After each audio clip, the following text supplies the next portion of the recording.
Chapter 1238. The two sat on the elephant's back, but the creature did not seem to notice them. It swung its trunk around and stomped many creatures to death. It was like an overlord. Actually, before this, my target wasn't the Blaze Realm. Its influence is too great since it's one of the 8 great flow zones. But you moved too quickly, Wang Wen said. Lu Yin replied, Crimson Master is heavily injured and this is a rare opportunity. I can't not seize it.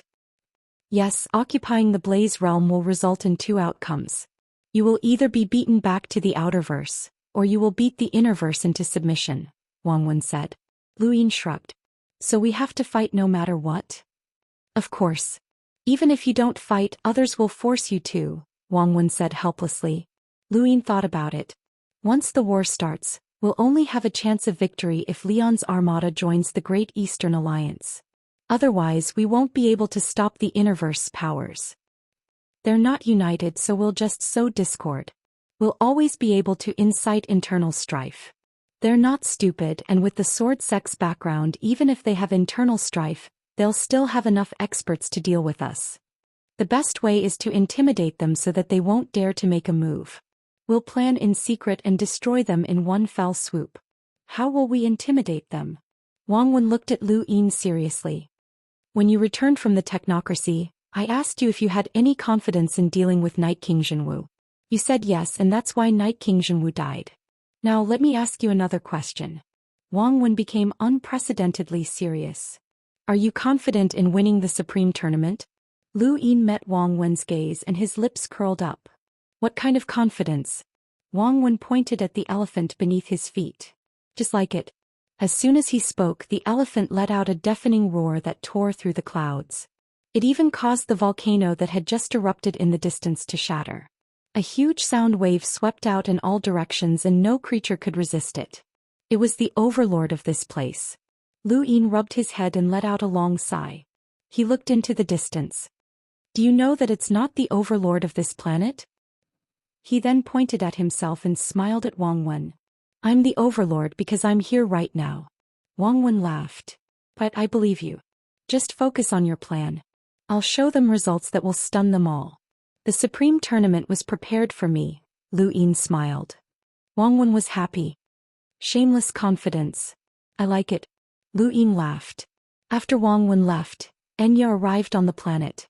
Enya had come to report on the situation in the Blaze Realm. The problem was how to settle down the captured disciples of the Blaze Realm.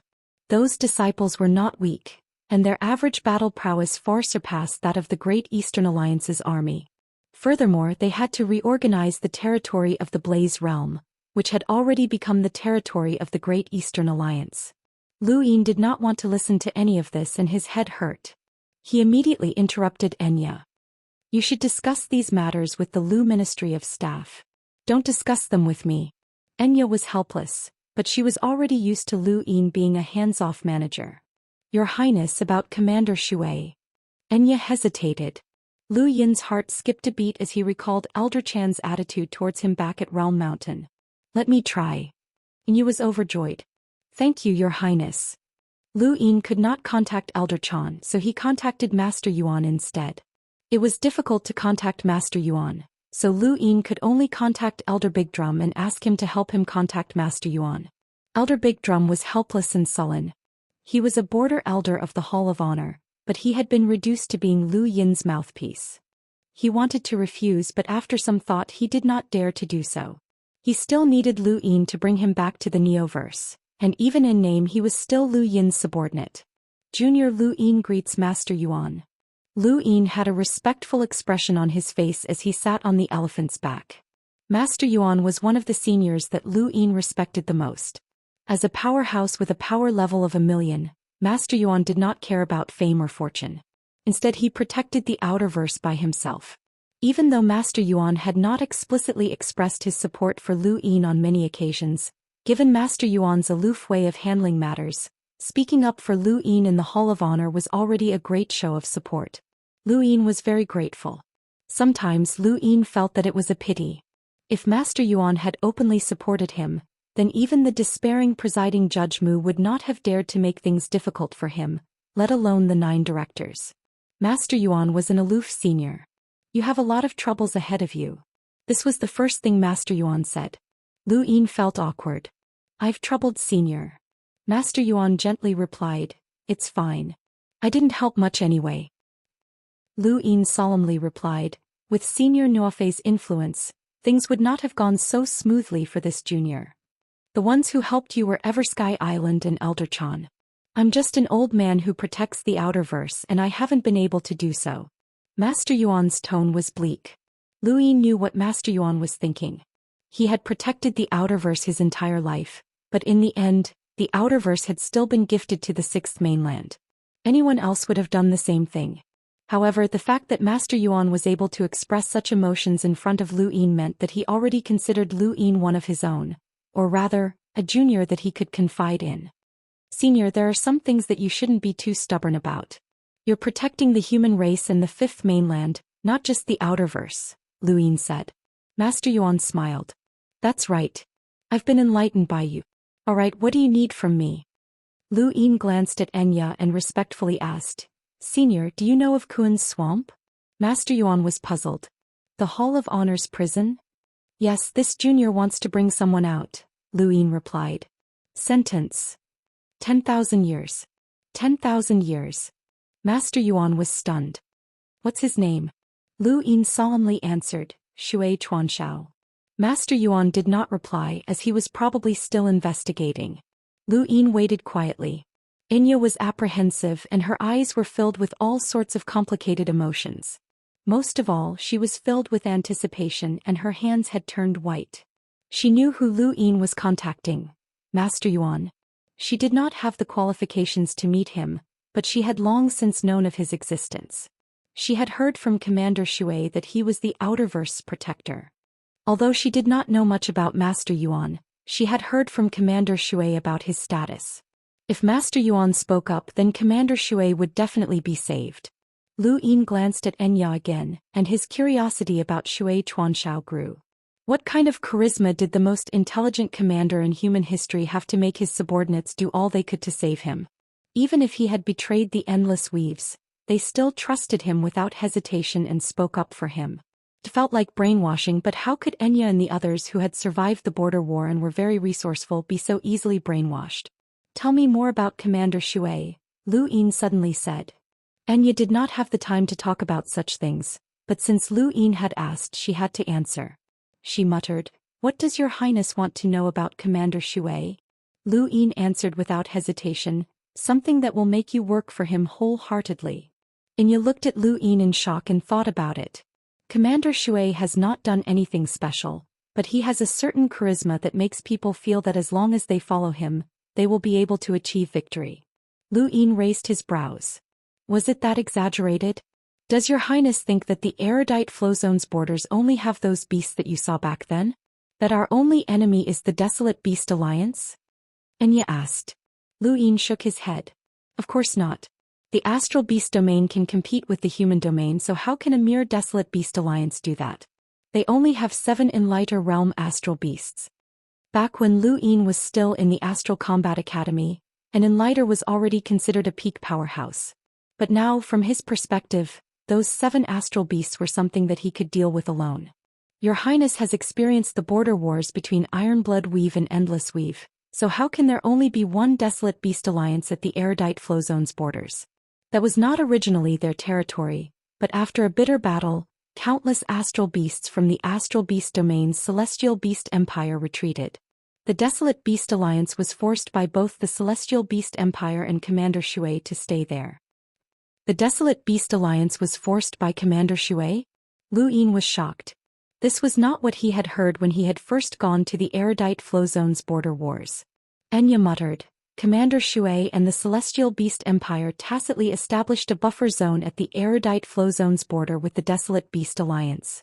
Perhaps even the Desolate Beast Alliance isn't aware of this, as they've been toyed with by Commander Shui from start to finish. The Innerverse's largest border starts from erudite flow zone, extends to the Cosmic Sea and even extends to the Neoverse. That's the true border. Commander Shui is the commander of the entire human domain's borders, and he can command all borders including Ironblood Weave and Endless Weave. He even knows of Master Yuan's existence, and he's been given a special privilege that allows him to mobilize everyone at a critical moment, including Master Yuan.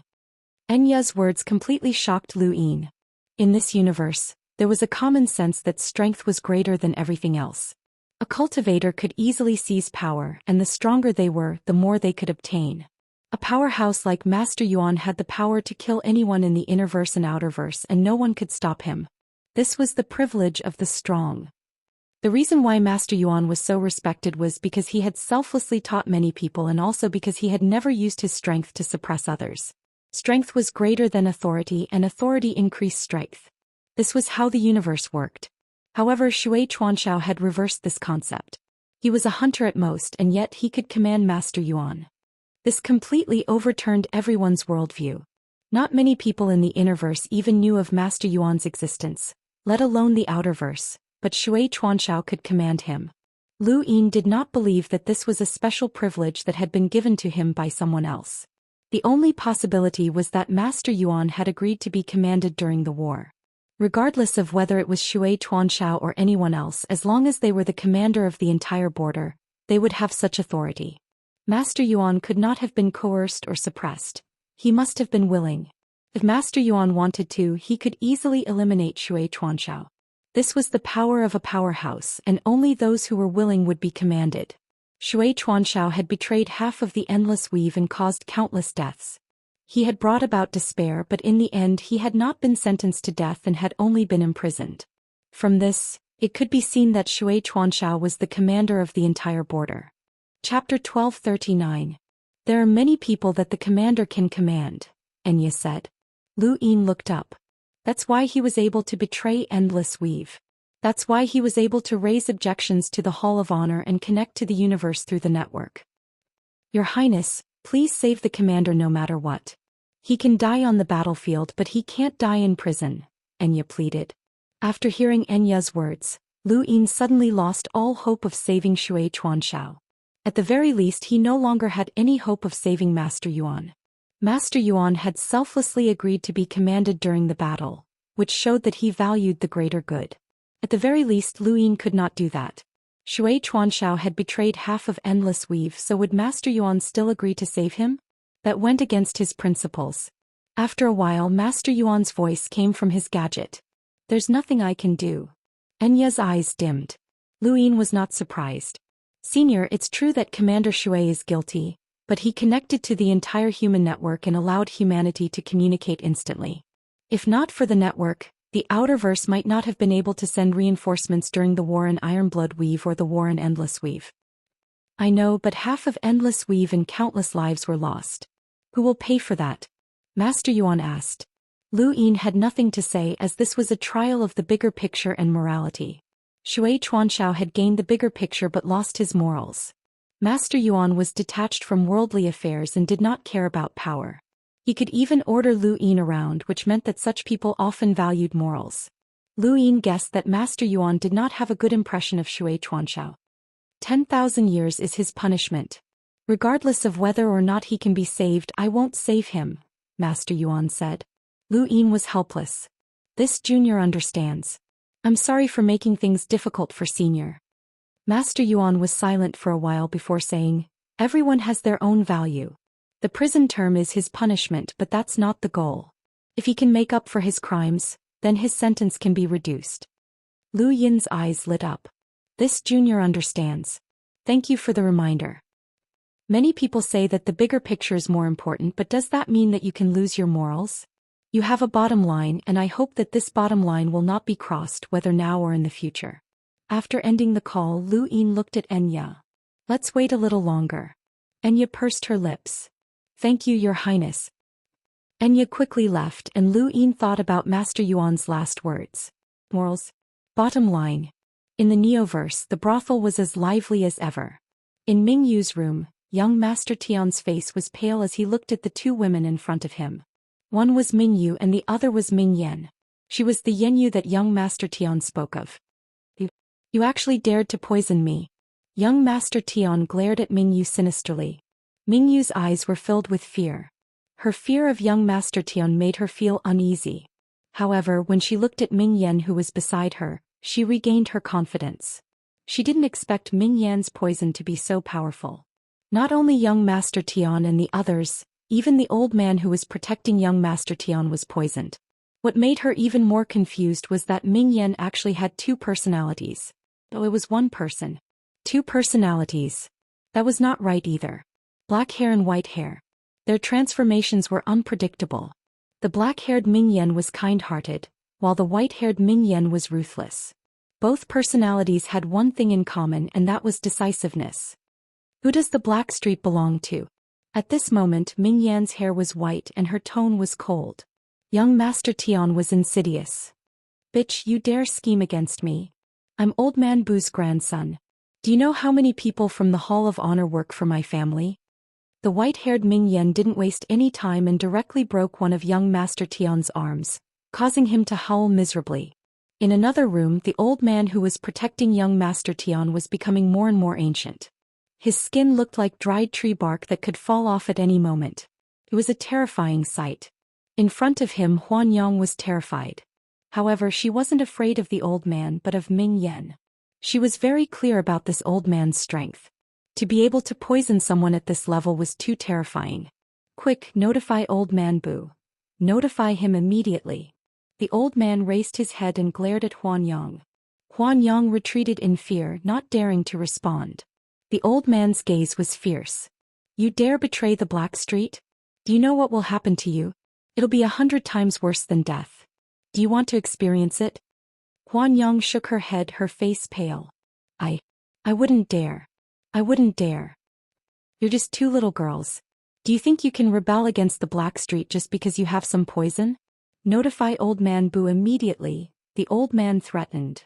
At that moment the door opened and the white-haired Ming Yan walked in. She calmly looked at the old man and then at Huan Yang. Keep an eye on him. Otherwise, I'll let you experience what it's like to wish you were dead. Huan Yang's body trembled. Yes, yes. The old man stared at the white-haired Ming Yan. You're courting death. Do you know who you've offended? You're a director of the Hall of Honor. Do you know the consequences of rebelling against a director? The white-haired Ming Yan looked at the old man strangely. My man just rebelled. The Chaos Flow Zone was the darkest place in the Innerverse. It was filled with pirates, assassins, slave traders, and so on.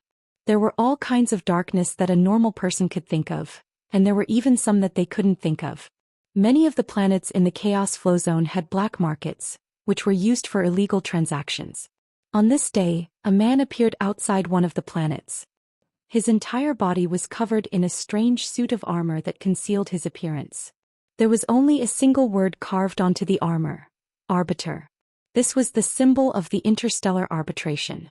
The man stepped through space and disappeared in a flash. When he reappeared, he was already in the darkest corner of the planet's core. This was the planet's black market. The planet's core was surrounded by magma, which floated in all directions and illuminated the planet's core. The scene was spectacular and beautiful, but it was also very dangerous. The moment the man arrived, countless strands of sword chi shot out in all directions and tore through the void. The invisible force that had originally isolated the planet's core was also torn apart, and endless amounts of magma poured down like a waterfall. The moment the man attacked, someone from the black market sensed it. They immediately tried to stop him, but they were helpless. The man was too strong and the guards of the black market were only hunters. They couldn't even retaliate against a single wave of sword chi. What's that? The interstellar arbitration? Not good. Run. Who offended the interstellar arbitration? Who brought disaster to this place? Sir, please stop. This place is under the protection of Chaos God Mountain. Please be merciful.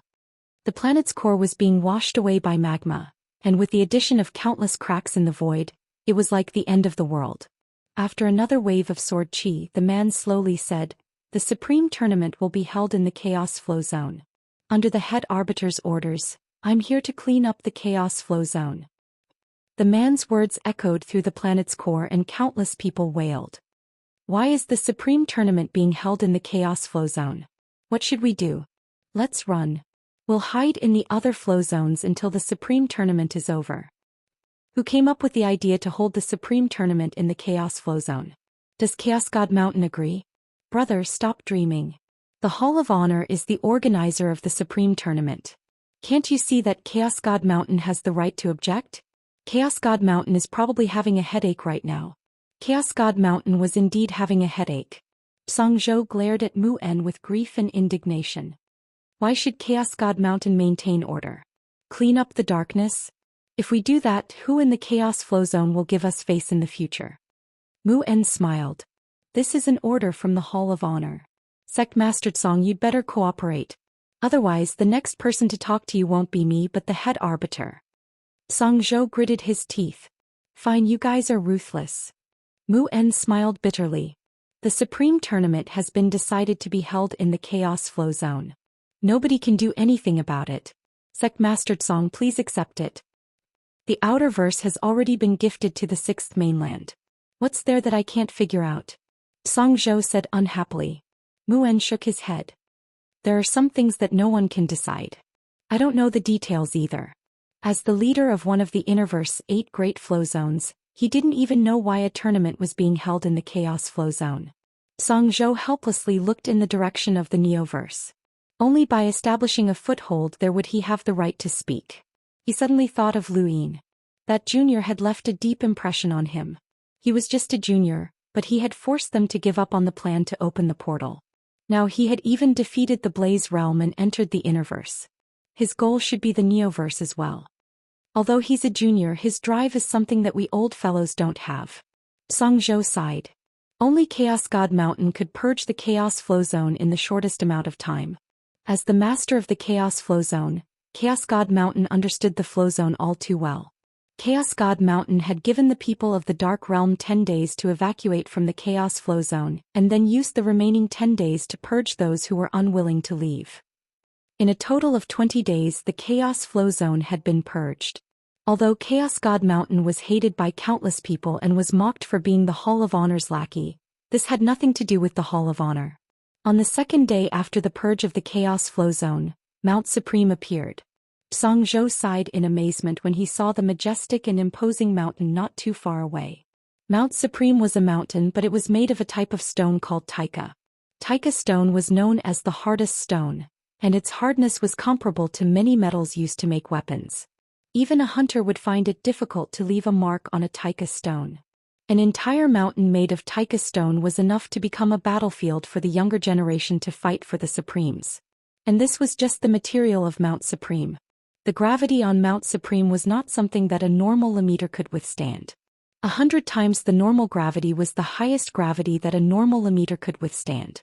Aside from that, Mount Supreme also had unpredictable weather as well as many other strange tests. At the center of Mount Supreme, there were 4 valleys in the north, south, east and west. These were the checkpoints, and if one wanted to reach the top of Mount Supreme they had to pass through these valleys. Above these 4 valleys, there was another huge valley near the top of the mountain which was the final checkpoint. There were 5 checkpoints in the north, south, east, west, and center, and each of them was overseen by a pass lord. The moment Mount Supreme appeared in the Chaos Flow Zone, the heavens trembled, and an image was transmitted to the entire universe, including the 6th mainland. Everyone wanted the title of Young Supremes, and it represented that they were the true powerhouses of the younger generation. It was also at this moment that the registration for the Supreme Tournament began. Chapter 1240. The west of Chaos Flow Zone had long since been completely sealed off by the Hall of Honor, and that area now belonged to the 6th mainland. The 6th mainland had continuously sent its descendants into the 5th mainland through the only gap, and they were currently residing in the Floating World. The Floating World was located in the west of Chaos Flow Zone, and it bordered the Starfall Sea. Back when Ghost Monkey had taken Lu Yin to the technocracy, they had passed through the Floating World. The 6th mainland had continuously sent its descendants into the 5th mainland's Floating World. At this point the Floating World had been renamed and it was now called the Upper Realm. The Upper Realm was not large and it had always been annexed by Chaos Flow Zone. The 6th mainland had been invaded, and the casualties had been tragic to the point that it could not be counted. The most outstanding disciples and the family members of the powerhouses had been sent into the Upper Realm, and it had been several months since the first batch had arrived. The Hall of Honor had only isolated the Upper Realm and had not announced this to the outside world. The people of the 6th mainland also knew that they were hated by the 5th mainland, but they had not revealed this information for the time being. In the upper realm on a certain planet, yellow sand filled the sky as the sun burned fiercely. More than 10 figures were walking through the sand searching for something. Where did the young master go? I don't know, but let's keep looking. We can't let the young master miss this opportunity. I don't know what the Fifth Mainland's Hall of Honor is thinking. They're organizing a supreme tournament and they're actually inviting people from the Sixth Mainland to participate. With the Daoist Three Skies and the Realmlings involved, will they still have a foothold? I've heard that the Fifth Mainland isn't as simple as it seems. I hope that the young master will be careful. While they were talking, a pair of eyes opened beneath the sand. Strangely, there were no pupils and the eyes were pitch black. This person was Xiao Bai, the young master of the Eyeless clan from the Black Blood region. He was known as an existence second only to the Realmlings, Shangrong. Xiao Bai leapt out of the sand and appeared in front of the crowd. Everyone was delighted. Young master, you can register for the Fifth Mainland Supreme Tournament. Xiao Bai nodded. Got it. In the past, Xiao Bai had been arrogant, and he had even dared to challenge Shangrong.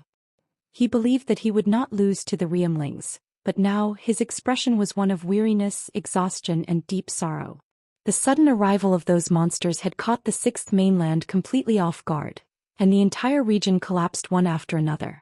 Even the Daoist sect had been completely destroyed, and it was only after the three progenitors had joined forces that they were barely able to repel those monsters. The Black Blood realm had suffered terrible losses. More than half of the direct descendants of the Eyeless clan had perished, and the cultivators who relied on the Eyeless clan had almost all perished. The most tragic thing was that the super-strong cultivators of the heavenly imprint of the Black Blood realm had all perished. And this was just the Black Blood realm. In the 9 domains, countless experts from the Daoist sect had died. They hadn't expected that after invading the Fifth Mainland, they would return to the Fifth Mainland so quickly. However, they weren't invaders but survivors. The arrogant invaders had become defeated dogs.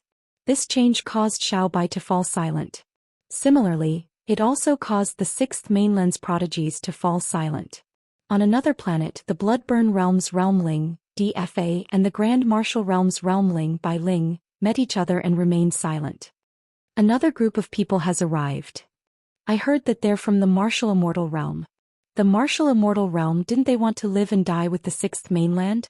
Why did you run away to stop talking? It won't be good if the people from the progenitor of Martial realm hear us. Bai Ling heard this, but she didn't say anything. Their pride and everything they had been destroyed by those monsters, so there was no point in haggling over such things. Have you heard? You can register for the Fifth Mainland's Supreme Tournament organized by the Hall of Honor. The Supreme Tournament? What arrogance!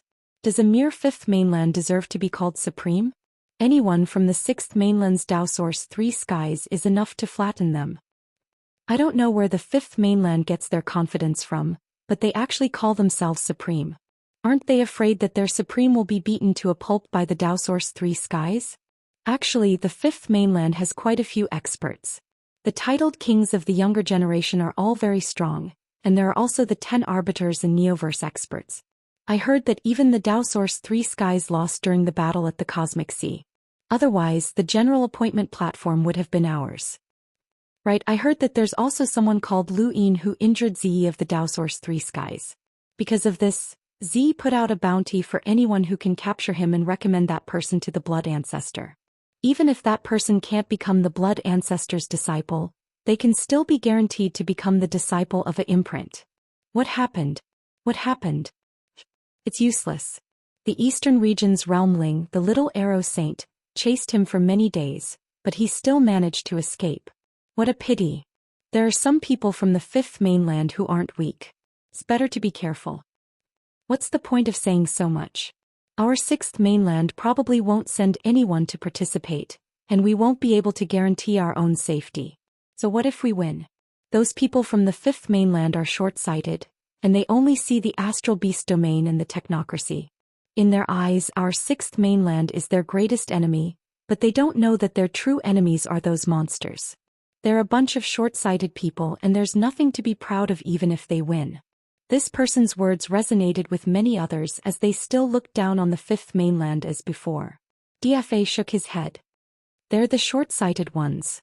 If the fifth mainland was really that weak, then why would the three forefathers need the Outerverse? They would have already taken over the fifth mainland. At the very least, they could have lured those monsters into the fifth mainland and had them whittle them down. Those monsters are still destroying our sixth mainland, which proves that the three forefathers are wary of the fifth mainland. Bai Ling's gaze was no longer as sharp and arrogant as before, but it wasn't because of the fifth mainland. Like Xiao Bai and the other geniuses from the sixth mainland, they had lost their confidence after being defeated by those monsters. Bai Ling still felt a lingering fear when she thought about those monsters, and she wasn't in the mood to care about the Supreme Tournament at all. Once Mount Supreme appeared, they could register for the tournament. More than 10,000 people from the fifth mainland immediately registered, and they came from the Innerverse, Cosmic Sea and Neoverse. The Outerverse had received the news a little later, but they were the first to register. At the same time, the Astral Beast domain also had their names engraved on Mount Supreme. As long as one registered, their name would appear on Mount Supreme. It was so large that countless names could be engraved on it, and the names of those who failed would disappear until only 10 names remained. No one from the sixth mainland registered, and they weren't in the mood to pay attention to the tournament. All of them were focused on cultivating and chasing away those monsters so that they could return to the sixth mainland. All of them bore a grudge against those monsters. The three forefathers didn't tell them that those monsters had appeared in the sixth mainland because of progenitor Hui's scheme. Otherwise, these people wouldn't have been able to live peacefully. The grudge between the fifth and sixth mainlands was so deep that it couldn't be resolved. From the black hole, one person after another from the sixth mainland entered and headed to the higher realms. Jianru's face was filled with grief and indignation as he looked back at the sixth mainland. His eyes were bloodshot, and the people from the martial immortal realm were the same. At that moment, a voice traveled into Jianru's and the others' ears. At the same time, it also traveled into the ears of the sixth mainland's cultivators in the higher realms. I am the blood progenitor. Everyone looked up at the sky in shock. The blood progenitor? The blood progenitor had sent a message? I know that you are unwilling, and I know that you are not afraid of death. However, what is the point of pointless sacrifice? The fifth mainland's cosmic sovereign tournament is about to begin. Preserve your useful bodies and fight for the title of Soul Paragon. Whoever becomes one of the top 10 paragons will be accepted as a disciple and imparted to him everything I know. In the future, we will reclaim the sixth mainland and become invincible in the universe. The blood progenitor's words shook everyone in the sixth mainland. Bai Ling and DFA stood up and looked at each other. They could see the shock in each other's eyes. In the desert, Xiaobai was shocked. The blood progenitor had spoken? Also in the higher realms, a fatty who was eating like a madman looked up and muttered to himself as he swallowed his food. The blood progenitor actually spoke? He was Nan Yanfei. In another part of the higher realms, a white sun illuminated the land. Below the sun, several cultivators were screaming in fear. However, no matter how they screamed, they could not prevent their fate of being disintegrated. The sixth mainland will pay the price sooner or later. This is the fifth mainland, and you will definitely be driven out. One of the cultivators shouted. High up in the sky, Shang Rong's eyes were cold and merciless under the sun. He had also changed.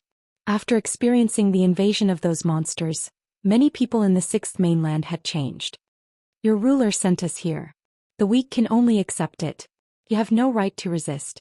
With that, the cultivators were completely disintegrated. Shang Rong landed on the ground. The Cosmic Sovereign Tournament. It was still in the higher realms. The Realm Ling from the War Martial Realm continued to pound on metal. After the battle in the Cosmic Sea, the weaponsmith forefather had died, and the blacksmithing clan's status in the War Martial Realm had plummeted. Although they still retained some of their authority as level 9 weaponsmiths, it was no longer the same as before. After hearing the blood progenitor's words, the weaponsmith forefather stopped and looked up, his eyes filled with excitement. He would become the blood progenitor's disciple and rebuild the blacksmithing clan's glory. This was the path he should take. Top 10? Definitely.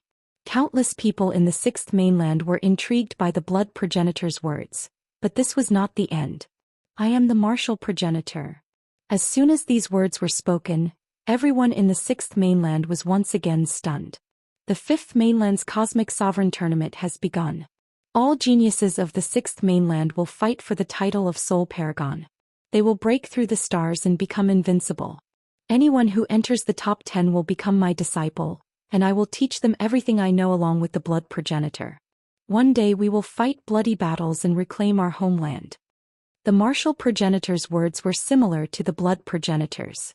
The blood progenitor's words had already ignited the ambitions of countless cultivators in the sixth mainland, and now the martial progenitor's words made them even more excited.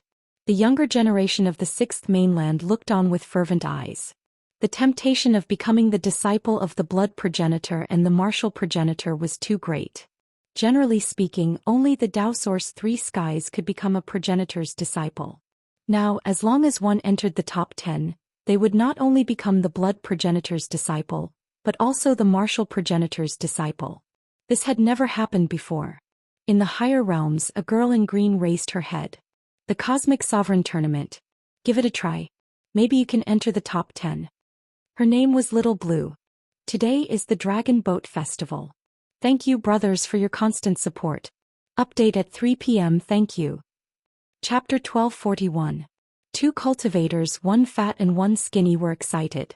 Fat bro, we're going to become the disciples of the blood ancestor and the martial ancestor. Yes, skinny bro, this day has finally come. We just need to get into the top 10 of the Cosmic Supreme competition. It's too easy. Fat bro, I've decided. I won't eat before the competition. I'll be skinnier. I'll definitely get into the top 10. Skinny bro, you're already skinny. Hey, you're even skinnier than yesterday. Really? Fat bro, you're also fatter than yesterday. Ha, really? Skinny bro, let's work hard together and become the disciples of the blood ancestor and the martial ancestor. When the time comes, we'll be able to dominate the universe. Even those monsters won't be our opponents, let alone the fifth mainland. Fat bro, let's work hard together. Skinny bro, you're encouraging me. Let's work hard together. At that moment, another voice rang out from the sixth mainland, causing everyone to be speechless. I am the secret ancestor. When the secret ancestor spoke, everyone from the sixth mainland felt their scalps go numb. Of the three ancestors, the secret ancestor was the most mysterious. He rarely showed himself, but he had created more secret techniques than the other two ancestors combined. Many people wanted to take him as their master. Even if they couldn't learn any top-notch battle techniques or obtain a supreme inheritance, they could at least learn 2 secret techniques, which would be enough to turn the tables in many situations. The sixth mainland had a common sense that people from the secret ancestor domain shouldn't be provoked, as they were too disgusting. Our homeland has suffered a calamity, and our fate is determined by the heavens.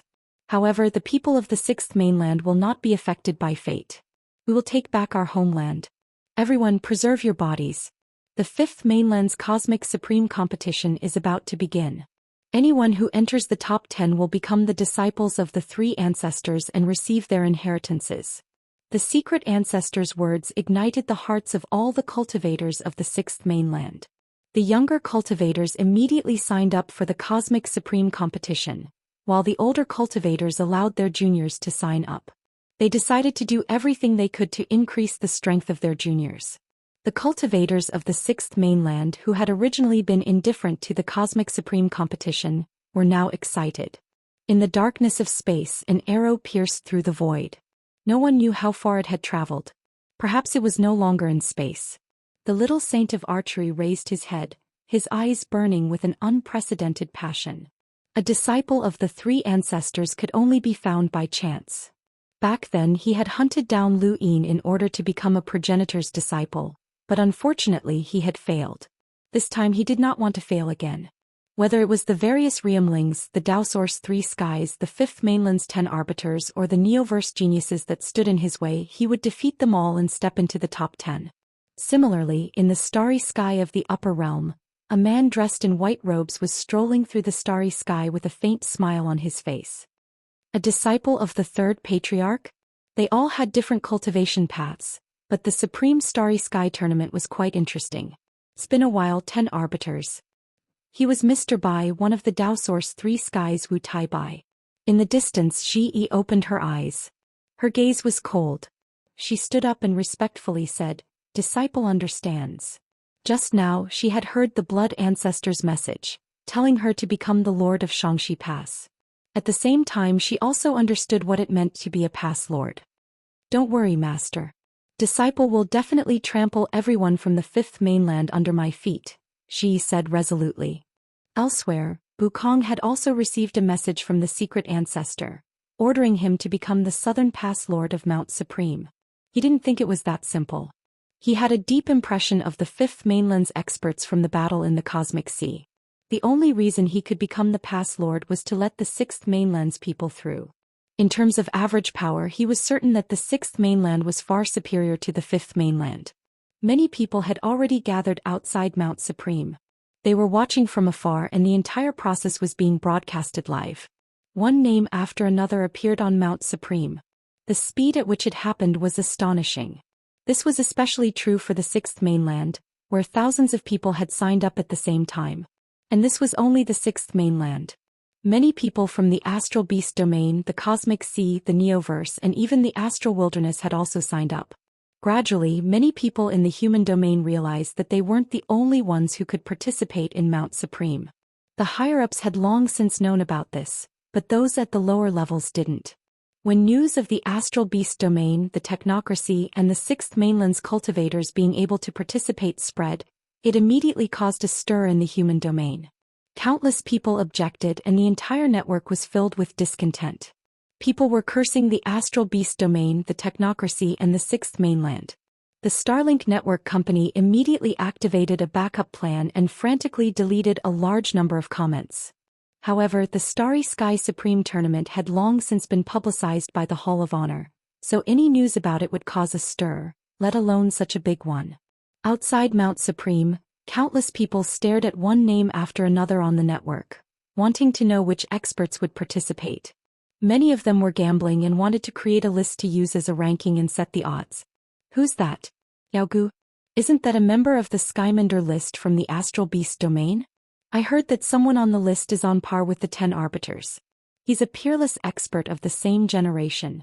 Someone exclaimed, causing quite a stir. At that moment another name appeared. Cursewind. Another Skyminder list expert has appeared.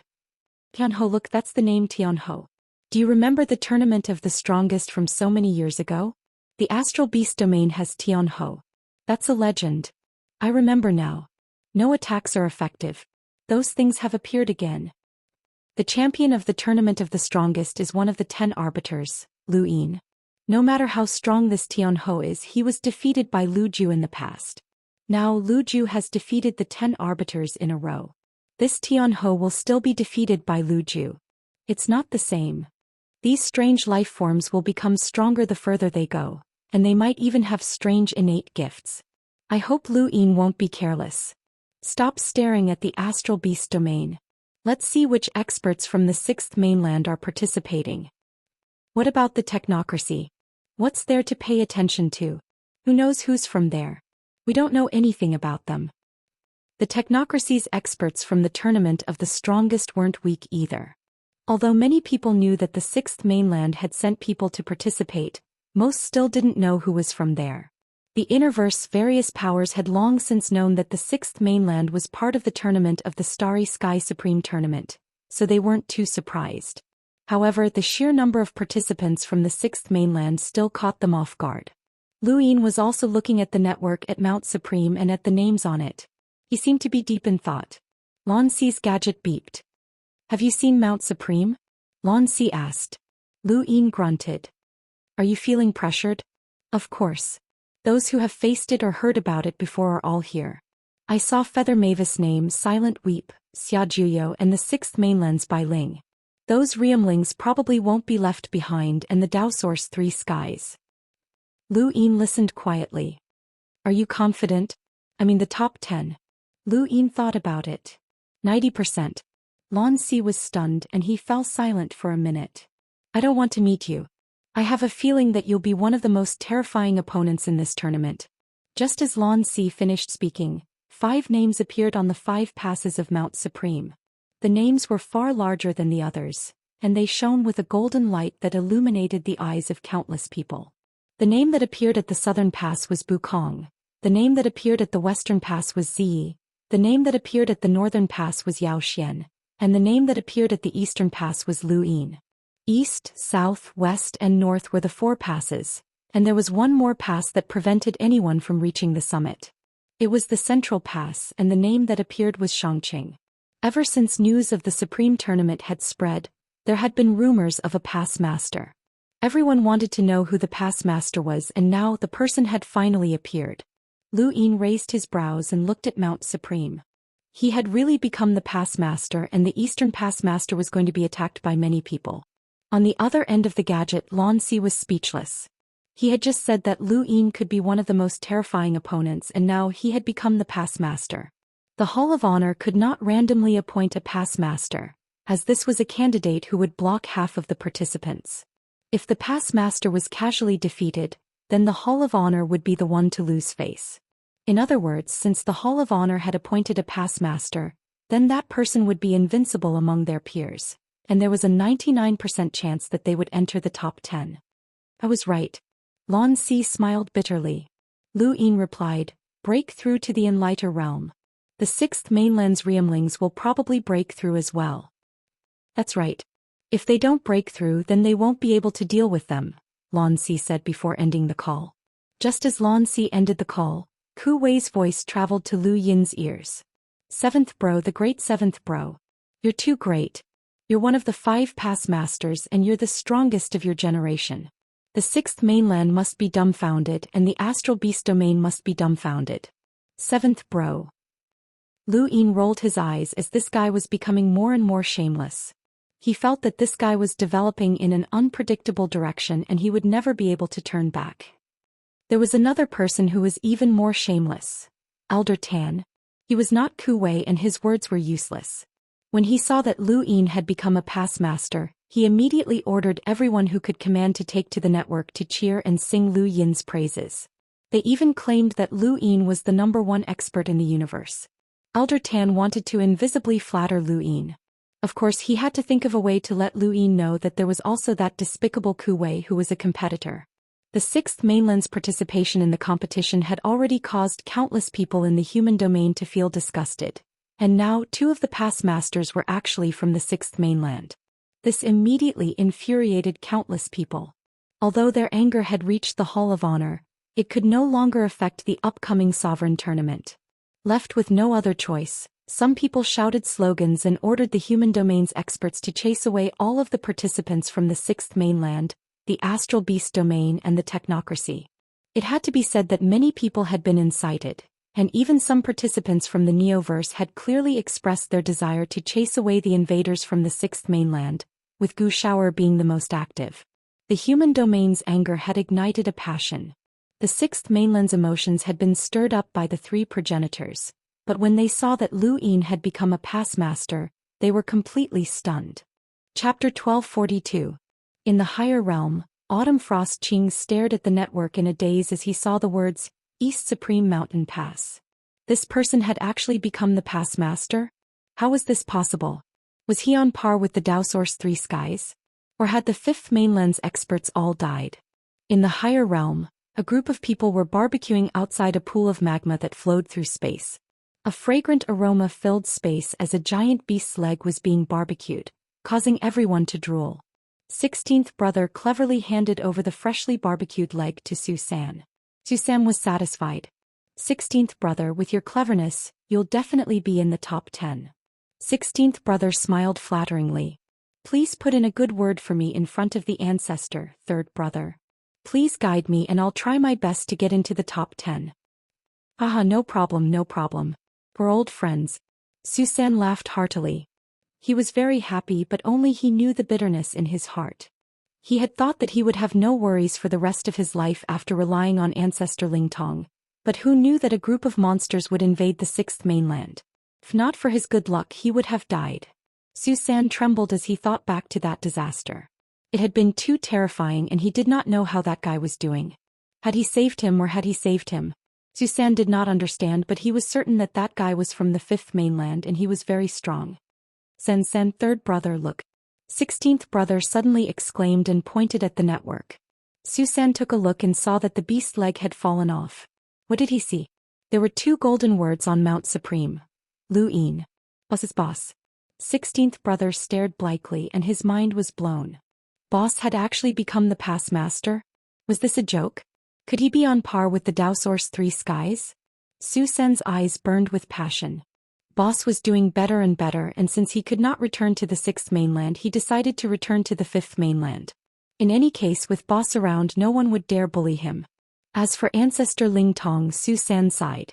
That old fellow was too good to him, and if possible he would ask Boss to protect her as well. Even now he still did not understand how terrifying a world imprinter was. In the higher realm, on a planet not too far away from Su San, Nong Zitian looked at his hoe and sighed. His home was gone and so were his treasures. Where had his other hoe gone? Nong Zitian searched the 5th mainland's Dao Source sect his hoe. At this moment, out of everyone on the 6th mainland, Tong Zhan was the one who cared the most about Lu Yin. He had long since known who had attacked him, and he had basically been crippled by Lu Yin. Even though his ancestor had used some extraordinary methods to restore him, Tong Zhan had lost the cultivation talent that he had once been so proud of, and he had been abandoned by the Tong family. Looking at the name on the Mount Supreme, Tong Zhan's gaze was filled with bone-piercing hatred. During the sovereign competition he would definitely cripple that person. Zi had the same thoughts as Tong Zhan, as she had never thought that Lu Yin would actually become a past lord. She found it both funny and fortunate. There's no one else left in the 5th mainland. Since that's the case, I'll just cripple you during the sovereign tournament.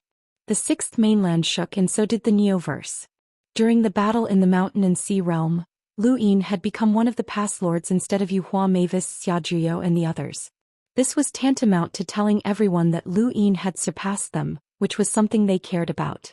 On the ancestral turtle's back, Yu Hua's eyes lit up as she looked at Lu Yin's name. I look forward to competing with you again. I wonder how many punches you can take to become a past lord. The Hall of Honor has confirmed your strength, so I hope you won't disappoint me. Lu Yin becoming a past lord had caused a huge commotion, but so had Bukong, Ziyi and Yao Xian. They had caused a huge commotion throughout the human domain, and countless people hoped that those three would be defeated. As for the prime clear lineage, they were the most important experts. The name of the 3 sons' ancestral qi had already spread to the 6th mainland. The prime clear lineage's 3 sons' ancestral qi could transform into progenitor experts of the same realm. 2 of the 3 ancestral qi had transformed into progenitor qin, while the last ancestral qi had caused countless people to speculate. Regardless of which ancestor the last one had transformed into, progenitor qin was already quite troublesome to deal with. Who could guarantee that they could defeat progenitor qin? The 5th mainland? No one could guarantee that. The 6th mainland? Not even history dared to record it. When the Prime Clear had learned that he could borrow the power of 2 clones of progenitor qin, he had become the 6th mainland's public enemy. The name of Mount Supreme and the 5 past lords had shaken the entire universe. Lu Yin turned off the network as the commotion in the outside world had nothing to do with him. He was considering rolling possession and cultivating in the time-stop space for a few years or even a decade. Just thinking about it gave him a headache. If he really did cultivate for a decade or so, Lu Yin estimated that he would be completely different by the time he came out. His gadget rang and he glanced at it. He had received quite a few calls recently. It was actually from the Astral Combat Academy's internal network. Lu Yin accepted the call and an old voice spoke out. Little brat, do you still want to graduate?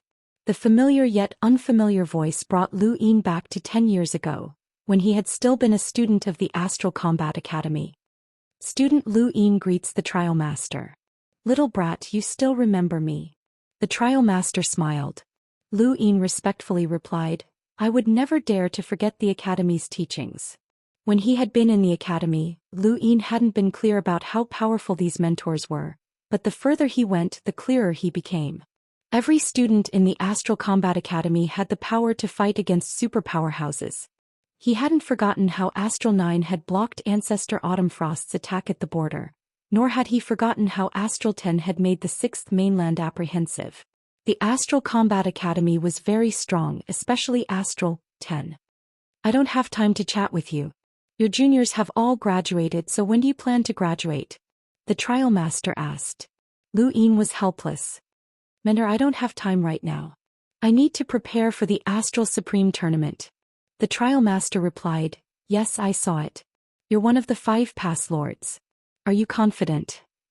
Lu Yin was about to confidently say something, as he still wanted to show off in front of his alma mater. It would be perfect if he could show off to his juniors when he returned to the academy. However, he suddenly felt that something was off. What did the trial master mean by this? Lu Yin thought of a possibility and he bitterly said, "The Hall of Honor thinks too highly of me. Actually, I'm under a lot of pressure." The trial master replied, "The Hall of Honor really does think too highly of you. You've only been cultivating for a short period of time, and it's indeed difficult for you to face a quarter of the entire universe's competitors. However, it's also good for you to temper yourself. Have you become a boundless advanced lockbreaker?" Lu Yin hurriedly replied, "Yes, I have." "Have you tried to comprehend any sourcebox arrays? It's a little difficult. You haven't graduated yet, but you're representing Astral 10. The Academy will give you some support. Although I don't have much ability, I still have some achievements in the field of lock breaking. I'll give you a sourcebox array. Don't embarrass yourself in the Supreme Tournament. As long as you comprehend a little bit of it, it'll be enough to reduce the difficulty of the passes," the trial master said. Lu Yin was delighted. "Thank you, mentor. The sourcebox array will be delivered to you in 3 days at most. Try to comprehend it as much as you can.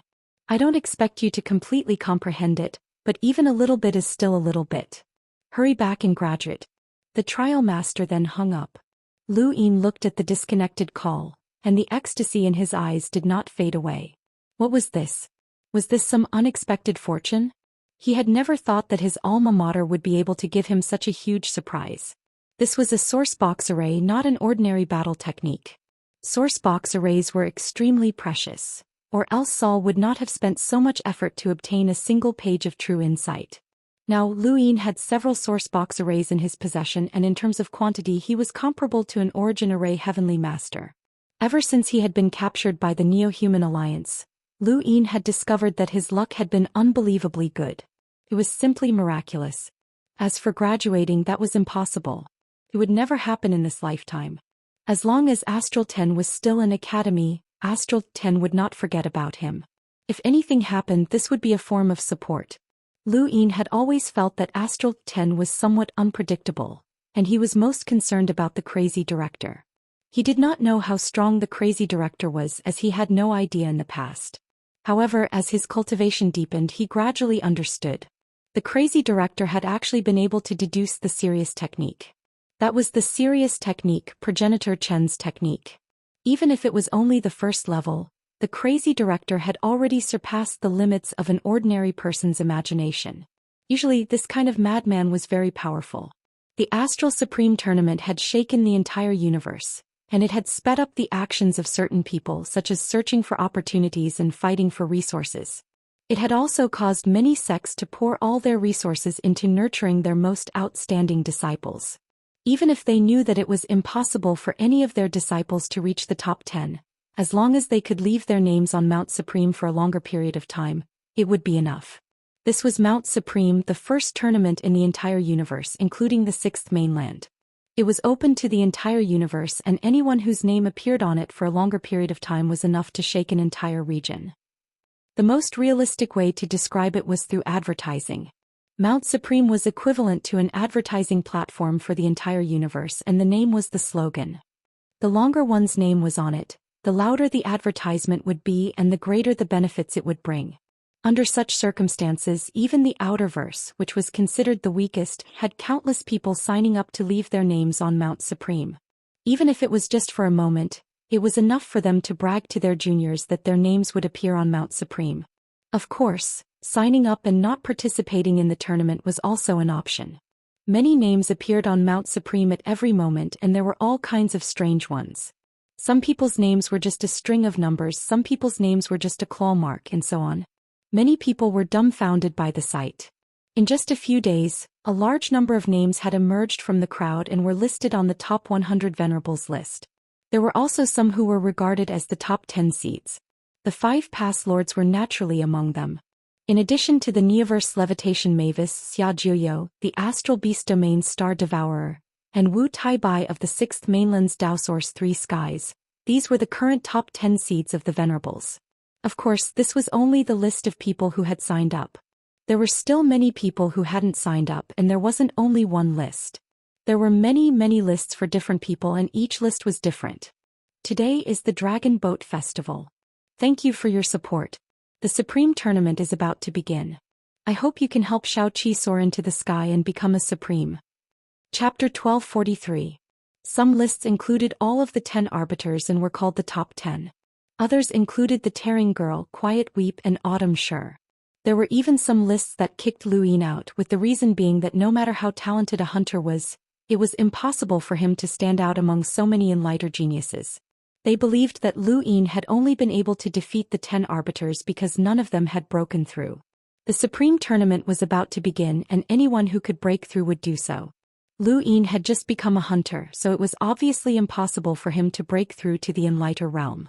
It had to be said that many people believed this explanation. Of course, Lu Yin was not the only one who had been kicked out. Almost all of the 10 arbiters had been kicked out of that list. Even Neoverse, Quiet Weep, and Feather Mavis had been kicked out, leaving only the Prime Clear and Xiaojuyo.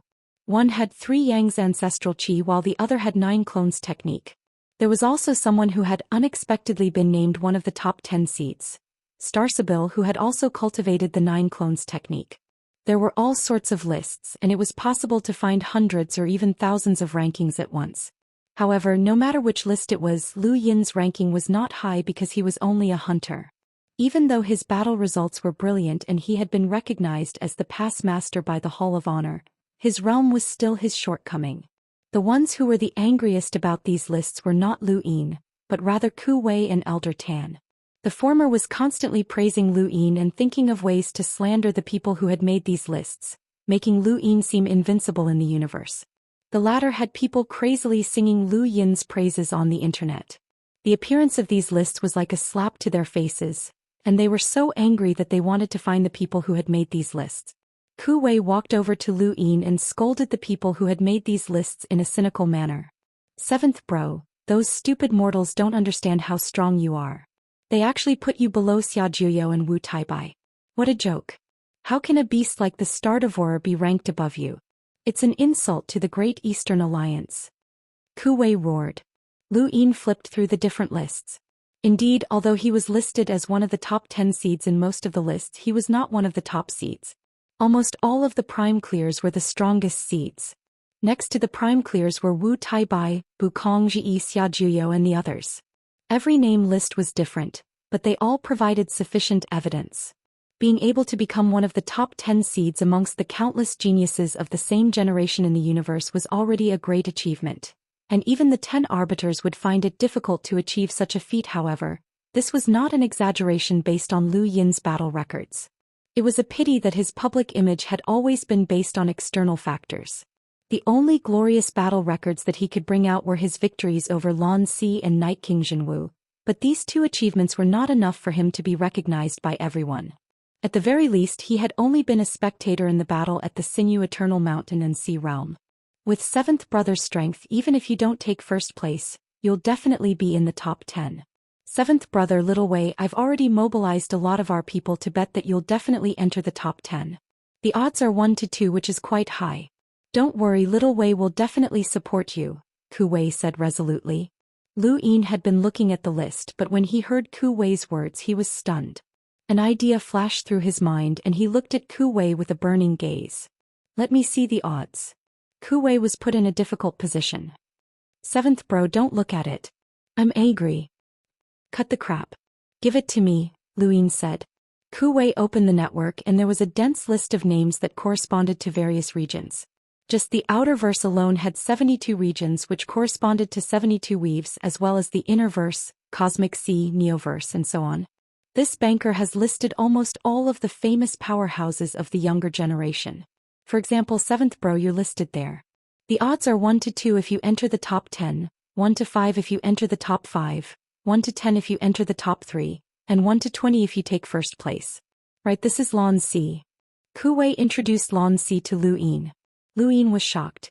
To be able to list so many names and even open up the betting odds, this person must be quite powerful. Do you know who the banker is? Lu Yin asked. Ku Wei shook his head. I don't know. Nobody knows. I've heard that it's an important figure in the Cosmic Sea. and some say that it's run by the Mavis family. Otherwise, how could there be such a large betting pool? Anyway, there are many theories. Lu Yin's eyes burned with passion. How much money would it take to include the innerverse and outerverse bets? Even with his current wealth, he couldn't afford it. Just who was behind this? After thinking about it for a while, Lu Yin shook his head. He didn't care who it was. Since this person was able to place bets and look down on Lu Yin, then he might as well play. Lu Yin then asked Ku Wei, "Do you want to make some money?" Ku Wei was stunned and a little confused, but he subconsciously nodded. This was something that Lu Yin had said, and it had already become a habit for him. Lu Yin's lips curled up. "Let's place a bet as well. Make it a bit bigger and bet that I'll enter the top 3. He wanted to bet on taking first place, but it was better to play it safe. Ku Wei pursed his lips.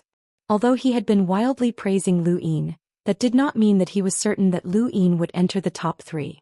He had originally only wanted to invest in Lu Yin to show his support, but now it seemed that he would need to invest quite a bit.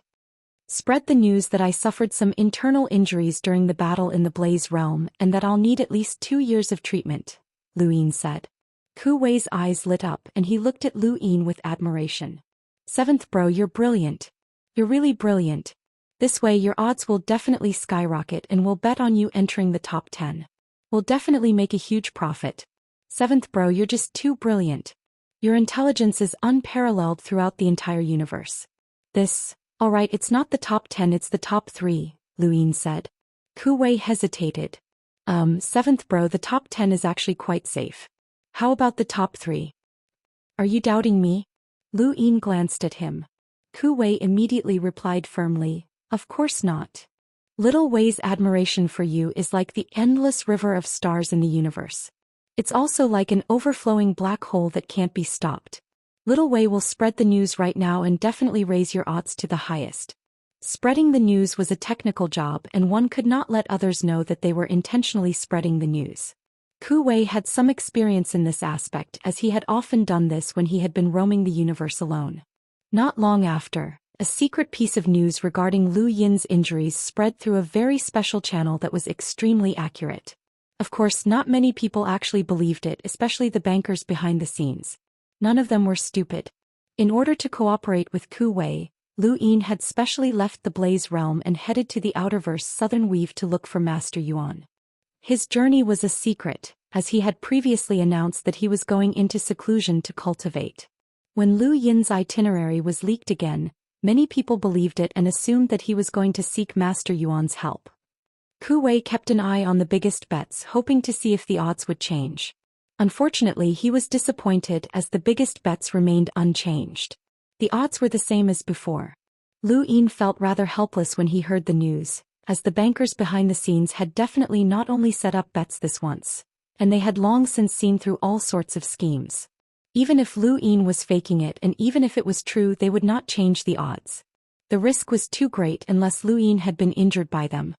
Seventh bro, these fellows are too cowardly. The odds for you entering the top 3 are still 1 to 10, Ku Wei said helplessly. Lu Yin replied, "If it's 1 to 10 then so be it. Place your bets in batches and at different times. The total amount of bets is 100 million star essence."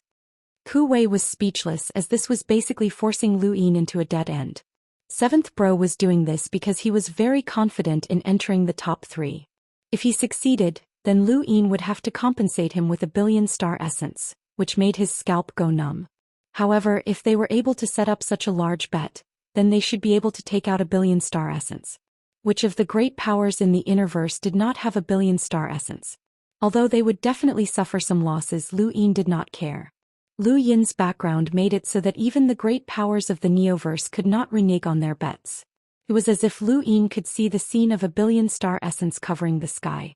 It was not that Lu Yin did not want to invest all of his resources, but there was still some time before the Sovereign Tournament. Even if the time was short, he still wanted to save some resources just in case. Within the spacecraft, Lu Yin looked at his star chart and soon arrived at the Southern Weave. Although he was just playing along with Ku Wei's act, since he was already in the Southern Weave, it was better to greet Master Yuan. The Southern Weave was a border weave that was completely sealed off and ordinary people could not enter. As the commander of the Outerverse Allied Forces in name, Lu Yin naturally had the qualifications to enter and even patrol the area. The moment Lu Yin entered the southern weave, Elder Big Drum immediately knew about it and felt a little uncomfortable. However, when he thought about the rumors he had heard about Lu Yin some time ago, he felt some anticipation and hurriedly went to find Lu Yin. Long time no see, Elder. Lu Yin smiled. Elder Big Drum smiled. Isn't Alliance Master Lu in seclusion? Why are you in the mood to come to my border area? As the commander of the Outerverse Allied Forces, I can't just leave everything to Elder Big Drum. Lu Yin smiled. When he heard the words, Commander of the Outerverse Allied Forces, Elder Big Drum had a bad premonition. Right, Elder, I've been the commander of the Outerverse Allied Forces for so long, but I don't think the Allied Forces have given me a salary. Lu Yin smiled. Elder Big Drum pursed his lips and laughed dryly. Alliance Master Lu, please discuss this with Master Yuan. You're my superior, and the salary of a superior is not something a subordinate can decide.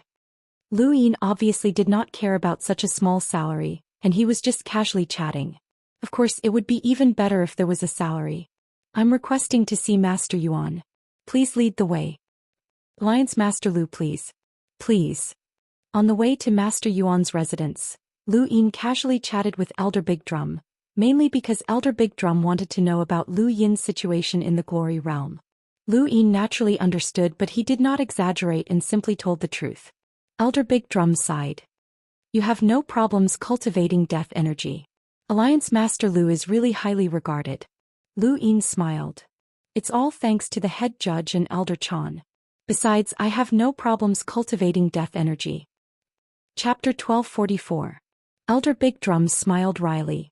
Alliance Master Lu, do you think that you're the only one who's been judged for cultivating death chi?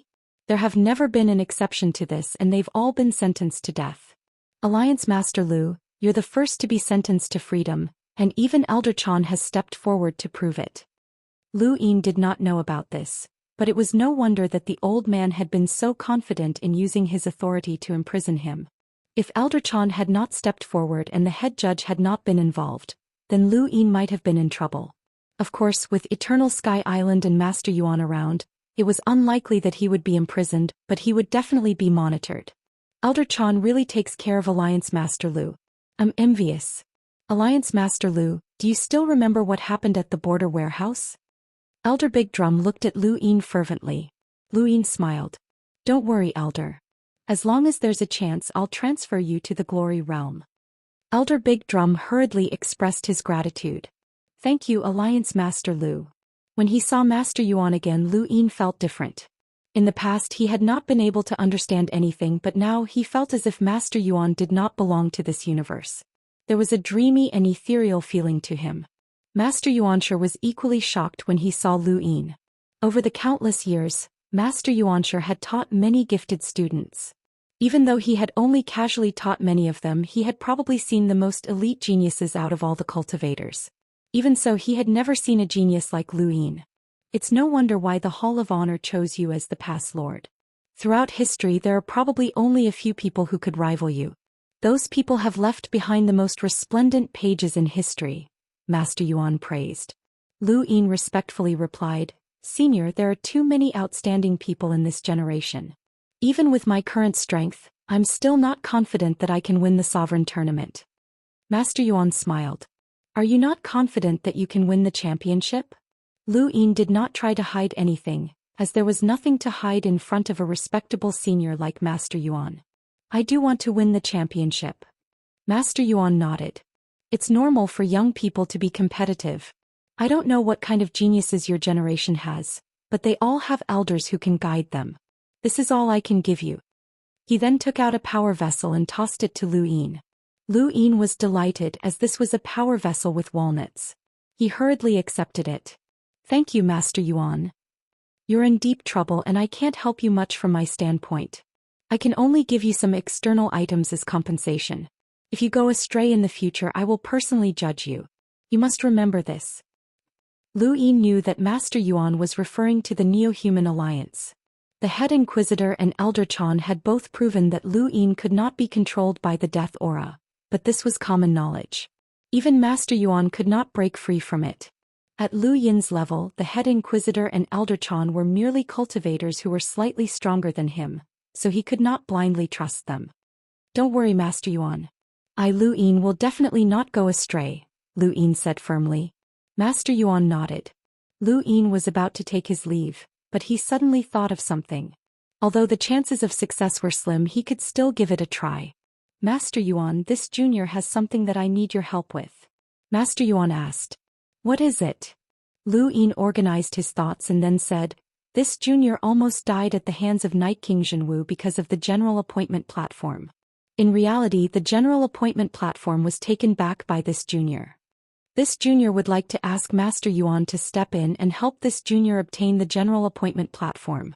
What do you need the general appointment platform for? Master Yuan asked curiously. Although his expression was normal, there was a trace of scrutiny and confusion in the depths of his eyes, as well as an indescribable mix of emotions. Lu Yin did not notice and he only respectfully answered, that was the first time this junior faced death and I almost died. This junior wants to keep a memento to remind myself at all times. Master Yuan looked at Lu Yin seriously and Lu Yin lowered his head. Heizij Wudi had not been able to help him obtain the general appointment platform, and he had even warned Lu Yin not to bribe the general appointment platform. This proved that the Hall of Honor placed great importance on the general appointment platform, but Lu Yin had no other choice. His innate gift was the general appointment platform and he desperately wanted to study it. Perhaps he would be able to find some clues about his past. Master Yuan thought about it for a moment. The general appointment platform is not as unimportant as you think. It is not only a symbol but it also has other meanings. Otherwise, the 5 scions of the Stardust would not have been given the opportunity to directly receive their inheritance just because the general appointment platform was taken back. Lu Yin's heart sank. Was it still not enough? However, the general appointment platform has been in the Hall of Honor's possession for many years, and no one has been able to discover anything about it. If you want it, you can take it as a loan from the Hall of Honor. Lu Yin was delighted. Thank you, Master Yuan. Go back first. I'll help you borrow the general appointment platform, Master Yuan said. Lu Yin respectfully excused himself. As expected, if he wanted to obtain something from the Hall of Honor, he would have to find someone from the Hall of Honor. Although it was a loan, Master Yuan had not mentioned when he would return it, so Lu Yin did not ask. After Lu Yin left, Master Yuan opened his gadget. He rarely used it, but it was very convenient at times. That kid wants to obtain the general appointment platform? What's the reason? An old voice sounded from the gadget. Master Yuan replied. He said it's to remind himself. That kid never does such things. There must be a reason. Anyway, the general appointment platform has been there for many years, and none of us have been able to unravel its mysteries. Let's give it to that kid. Perhaps he'll be able to unravel something. All right. Lu Yin was in a good mood after leaving Master Yuan's place. His reason for borrowing the general appointment platform was far-fetched, but he had no other choice. He could not find any other reason besides this one. If he wanted to wait until he was qualified to take the platform from the Hall of Honor, who knew how long that would take? The general appointment platform was related to his past, and Lu Yin could not wait to study it. He did not return to Xenu Star, but instead continued to the Blaze Realm. The Sovereign Tournament was about to begin, and it would be closer to the Chaos Flow Zone from there. When Lu Yin returned to the Blaze Realm, the source box array that the Trial Master had sent over had arrived. Flow Diversion Diagram? Lu Yin looked at the sourcebox array's name. It was a very ordinary name. He thought about it for a moment before seriously studying the sourcebox array. A day later, Lu Yin raised his head and let out a long sigh. He muttered to himself, no wonder the Trial Master said that this would help me guard a trial. The so-called Flow Diversion Diagram used the sourcebox array's danger zones as a passageway, or rather as a connection point to transmit the array's power to form a world of star energy. Lu Yin's control of star energy had reached the level of a world realm cultivator, which gave him a huge advantage against those at the same level as him. He could suppress and dissolve an opponent's star energy, but that was based on his control of star energy. The Flow Diversion Diagram could transform that control into space. In a world of star energy, the more danger zones there were within the source box, the larger the world would become. Lu Yin would be able to sense every single movement within the world, and he would be able to disregard space and transmit his own power through the sourcebox array's danger zones. A single person could fight against 10 million people. It seemed similar to a domain, but a domain was a unique type of power. The flow diversion diagram, on the other hand, could even transmit battle force through the sourcebox's danger zones. In other words, the number of sourcebox arrays that were set up was the same as the number of arrays danger zones that were set up. Lu Yin was excited. He had understood the flow diversion diagram, but it would not be easy to set it up. The trial master had already analyzed the flow diversion diagram very clearly, but it would take at least several months for him to fully comprehend it. Those with weaker comprehension abilities might even take several years. Lu Yin put down the flow diversion diagram and decided to roll his die. He then entered the time-stop space to comprehend it.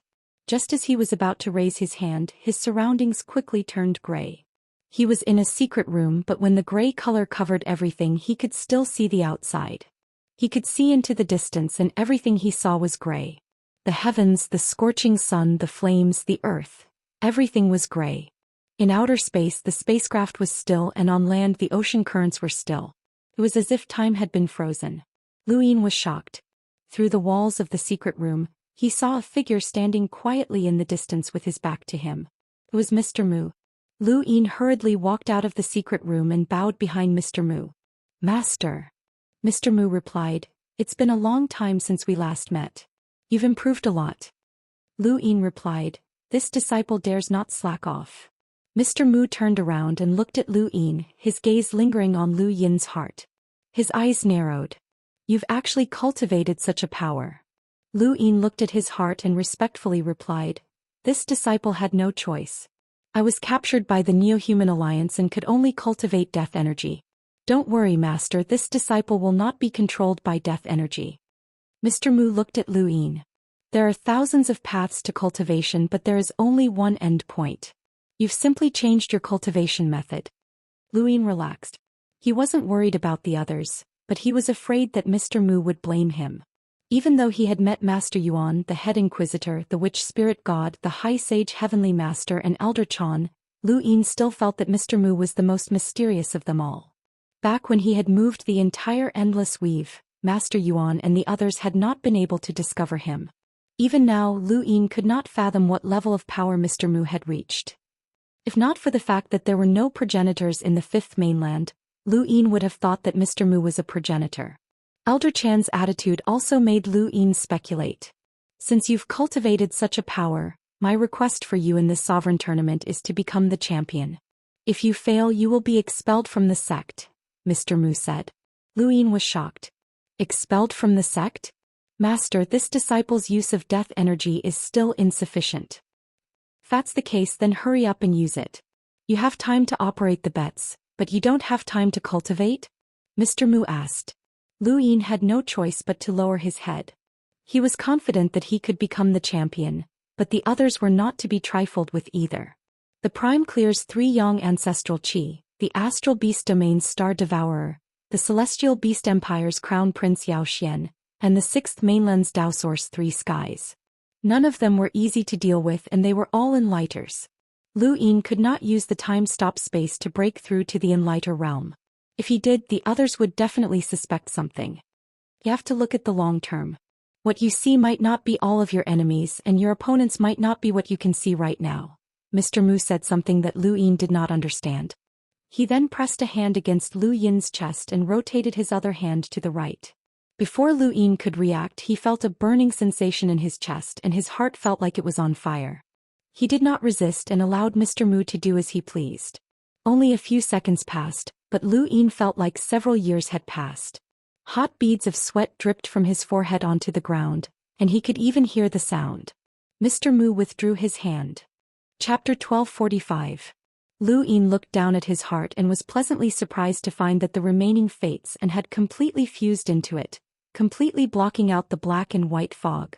He immediately used his fates, and which was still in the shape of a clump of dirt, but it was much larger, and its toughness had definitely increased as well. Lu Yin had not forgotten how he had used his fates and to block a hunter's attack. All this time his fates and had been too small to completely protect him, and his enemies had been too strong, so it had not been very useful. However, things were different now, as the fates and could protect half of his body. However, there were not many places where he could use the fates, and as his physical defenses were already extremely strong. Lu Yin felt strange as he looked at the fates and in front of him. This clump of dirt seemed to have a shape. Mr. Mu looked at Lu Yin's fates and said, "It's not very useful to you right now, but it might or might not be useful in the future. It'll depend on your luck." Lu Yin suddenly thought of something and looked at Mr. Mu expectantly. "Master, I'm already a hunter, but my physical strength hasn't reached the peak of this realm." Mr. Mu knew what Lu Yin wanted to say. Once you become an explorer, you can only cultivate on your own. If you borrow the strength of others, it will become a hindrance in the future. You must remember that. Lu Yin was helpless. "I understand, Master." Mr. Mu raised his hand and something familiar entered Lu Yin's eyes. Lu Yin's eyes lit up. Intelligence root? Mr. Mu took out the familiar intelligence root, but it was not withered. Instead, it was a normal intelligence root just like the one that Lu Yin had upgraded in the past. "This is all I can help you with. Borrowing external strength is not the right path, and you will understand in the future. If you want to increase your strength, you can only rely on yourself." He then passed the intelligence root to Lu Yin. Lu Yin happily accepted it. To him, even if Mr. Mu taught him a battle technique or a secret technique, it would not be as useful as this intelligence root. The moment he saw it, he had already thought of how to use it. "Master Dash." Lu Yin looked up and was about to speak when everything returned to normal. A spacecraft flew past him and the ocean surged violently. Bustling noises could be heard all around him once more. Everything that had just happened seemed like an illusion, and if not for the intelligence root in his hand, he would have thought that he was dreaming. Lu Yin was annoyed that Mr. Mu had left too quickly. He still had many questions to ask, and he hadn't even had the time to ask for the jade. Without the jade, he wouldn't be able to take the initiative to contact Mr. Mu, which was a pity. He shook his head and sighed as he thought about what Mr. Gongmu had just said. He gripped the root of wisdom and his eyes lit up. It was time for him to improve once more. His goal in the Supreme Tournament was to become the Soul Prime. At the same time, in the Innerverse, in the Day-Night clan's ancestral grounds, Lu Yin's image stood tall and unshakable. Next to him was Zhou Day-Night, and below her was Zhanlong Day-Night. These three names were the ones that the Day-Night clan hated the most. The ancestral land's stone tablet had been occupied by their enemies and traitors, which was a disgrace to the entire Day-Night clan. All of the Day-Night clan members were diligently cultivating, and none of them were in the mood to care about what was happening outside. Night Queen Yanqing was no longer in the ancestral grounds, as she had been taken away by Night King Dijiang to prepare for the Supreme Tournament. The Day-Night clan was one of the strongest clans in the Innerverse, and they could not miss this opportunity. Night Queen Yanqing was currently ranked 4th on the ancestral grounds stone tablet, and all of the Day-Night and Night King clansmen believed that she would definitely replace Zhanlong Day-Night and Zhou Day-Night to enter the top 3. As for Lu Yin, the Day-Night clan members subconsciously ignored him. He was a freak, and unless Night King Zhenwu was revived, no one would be able to compete with him. Suddenly someone exclaimed, "Who's that? He's rising so quickly." Many Day-Night clan members opened their eyes and looked in the direction of the exclamation. They saw an image rise from the top 10 to 5th place, second only to Night Queen Yanqing. This image was very unfamiliar to them. This image not only caused many Day-Night clan members to exclaim, but it also attracted the attention of the elders on the ancestral grounds stone tablet. They hurriedly asked who this person was, but there was no answer. No Night King clansman knew who this person was.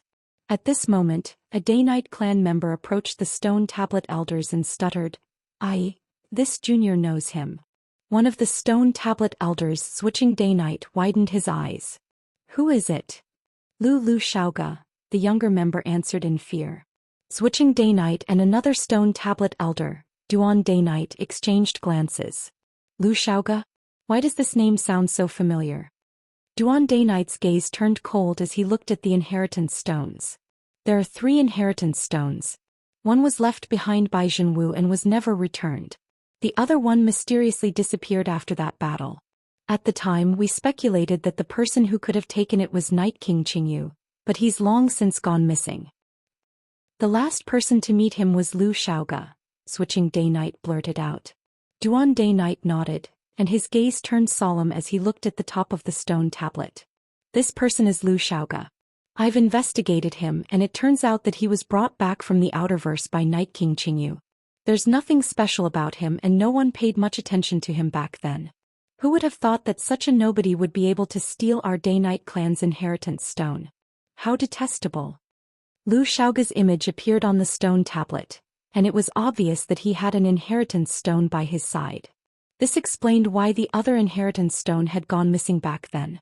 But how could a junior like him steal an inheritance stone from our hands? He's not even a member of our Day-Night clan, so how could he enter the inheritance corridor? Switching Day-Night did not understand. Duan Day-Night answered, perhaps Night King Qingyu worked together with this person. Switching Day-Night nodded. That's right. If Night King Qingyu can steal an inheritance stone once, then he can do it again. However, his image has long since disappeared and he's no longer on the stone tablet. He should be dead.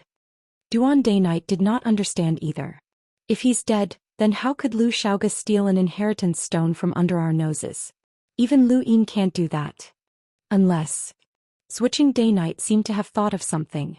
Duan Day-Night answered seriously, unless this person has an innate gift as mysterious as Night King Qingyu's, which allows him to ignore space. Switching Day-Night answered, Lu Xiaoga should be in East San Dios in the Outerverse. I'll immediately send someone to capture him. Duan Day-Night nodded.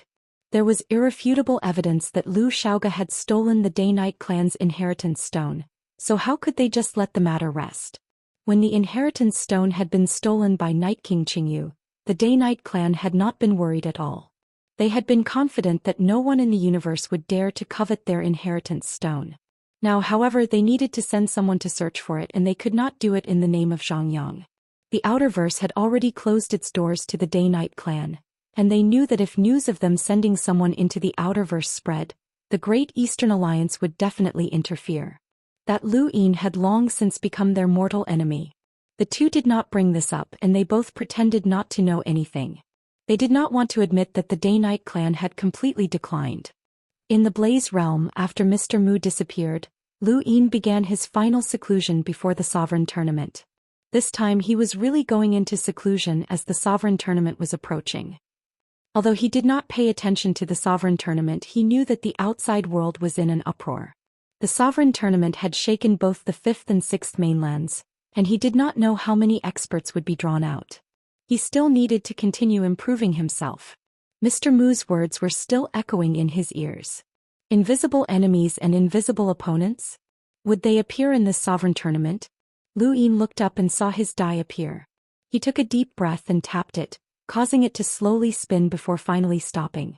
5 pips, borrowing an innate gift. This was meaningless as he would not be able to find anyone with an innate gift within 10 seconds. Lu Yin thought about it and rolled the die again. 4 pips, time stop space. After entering, Lu Yin's heart settled down. With his current wealth he could stay here for a long time. He raised the time limit to 240 days and then took out the Heaven Flame Stone. Although he could not break through to the Enlighter realm, the Heaven Flame Stone could absorb high temperatures from the flames and the star essence on his body would allow him to upgrade it a few times. Currently, the Heaven Flame Stone had absorbed the Dark Phoenix clan's 16th level of Black Flames, Eccentric Chi's Great Fire God, Madame Lan's Scorching Sun and Crimson Lord's Great Fire God. The rest of the flames had already been consumed. Lu Yin gripped the Heaven Flame Stone, and as the high temperature imprinted itself onto his arm, the burning pain of his flesh assaulted him once more. In front of him, the burning star essence quickly transformed into a red barrier that enveloped him. Master Hong's Fire God was here, and this was the highest temperature that the Heaven Flame Stone could absorb, which was about the same as the 16th layer of black flames. The two types of flames that could rival the power of an emissary burned at high temperatures, and Lu Yin's skin began to crack. The rate at which he absorbed star energy increased as well. Even though he had mastered a shortcut, not everyone could use it. For example, using the Heaven Flame Stone to absorb star energy would cause even an ordinary enlighter to melt under the high temperatures. Only Lu Yin's physical strength could withstand it, and this shortcut was both painful and enjoyable. Lu Yin had used death energy to break through to the Hunter realm, and as the death energy had converged into a black and white fog, the star energy in his body had also been depleted, and he needed to constantly replenish it. Furthermore, he had used up a lot of star energy to deal with Master Hong on the summoning platform, and he had not been able to complete a full cycle. To complete a full cycle he would need about 1.2 million star essence. Now that he had broken through to the hunter realm, his star energy replenishment speed was much faster. The Heaven Flame Stone, the Sirius technique, and his control of star energy had reached the level of a world realm cultivator, which allowed him to absorb star energy extremely quickly. In just a few days he had completely replenished the star energy he needed to break through to the hunter realm.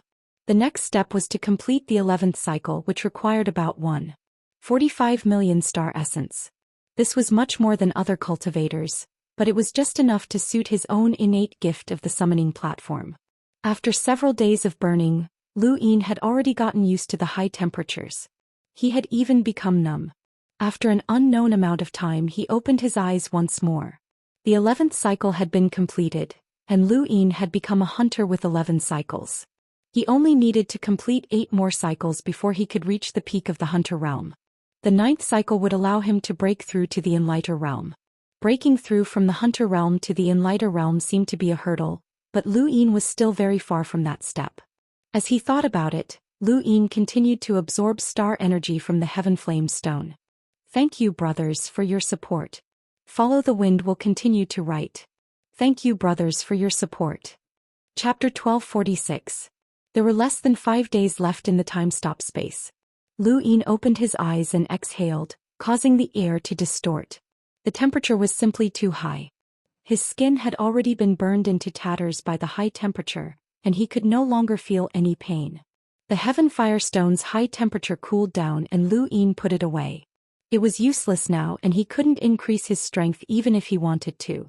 The flames had only allowed him to reach the hunter realm with 13 cycles, which meant that he was still 6 cycles away from becoming an enlighter. He would be able to break through on the 7th cycle, so he wasn't too far away. As for the star essence, he had used up about 7 million, which was a ridiculous amount. Fortunately he had plenty of money. After resting for half a day, Lu Yin raised his hand and his die appeared. He tapped it and the die spun before finally stopping. Roll 1 was useless. Lu Yin wasn't in a hurry and he looked up at the time. There were still 4 days left, which was too short. He had originally wanted to extend the time, but it wasn't worth it. Extending the time by 10 days would cost him double the amount of star essence, which was a little ridiculous. Since he wasn't in a hurry, Lu Yin silently recited the Stonewall scriptures. He had already formed a habit of reciting the Stonewall scriptures whenever he had nothing to do. The scene in front of him changed, and Lu Yin returned to the secret room where he continued to recite the Stonewall scriptures. 3 days later, Lu Yin could continue rolling the die. This time Lu Yin's luck wasn't too good. He rolled 1 for 3 consecutive rolls, which resulted in useless items. On the 4th roll he was left speechless. He looked at the impurities on the cover of the die and wondered who had put this in their cosmic ring. The person on the cover was actually Zhou Xian, and she was someone he was familiar with. Lu Yin finished rolling the die 5 times, and he would have to wait at least 10 days if he wanted to continue rolling the die. 10 days passed by quickly and Lu Yin raised his hand and tapped his die. He had to roll 4 pips. He was afraid that he would roll 6 pips, so he placed his cosmic ring aside. Reality proved that he was wise and he actually rolled 6 pips. If he hadn't placed his cosmic ring aside, he didn't know how much star essence would have been used up. The second roll went smoothly and he rolled 4 pips. Lu Yin entered the time-stop space once more. He had spent a mere 20,000 star essence to extend the time to 240 days. If he hadn't come out just now, he would have spent countless star essence to extend the time limit by 240 days. No matter how rich he was, he wouldn't be able to afford it. Inside the time-stop space, Lu Yin wanted to roll 3 pips, but he couldn't. Helplessly, he used the Root of Wisdom to make tea. The Root of Wisdom varied in size. The Root of Wisdom that Mr. Mu had given him was not as big as the withered Root of Wisdom that he had obtained from lock-breaking. It could only be brewed into 3 sips of tea. The withered Root of Wisdom from before had been brewed into 5 sips of tea. As the tea brewed, a fragrant aroma assailed his nostrils. He took a whiff and felt his mind clear up. Regardless of whether it was what he was seeing or his memories, everything was clear. He could recall everything that had happened to him, and it was like watching a movie. He could see every detail. All of a sudden his intelligence had increased by a lot. This was the magical effect of the wisdom root tea. Lu Yin had already decided that he was going to use the wisdom root tea to deduce the overlaying stacks path.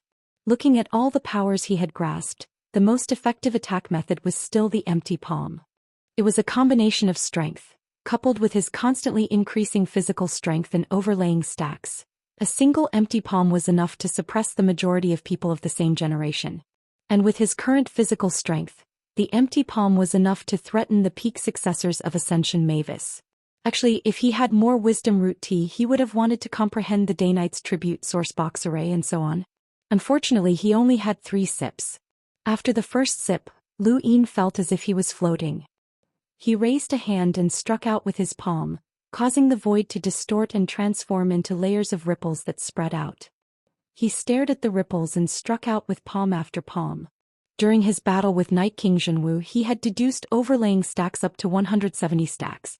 Now he easily reached 180 stacks and then 190 stacks. Overlaying stacks was based on physical strength, and after breaking through to the hunter realm, Lu Yin's physical strength had increased by a lot. The increase was a little exaggerated, and he only stopped after deducing overlaying stacks up to 220 stacks. With a single palm strike there were 220 stacks. Even if Lan Si were to clash with him, he would be directly crippled. According to Lu Yin's estimates, even if Lan Si broke through to the Enlighter realm, his overlaying stacks would only be able to reach 200 stacks at most. As for Ascension Mavis, his strength would not surpass 200 stacks by much, but it was definitely not enough. Of course, 200 stacks was not Lu Yin's current limit. He had just broken through 13 cycles, and every time he broke through, his strength would increase. Lu Yin drank another sip of wisdom root tea and continued deducing overlaying stacks. The void trembled like the sound of a drum crossing the river of time. 250 stacks. Lu Yin had deduced a total of 250 stacks from his second sip of wisdom root tea.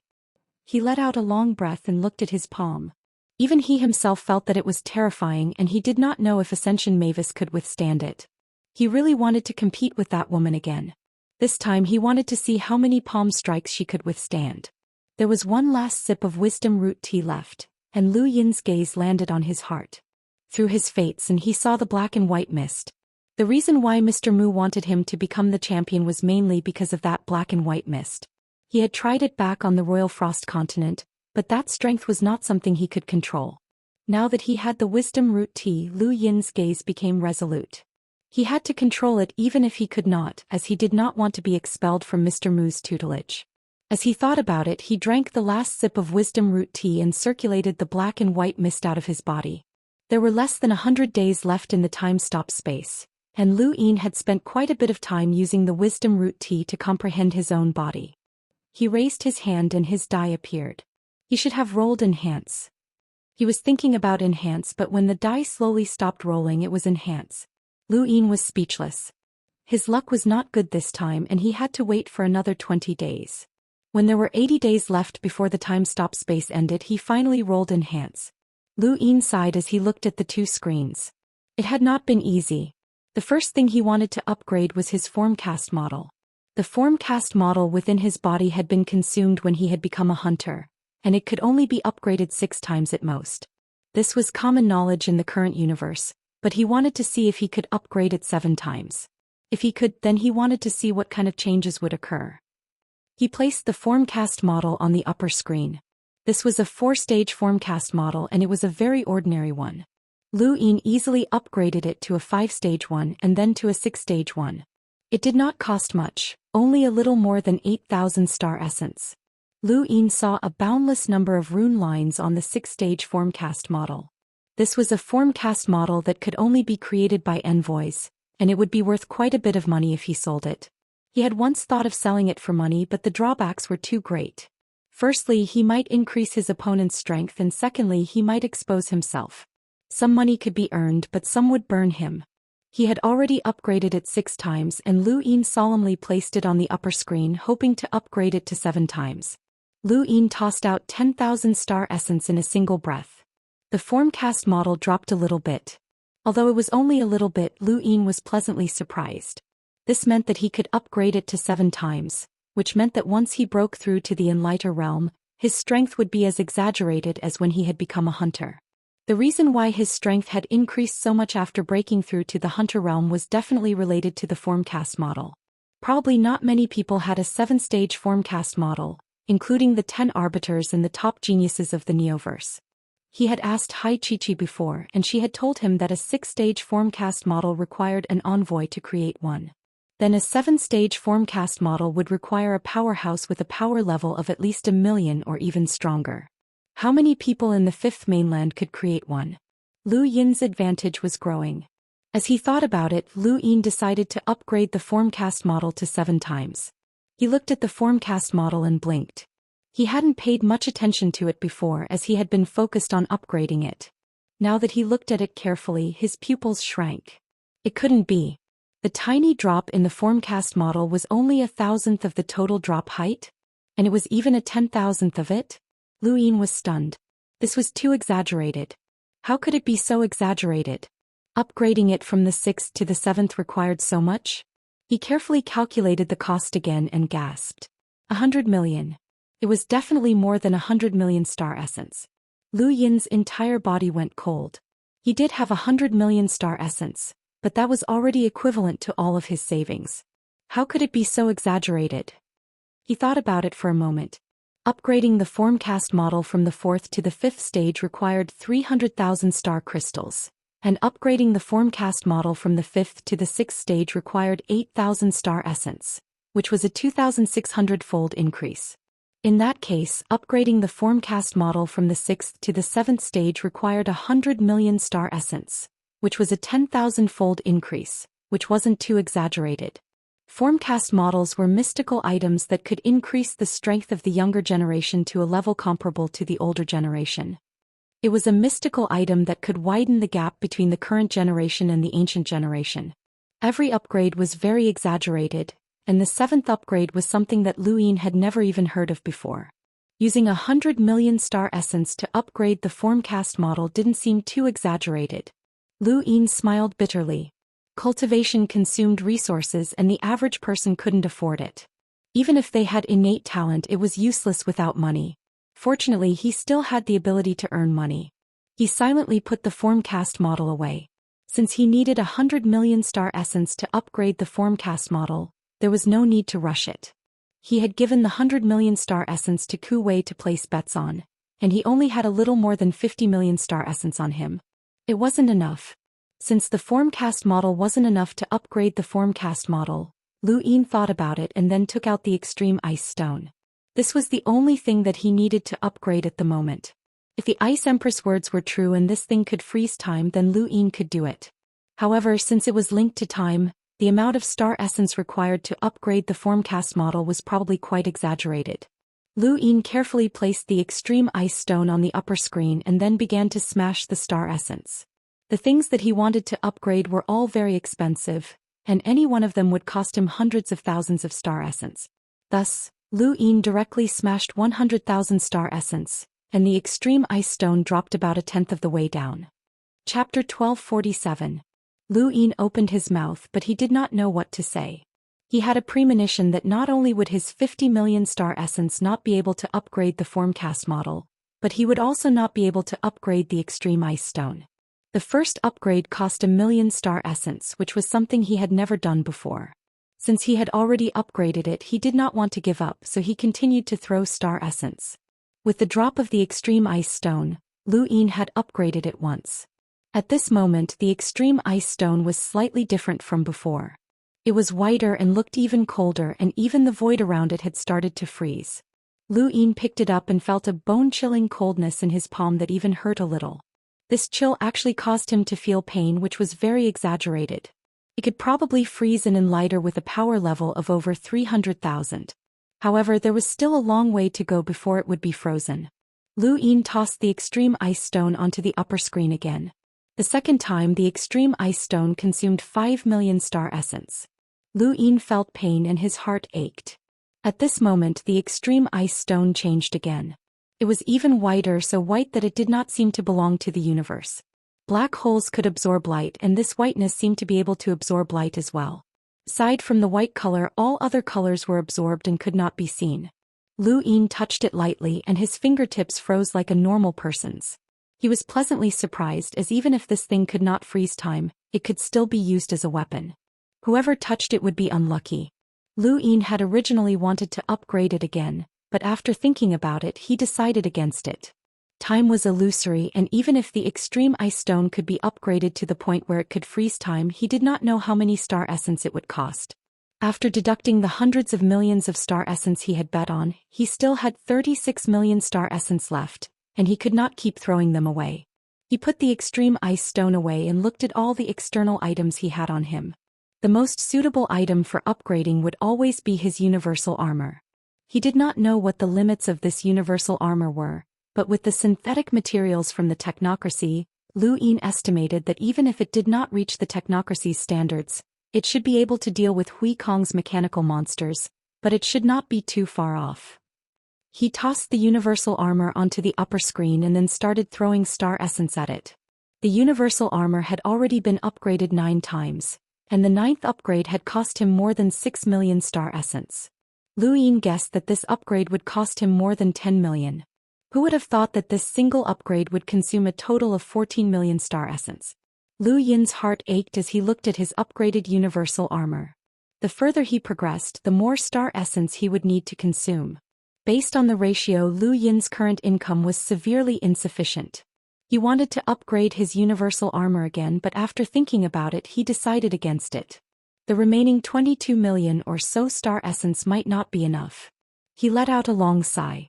He hoped that he would be able to make a big profit from the betting at the sovereign tournament. Otherwise he would really be out of money. He had used up all of the Blaze Realm's money. Actually, in the Blaze Realm's stockpile, crystal essences were the least valuable items on the ground. There were many other things that could be sold. Lu Yin thought about it and decided that it was time to transfer Bei Qing over. As Lu Yin's status continued to rise, the amount of star essence he needed to use would become ridiculous. The resources available at the mainland's auction house were no longer enough to support him. However, if the mainland's auction house opened up a store in the Innerverse, they would be able to sell the stock of large organizations like the Blaze Realm, which should be enough for Lu Yin to use for a while. He recited the Stonewall scriptures as he thought about how to make money. Time passed quickly. The scene in front of him changed and he appeared in the secret cultivation room of the fire domain. His gadget beeped and Lu Yin checked it. He was delighted when he saw that the general appointment stage had been delivered. The general appointment stage had been delivered from the Neoverse 2 days ago. Master Yuan was very straightforward and efficient. Lu Yin had originally thought that the stage would only arrive after the sovereign tournament, but he had not expected it to arrive so quickly. The stage had been pulled over by a black hole-grade aurora. Ku Wei had said this and he was shocked. 7th bro, what's this thing? It's so big but it can't be stored in a cosmic ring. Lu Yin had only just found out that the general appointment stage could not be stored in a cosmic ring. It was no wonder why the 6th mainland had not taken it away. Otherwise, even the head inquisitors might not have been able to take it back. Lu Yin looked at the giant stage in front of him and leaped onto it. He suddenly felt a sense of familiarity and he seemed to hear some sort of sound. Devastation? Hull? Despair? There was a thump as Ku Wei punched the stage, waking Lu Yin up. It's that hard. Leave first, Lu Yin said. Ku Wei hurriedly complied. Right, 7th bro, the bets have been placed in batches. What's the banker's reaction? Lu Yin asked. Ku Wei laughed strangely. After placing such a large bet, the banker panicked. They sent people to investigate but they didn't find anything related to us. Lu Yin replied, let them investigate and lead the clues to the Neoverse or Leon's Armada. Ku Wei was puzzled, but he soon understood that Lu Yin was afraid that the banker would go back on his word. For them to be able to place such a large bet, the banker's strength was not to be underestimated. At the very least, they were a great power in the Innerverse. Such a power might go back on their word in front of Lu Yin, but they definitely would not dare to do so in front of Leon's Armada. Got it, 7th bro. Right, will the payout rates change? Ku Wei asked. Lu Yin replied, it doesn't matter.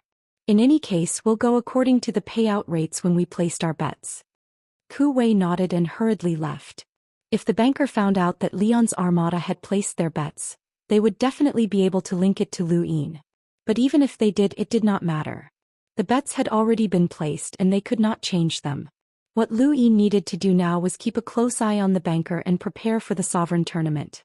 Half a month later, a large radiant great aurora departed from the Blaze realm and headed towards the Chaos Flow Zone. Lu Ying, Ku Wei, Zhou Dainite, Zhanlong Dainite and Big Sis Lung were aboard the spacecraft. Big Sis Lung was currently the captain of the Great Yu Empire's 5th Squadron, and she was ranked 10th on the top 100 rankings. Since the Innerverse and Outerverse had been separated, she had nowhere else to go, which was why she had gone to the Great Yu Empire. Although she had not left, she still had to participate in the sovereign tournament. There was no need to talk about Ku Wei. Zhou Dainite and Zhanlong Dainite were both going to participate in the sovereign tournament. This was the first time Lu Ying had met Zhou Dainite since they had parted ways at the Dainite Flow Zone. Their relationship was very complicated. They were friends and they had both faced death for each other, but they did not seem to have such feelings for each other as lovers. Even Ling Gong was more like Lu Yin's lover than Zhou Dainite. Lu Ying did not know what his relationship with Zhou Dainite was. He glanced at her and saw that she had a cold expression on her face. He looked out into the darkness of outer space and recalled the imprints on the dais. There were beasts and people. If that dais was the same as his second innate gifts, then those imprints belonged to the people who had been summoned. Lu Ying had studied it for half a month, but he had not been able to summon the people who had been summoned. His blood was useless. Could an innate gift last forever? Unless the person who possessed it did not die. Lu Yin's thoughts were complicated. The dais were related to his birth, and if that dais was someone's innate gift, then that person must be related to him by blood. But where was that person? Seventh bro, have you heard? In the west of Chaos Flow Zone, a place called the Floating Realm has been renamed the Higher Realm. Everyone who lives there is from the 6th mainland and everyone in the Innerverse and Outerverse knows about it. Lu Ying had not heard about this. What's the reaction from the Innerverse and Outerverse? It's a mess. Although the higher realm's surroundings have been sealed off by the Hall of Honor, many people from the Innerverse have gathered there. I've heard that quite a few conflicts have broken out and it's very intense. A war could break out at any moment. Fortunately, Master Yuan rushed over and he should be able to suppress it. Lu Ying did not say anything as he quietly pondered the situation.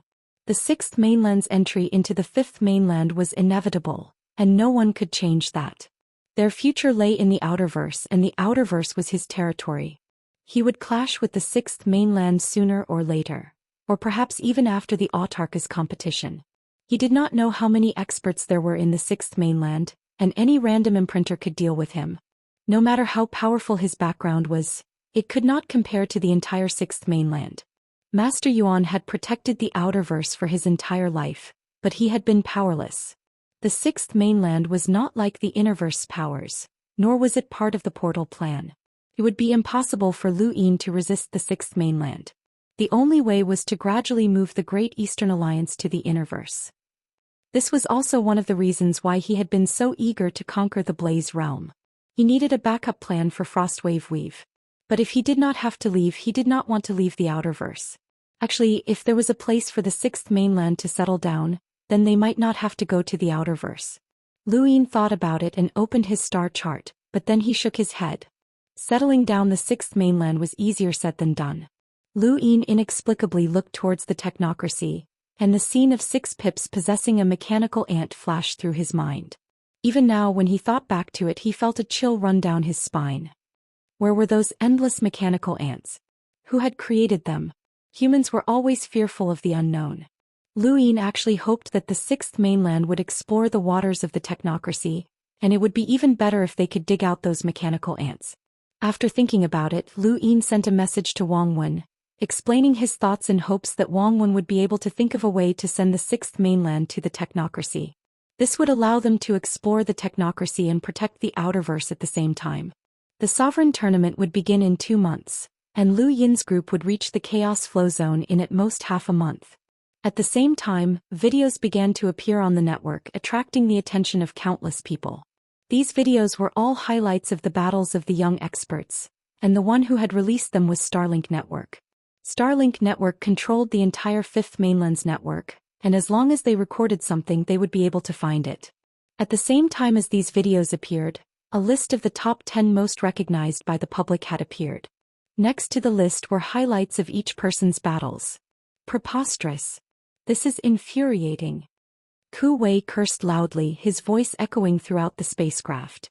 Zhanlong, Daoist and the rest looked at him. Ku Wei took out a screen and looked at Lu Yin. 7th bro, these people have gone too far. They actually ranked you 13th. They don't even respect you at all. Lu Yin looked at the screen and so did Zhou Daoist and the rest. This was a list of the top 10 predictions, but there were not just 10 people on it. There were 15 of them. Thank you. Administrator of the Jungle Missing Link. Only Wind controls brothers. I'll add more chapters as a reward. Wind will write as much as possible. Thank you for your support, brothers. Chapter 1248.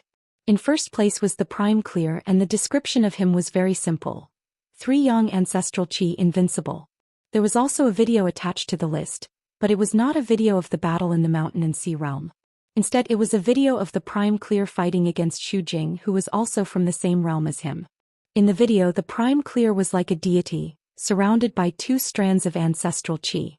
Xu Jing tried his best to get close, but he could not. In the end, he was defeated by a strand of ancestral chi. During the battle in the mountain and sea realm, the Prime Clear's reputation for being invincible had started with 3 streams of ancestral chi. At that time, no one had been able to force out the true 3 young ancestral chi. It was only when the ghoul corpse appeared and suppressed everyone that the Prime Clear revealed his true strength. 3 young ancestral chi could transform into 3 progenitors, and it was indeed unfathomable. The Prime Clear was ranked first, and most people had nothing to say except for the 6th mainland. In second place was Bu Kong, one of the 6th mainland's Dao Source 3 skies. There was not much information about him as he was from the 6th mainland, and it focused on what the Dao Source 3 skies were. It also focused on Bu Kong's innate gift and how he had become a boundless advanced lockbreaker. It also listed that he had mastered a source box array, which was why he was ranked second. Bu Kong's cultivation had reached the Dao Source 3 skies, and he was almost invincible. He had also mastered a source box array, so he was indeed qualified to be ranked second. Bu Kong's battle video was of the battle in the Cosmic Sea, and the scene where Bu Kong had used a source box array to knock everyone off the stage was especially memorable. In third place was the Astral Beast Domain's Celestial Beast Empire's Crown Prince, Zhou Xian. There was almost no information about him, and there was only an introduction to the Celestial Beast bloodline. The Astral Beast Domain's Celestial Beast bloodline was ranked first on the Celestial Beast list, and it was unshakable. Any Celestial Beast was born as a hunter, and their food was spiritual force. Once their spiritual force was consumed, they would never recover. There were no battle videos of him, and even the Starlink network could not find any. It was said that this Crown Prince had been asleep for many years and had only awakened because of the Supreme Astral Tournament. In other words, he had only come for the tournament. No one knew how strong he was, but since he could represent the Astral Beast Domain and was the Crown Prince of the Celestial Beast Empire, it was reasonable for him to be ranked third. After all, the Astral Beast Domain was an existence that had fought against the human domain for countless years, and they had even resisted the 6th mainland's invasion. Their foundations were unfathomable. Back then, everyone had been hunters, and she had used her origin as she had been able to keep everyone else. At that time, everyone had been hunters. Back then Ziyi had. Back then everyone had. Back then Ziyi's. Ziyi had Ziyi. Clear. Lu. The 6th mainland had always suppressed the cultivators of the 5th mainland at the same cultivation level. Coupled with their imprints, bloodlines, secret techniques and martial seals, it was simply too difficult for the cultivators of the 5th mainland to defeat them. On the other hand, the Dao Source 3 skies had long since become enlighters, and their realms had already surpassed many others. Perhaps even Yu Hua Mavis and the others had not broken through to the enlighter realm before them. The fact that the 6th mainland had dared to invade the 5th mainland and even replace the 5th mainland sky was a testament to their strength. The Dao Source 3 skies were truly invincible in the 6th mainland. If not for the Prime Clear's 3 sons' ancestral chi being too famous and Zhou Xian being too mysterious, then Ziyi and Ziyi might have taken first and second place. There were not many battle videos of Ziyi. The most classic was her battle with Lu Tianmu, which reminded many people of the Sword Sect's successor and one of the 10 arbiters. Unfortunately, Lu Tianmu was only ranked 11th and did not make it into the top 10. Although the 13 swords were powerful, The battle in the mountain and sea realm had proven Lu Tianmu's bottom line. He was much weaker than the prime clear. Because of this, Lu Tianmu's ranking had dropped. In 5th place was Xiajuyo. There was only one reason why he was in 5th place. The 9 clones technique, an invincible technique of Patriarch Chen. Back in the mountain and sea realm, Xiajuyo's power was comparable to that of Yu Hua, Mavis and the others. At that time he had only merged with 1 or 2 clones. In the upcoming Starry Sky Paragon competition, everyone believed that Xiajuyo would be able to merge with even more clones. When the 9 clones technique came together, he would be invincible. Others might not believe it, but no one dared to underestimate progenitor Chen. Just this alone was enough to place Xiajuyo in 5th place. There were slightly more battle videos of Xiajuyo. Excluding the battle in the mountain and sea realm, he had fought with many people, winning and losing. Just looking at the battle videos did not make him qualified to be in 5th place. It was all because of the 9 clones technique. In 6th place was Yu Hua Mavis. The Mavis surname was not unfamiliar to the 5th mainland or even the 6th mainland. This surname represented not only money but also power. Mavis had unparalleled power among humans, and this clan had the innate ability to control others. Regardless of the era, even during the era of progenitor Chen and symbol progenitor, Mavis was an existence that could not be ignored. There were no battle videos of Yu Hua Mavis. This successor of the tree heart of the Mavis clan had never left the mountain and sea realm.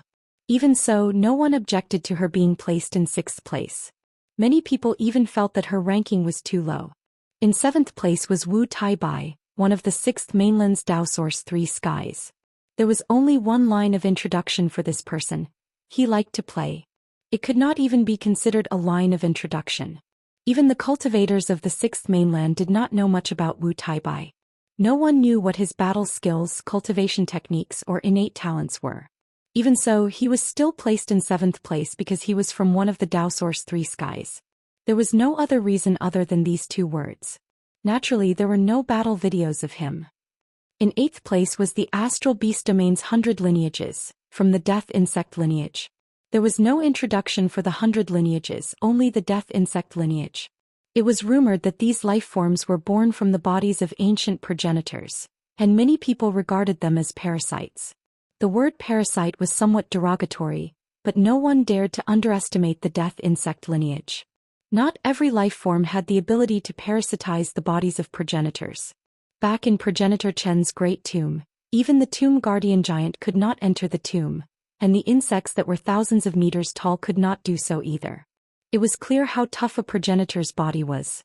The Death Insect lineage's ability to parasitize progenitors was absolutely terrifying. Many people said that the Death Insect lineage could ignore physical defenses. Although this was an exaggeration, many people believed it. Whether or not a progenitor specialized in physical strength, their physical bodies were unimaginable. Because of their association with progenitors, the Death Insect lineage was ranked 2nd on the Astral Beast Domain's Heavenly Beast list, second only to the Heavenly Beast lineage. If not for the fact that they had so few members and had not appeared for hundreds of thousands of years, they might have surpassed the Heavenly Beast lineage and become the first on the Heavenly Beast list. Similarly, although there was no information about the 100 lineages, the Death Insect lineage was still ranked 8th because of its association with progenitors. Ranked 9th was Qiu Shi, the eldest senior sister of the Sirius sect. She was also known as the 4 Ultimate Heavenly Maiden, and there was more information about her. She was an enlighter, and she had the Sirius sect's secret technique, Stellar Shift. She was also a boundless advanced lockbreaker and had mastered sourcebox arrays. Just these 3 points alone were enough to shock people. She was very similar to Bukong, but it was a pity that she came from the 5th mainland. If she had come from the 6th mainland and cultivated an imprint like Bukong, then her ranking would not have been so low. After all, she was the one who had exiled Bukong, Lu Yin, and the General Appointment Platform, which had prevented the 6th mainland from snatching it away. During the battle in the Mountain and Sea Realm, she had used a sourcebox array, the Great Transfer Array, to exile Xianxia. She had fought against both Xianxia and Starsabil by herself, and her strength was not any weaker than Heaven's Emergence Mavis. The reason why she was ranked lower than Heaven's Emergence Mavis was because she was a normal person and not a Mavis. However, there was one thing about Qiu Shi that made people look forward to her 4th ultimate technique.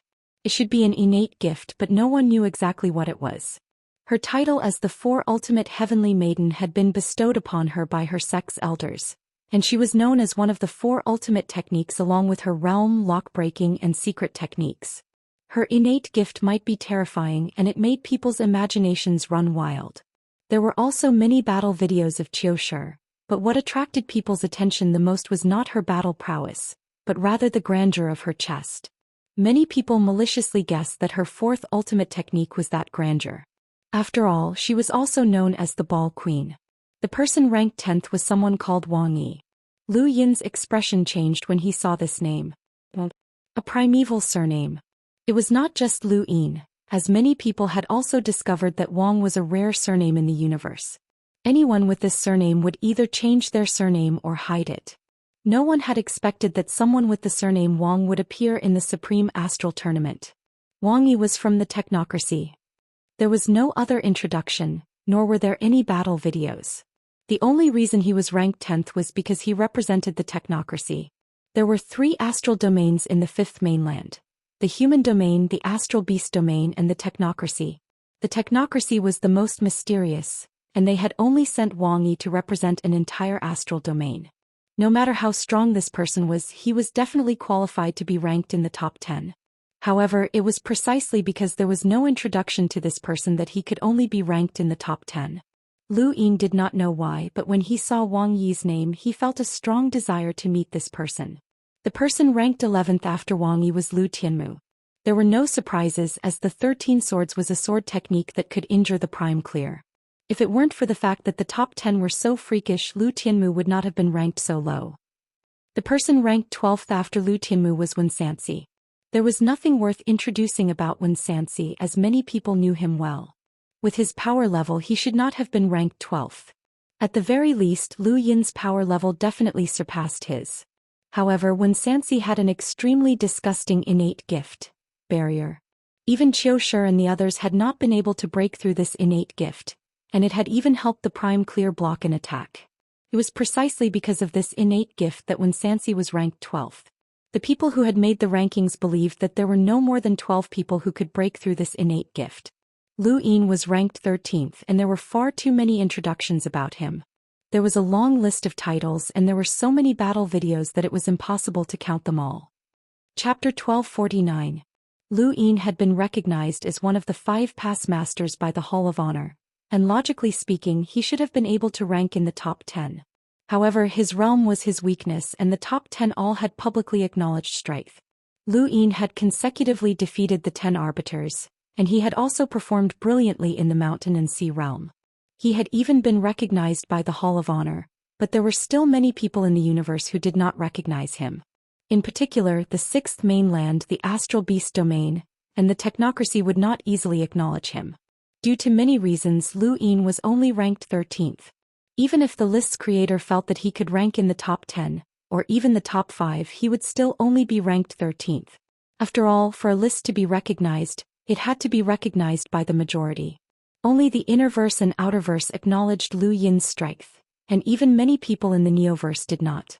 Although his performance in the mountain and sea realm had been acceptable, that was all there was to it. Even when Xianxia and the others had fought on the highest stage.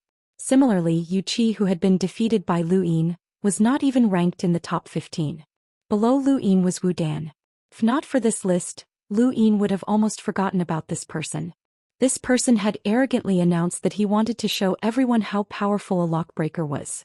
He had become a boundless advanced lockbreaker at such a young age and was also a genius who had mastered sourcebox arrays. There was not much information about Wu Dan, and the information about his origin was from the lockbreaker realm. Many people did not know what the lockbreaker realm was, and no one had introduced him.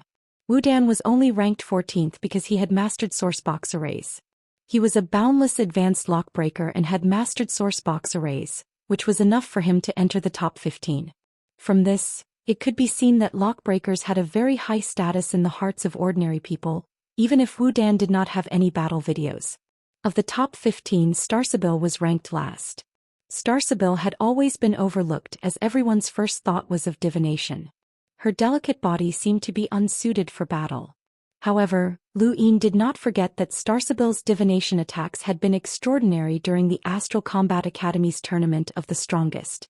She had also fought to the end in the mountain and sea realm. If not for her and Shadowless, Ling Palace might not have been able to last until the end. Starsabil's divination abilities and her battle experience. The main reason that Starsabil was ranked 15th was because of the 9 clones technique. Progenitor Chen's unparalleled technique had been grasped by 2 people, Xia Jiuyo and Starsabil. No one knew how they had managed to do so, but just the 9 clones technique alone was enough to place Starsabil at the 15th position. These were the predictions of the Starry Sky Supreme Warrior list. The last 5 were likely to enter the top 10. Of everyone present, Lu Yin was the most underestimated. He was a dignified pass lord, yet he wasn't even expected to make it into the top 10. His goal was to be the champion. What a bunch of blind idiots. 7th bro, let's also make a ranking. 7th bro is definitely number 1. What 3 sons ancestral chi? Lord Ku Wei. He was angrier than anyone else. Back when he had consecutively defeated Lan Si and Night King Zhenwu, it had shaken the universe, but most people had still only been hunters. Furthermore, he had only been a spectator during the battle in the mountain and sea realm, so it was normal that no one paid attention to him. If the Hall of Honor hadn't recognized him as the past master, then he wouldn't have even made it into the top 15. Which of the top 15 wasn't a famous expert? Even the Celestial Beast Empire's Crown Prince Zhou Xian, the technocracy's Wang Yi and the others who were the least familiar with him had impressive names. Lu Yin was still far from them. Not a single one of the 10 arbiters was in the top 10 of the ranking, which showed how valuable this ranking was and how strong the participants were. Lu Yin's gaze paused on Wu Taibai's name, and Mr. Bai appeared in his mind. This guy was Wu Taibai, who had fought with Night King Zhenwu in the ruins of the 5th Mainland's Dao Source sect and had almost burned Night King Zhenwu to death. Then his gaze landed on Wang Yi's name as Lu Yin still cared a lot about this person. He had almost forgotten about the primeval surname, but it would always appear when he was about to forget it and in a very dazzling manner. Sister Leng looked at the top of the ranking with the words, Supreme Clear, and asked in amazement, is the 3 sons' ancestral chi really invincible? It actually suppressed these people. Nonsense, how can there be an invincible technique? Ku Wei rolled his eyes. He wasn't wrong as there was no such thing as an invincible technique. However, Ku Wei's next sentence made Sister Leng unhappy. Whoever believes that the 3 sons' ancestral chi is invincible is an idiot. Our 7th bro is invincible, and the word invincible is tailor-made for him. Ku Wei was pleased with himself. Sister Leng glared at him as she had just believed that the 3 sons' ancestral chi was invincible. Zhou Day Knight said, Night Queen Yanqing is also participating. She's the only one from the Night King bloodline. Lu Yin looked over and saw that Zhou Day Knight and Zhanlong Day Knight were both looking at their screens. The screen displayed the statistics of all the participants, and only Night Queen Yanqing was participating from the Day Knight clan. Their opponent was only Night Queen Yanqing. Leave her to me, Zhanlong Day Knight said in a low voice. Zhou Day Knight shook her head. Night King Dijiang has awakened, and now the entire Day Knight clan only has Night Queen Yanqing as their representative. They'll definitely pour all the resources they used to nurture Night King Zhenwu into Night Queen Yanqing. This woman is different. Zhanlong Day Knight's eyes narrowed with a hint of fear. Only someone from the Day Knight clan could truly understand how terrifying that clan's resources were. Even the average person knew the importance of the Supreme Astral Tournament, and the Day Knight clan would definitely not let it slip by. However, they had only sent Night Queen Yanqing to participate. Either they had given up or they were staking everything on this. Night Queen Yanqing had definitely transformed. The ranking list that he had just seen was the most widely recognized ranking list. Aside from that ranking list, there were countless other lists that had been compiled by busybodies on the internet, and every single one of them had Lu Yin's name on it. Since he was able to be ranked on the list as a hunter, and everyone acknowledged that he had to be ranked on the list, he was not being underestimated. It was just that there were too many competitors which made him too terrifying. Ku Wei browsed the internet and the more he read, the angrier he became. 7th bro, someone actually said that the Hall of Honor chose you as the past master in order to hide even more powerhouses. They also said that you couldn't even stay on the highest stage of the mountain and sea realm, and that you're far inferior to some crying girl. Someone even said that you got in through the back door. Lu Yin was also looking at the internet, but he did not look at the rankings. They were meaningless, and had these people really revealed their true strength? Not necessarily, as he was not interested in the rankings. What he was interested in were some of the battle videos that had been released on the Interstellar Network. There were not only the experts on the rankings, but also many unfamiliar experts. For example, there was Feng Lu of the Celestial Ice Phoenix clan, who had entered Skymander's list as a substitute from the Astral Beast domain. She was a hunter and her power level was not weak. There was also a woman from the Jade realm called Luo Yu, who had killed an Enlighter with a single needle. There was also someone called Child of Light from the Radiance realm. Lu Yin had met this person before, and Muin had even interacted with the Radiance realm's master. Child of Light was one of the top geniuses of that realm. These were just the names that Lu Yin had casually browsed through. From what he knew, the Sixth Mainland had Little Qing as well as the Brahma realm's realmling who he had never seen before. There were just too many hidden experts. Your Highness, a Northline Flow Zone spacecraft has been spotted ahead. Lu Yin looked ahead and saw a large spacecraft flying in the same direction as them towards the Chaos Flow Zone. It was also a radiant-grade aurora, but it seemed to be deliberately slowing down. It had the insignia of the Northline Flow Zone and the Barth Jacques family on it. The Northline Flow Zone shared a common border with the Blazing Mist Flow Zone, so it was not surprising that they would encounter a Northline Flow Zone spacecraft. Northline Flow Zone's relationship with the Northline Flow Zone was very complicated. During the battle on planet Pyrolite, Lu Yin had used the Northline Flow Zone's help to sneak into the Chaos Flow Zone, and he had even received their help. Logically speaking, they should have been friends, but because he had consecutively killed Enlighters, Granny Chan from the Lily family had become wary of him and had betrayed him, which had almost cost him his life. This enmity had ended with Granny Chan's death, and recently when the Blaze realm had been occupied by him, the Northline Flow Zone had immediately jumped out to oppose him.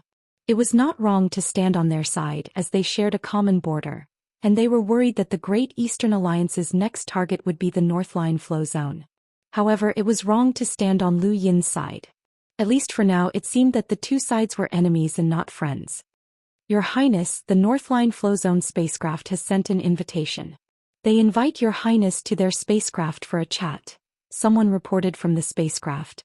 Lu Yin had originally wanted to surpass the Northline Flow Zone spacecraft and not get involved with them, but when he heard the report he thought about it for a moment. Got it. Ku Wei scooted over and asked, "Seventh bro, should we destroy them? After occupying the Blaze realm they've been the most aggressive." Lu Yin glared at him. "You stay here." He was just about to leave when he turned around to look at Ku Wei.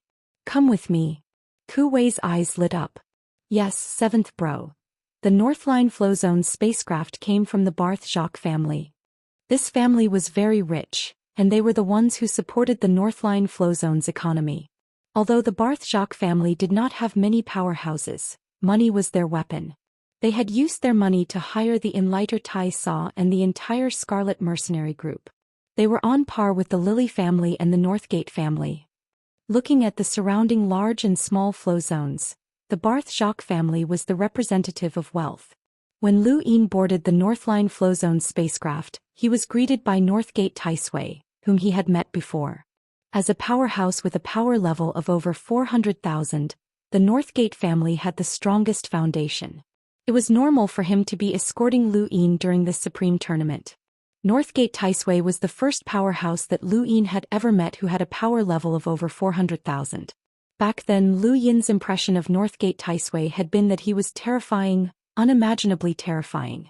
Northgate Tai Sui had been able to stir up the heavens and prevent Lu Yin from escaping. At that time, Lu Yin had indeed been forcefully dragged back by Northgate Tai Sui, and it did not matter where he escaped to. It could be said that Northgate Tai Sui had opened Lu Yin's eyes. However, only 10 years had passed since then, and Lu Yin's impression of Northgate Tai Sui had completely changed. This old man was not as terrifying as he had once been, and he was just ordinary. Northgate Tai Sui watched Lu Yin board the spacecraft with an indescribably complex expression. He still remembered the first time he had met this kid. Back then, this kid had been nothing more than an ant that he could crush at will. If he had not used the Day-Night clan's name, this kid would not even have had the qualifications to talk to him. How many years had passed since then? To a powerhouse like Northgate Tai Sui, this was just a short nap. This kid had already grown to the point where he needed to personally welcome him and treat him with the proper attitude. Chapter 1250. When Northgate Taisui had heard that Lu Yin had overturned the day-night flow zone, he had been more shocked than he had ever been since he had started cultivating. The youth in front of him had known how to borrow the strength of powerhouses to protect himself when he was still weak, and now that he had gained power he was able to quickly overturn everything. Northgate Taisui had studied many of the things that Lu Yin had done and he was extremely wary of Lu Yin. This was also why the Northline Flow Zone had reacted so strongly when the Great Eastern Alliance occupied the Blaze Realm. Northgate Taisui, a powerhouse with a power level of over 400,000, was afraid. Junior Lu Yin greets Senior. Lu Yin boarded the spacecraft and immediately spoke. His tone was calm and there was no joy in it. Northgate Taisui's eyes flashed and he stepped forward with a smile.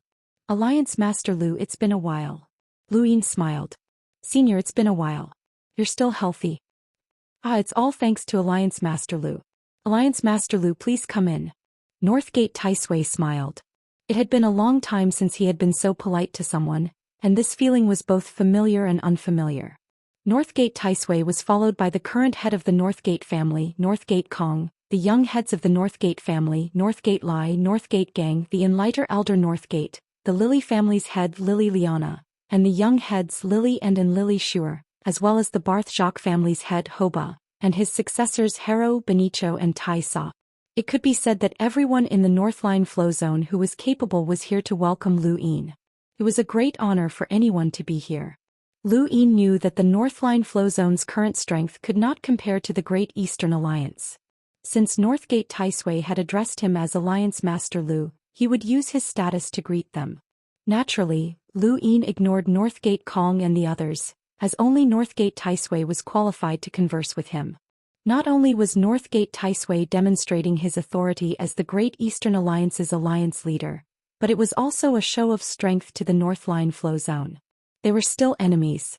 Northgate Kong and the others did not show any dissatisfaction, and they quietly stood to the side as they watched Lu Yin follow Northgate Taisui into the spacecraft. Ku Wei followed beside Lu Yin with his head held high, and of course he was a lackey. Lily and watched Lu Yin pass by with a complicated expression. In less than 10 years, this person had actually reached such a level. If she had been able to predict this back then, she would have given everything to follow him. After the inner verse and outer verse had been connected, they had found out about Granny Chan's situation. Lily Ann was furious as she had initially advocated for the outer verse to be on friendly terms with Lu Yin. Now, however, she had become the most hostile of the three great clans against Lu Yin. Within Northline Flow Zone's spacecraft's guest room, Northgate Taisui was like a businessman as he faced Lu Yin. He didn't have the demeanor of an expert, and the people standing behind him were not the heads of the three great families, but rather Lily Ann. Alliance Master Lu, it's been nearly 10 years since we last met, Northgate Taisui said with a smile. Lu Yin replied, yeah, about 10 years. It's neither long nor short. My Northline Flow Zone has a deep relationship with Alliance Master Lu. I remember that Alliance Master Lu is in charge of my Northline Flow Zone's Youth Council, and you have the authority to supervise trials. You personally witnessed the Northgate platform competition back then, ha. Northgate Taisui laughed as he tried to play the emotional card. Lu Yin smiled. That's right. During the Planet Pyrolite competition, I also borrowed the Northline Flow Zone's path. He paused and picked up the teacup on the table and swirled it around.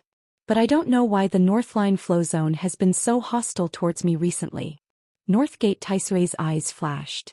Hostile? Who did you hear that from, Alliance Master Lu? Lillian also looked at Lu Yin. Ku Wei, this chapter is not finished. Please turn the page.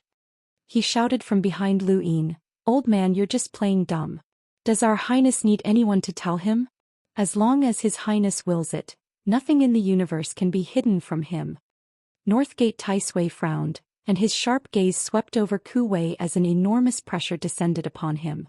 Ku Wei's face turned red and he snorted coldly, but he still held his head high. Northgate Taisui was shocked. He had originally thought that this person was just a follower, but he had never expected Ku Wei to be able to withstand Northgate Taisui's pressure. Even Northgate Lai, the most elite of the Northline Flow Zone, could not do so. Northgate Taisui carefully sized up Ku Wei and was shocked. Little brother, where are you from? Ku Wei sneered with a look of disdain. Lu Yin scolded, "Ku Wei, don't be rude to Senior Northgate." Northgate Taisui's brows rose when he heard Ku Wei's name. This surname was not simple. He sized up Ku Wei again, but he did not say anything. Instead he looked at Lu Yin. "Alliance Master Lu, many things are just misunderstandings. You should understand the North Line flow zone's position. The Great Eastern Alliance's occupation of the Blaze Realm is indeed unsettling, and it will also bring about chaos." Lu Yin put down his teacup. "So Senior wants the Great Eastern Alliance to withdraw from the Innerverse?" Northgate Taisui hurriedly replied, "Of course not, I'm just trying to clear up some misunderstandings. The North Line flow zone wishes to maintain good relations with Alliance Master Lu." Lillian spoke up from behind Northgate Taisui with a smile on her face. "Alliance Master Lu, please believe in the North Line flow zone's sincerity." She then walked forward and respectfully handed a cosmic ring to Lu Yin. No one in the entire North Line flow zone understood Lu Yin better than Lily-Ann. She was well aware of Lu Yin's desire for money. Lu Yin did not touch it, so Ku Wei took it and glanced at it before casually tossing it to Lily-Ann. He spoke in a strange tone, "Pretty lady, you're from a small place like the North Line flow zone. Our Highness doesn't blame you for your lack of knowledge. You want to settle your grudges with a mere million-star essence? Hee hee." Lu Yin looked at Lily and smiled. "Miss and we're old friends. There's no need for this. The Great Eastern Alliance will not initiate a war, so the North Line flow zone can rest assured." Lillian bowed to Lu Yin. "I was rude. Please don't take offense, Alliance Master Lu." She then looked at Northgate Taisui. Northgate Taisui gave her a look. Lillian walked out, followed by Lily Shuer. She had a sweet smile on her face. She and Lillian were two completely different types. Lillian was quiet and elegant, and her entire body was filled with a scholarly aura. Lily Shuer, on the other hand, was lively and energetic. After she entered, she carefully took out 10 cosmic rings and placed them on the table. She smiled at Lu Yin, stuck out her tongue and then jogged out of the room. Lu Yin looked at Northgate Taisui in confusion. Northgate Taisui looked at Lu Yin. "Alliance Master Lu, the grudge between you and the North Line flow zone isn't that great. These are just a small token of appreciation from the North Line flow zone, so please accept them. If the North Line flow zone has offended you in the past, please forgive us." Lu Yin's gaze swept across the cosmic rings on the table. "These are just to resolve our grudges?" Northgate Taisui answered seriously, "Just to resolve our grudges. There's no other reason." Lu Yin did not move. Ku Wei stepped forward from behind him and collected the 10 cosmic rings. He did not say anything and just stood there. "Senior Northgate, how many people did the North Line flow zone send to participate in the Supreme Tournament?" Lu Yin asked. Northgate Taisui smiled bitterly. "Only 3, Lily and Lily Shuer and Northgate Gang. The rest are too disappointing." This chapter is not finished. Please turn the page. Lu Yin smiled. "There are 4 of them." Northgate Taisui was puzzled. Lu Yin answered, "Ah Fan, a graduate of the North Line flow zone's Shanggu Academy. He's from the Outerverse East San Dios, and he's currently serving the Great Eastern Alliance." Northgate Taisui did not know this person, but when he heard that this person was serving the Great Eastern Alliance, he smiled. "So there's another elite. Thank you for taking care of him, Alliance Master Lu." Lu Yin replied, "It's nothing. By the way, this spacecraft doesn't seem to be very fast." Northgate Taisui replied, "I don't plan on going fast. Mount Supreme has been turned upside down and everyone in the universe wants to leave their name there. Those who are hostile to each other and were once enemies have all gone. My North Line flow zone doesn't have much ability, so I don't want to arrive so early.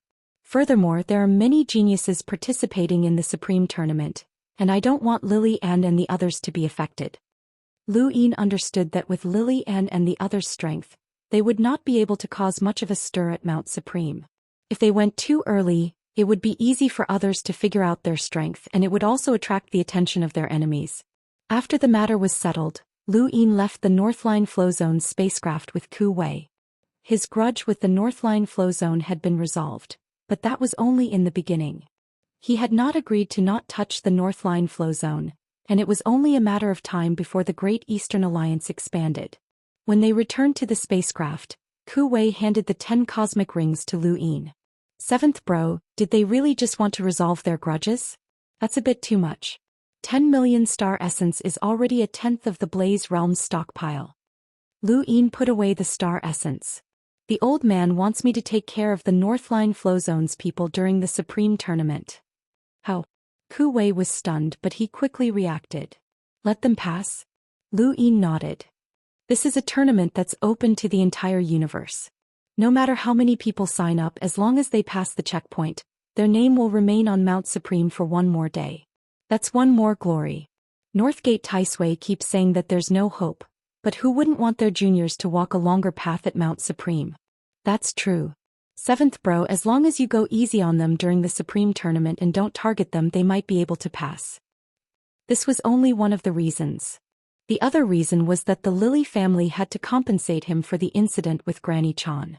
This money might not be split equally between the three families, and the Lily family should be paying the majority.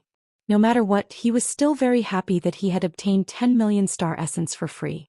It seemed like this was also a source of income. Lu Yin looked up into outer space. Once he was strong enough, he did not need to fight for things. They would naturally appear. In the Chaos Flow Zone, following the appearance of Mount Supreme, stars began to appear around the mountain one after another. There were also strange buildings that came from various powers, and many older generation experts appeared as well. Some had heard of them before, while others had never heard of them before. More and more people gathered at Mount Supreme, the Innerverse, the Outerverse, the Cosmic Sea, the Neoverse, and even the Sixth Mainland. There were all sorts of spacecraft, and some of them could not even be recognized as spacecraft. The more people there were, the more conflicts there were. There were no less than 100 battles taking place every day, and there were many who sought revenge or fought over benefits. There were just too many verbal conflicts. At this moment, on a planet, Xianxia and Sun Jiong were fighting fiercely. One was from Watermoon Villa, while the other was from the Sun family. Their statuses were about the same, and the two had been fighting for several hours without a clear victor. The Supreme Tournament is about to begin. Thank you for your support, brothers. End of chapter. Chapter 1251. Sun Jiong panted heavily as he stared at Xianxia. Watermoon Villa will be destroyed by you sooner or later. As someone from the Innerverse, you're willing to be Lu Yin's lackey. Xianxia sneered. Isn't your Sun family just a lackey of the Day-Night clan? My Sun family is from the Ascension Flow Zone. What does it have to do with the Day-Night clan? You're denying it now? If it weren't for my Watermoon Villa, your Sun family would have supported the Day-Night clan a long time ago. Now that the Day-Night clan has declined, your Sun family is in such a hurry to cut ties with them. It's rare to see such a shameless family. You're courting death. Sun Jiong was furious as he charged towards Xianxia. Xianxia sneered as he rushed towards Sun Jiong. Driven to desperation, he said. His name was Wu Da, and he was from the Astral Combat Academy. He was the founder of the Astral Combat Academy's newspaper, and he had reported on Lu Yin's battles several times. He was determined to become the greatest reporter under the heavens, and he had been preparing for this Supreme Tournament for a long time. He was certain that he would interview the most powerful person. Although Sun Jiong and Xianxia were not famous people, the reason for their fight was enough to attract Wu Da's attention. Currently, the greatest conflict between the Innerverse and Outerverse was the existence of the Great Eastern Alliance.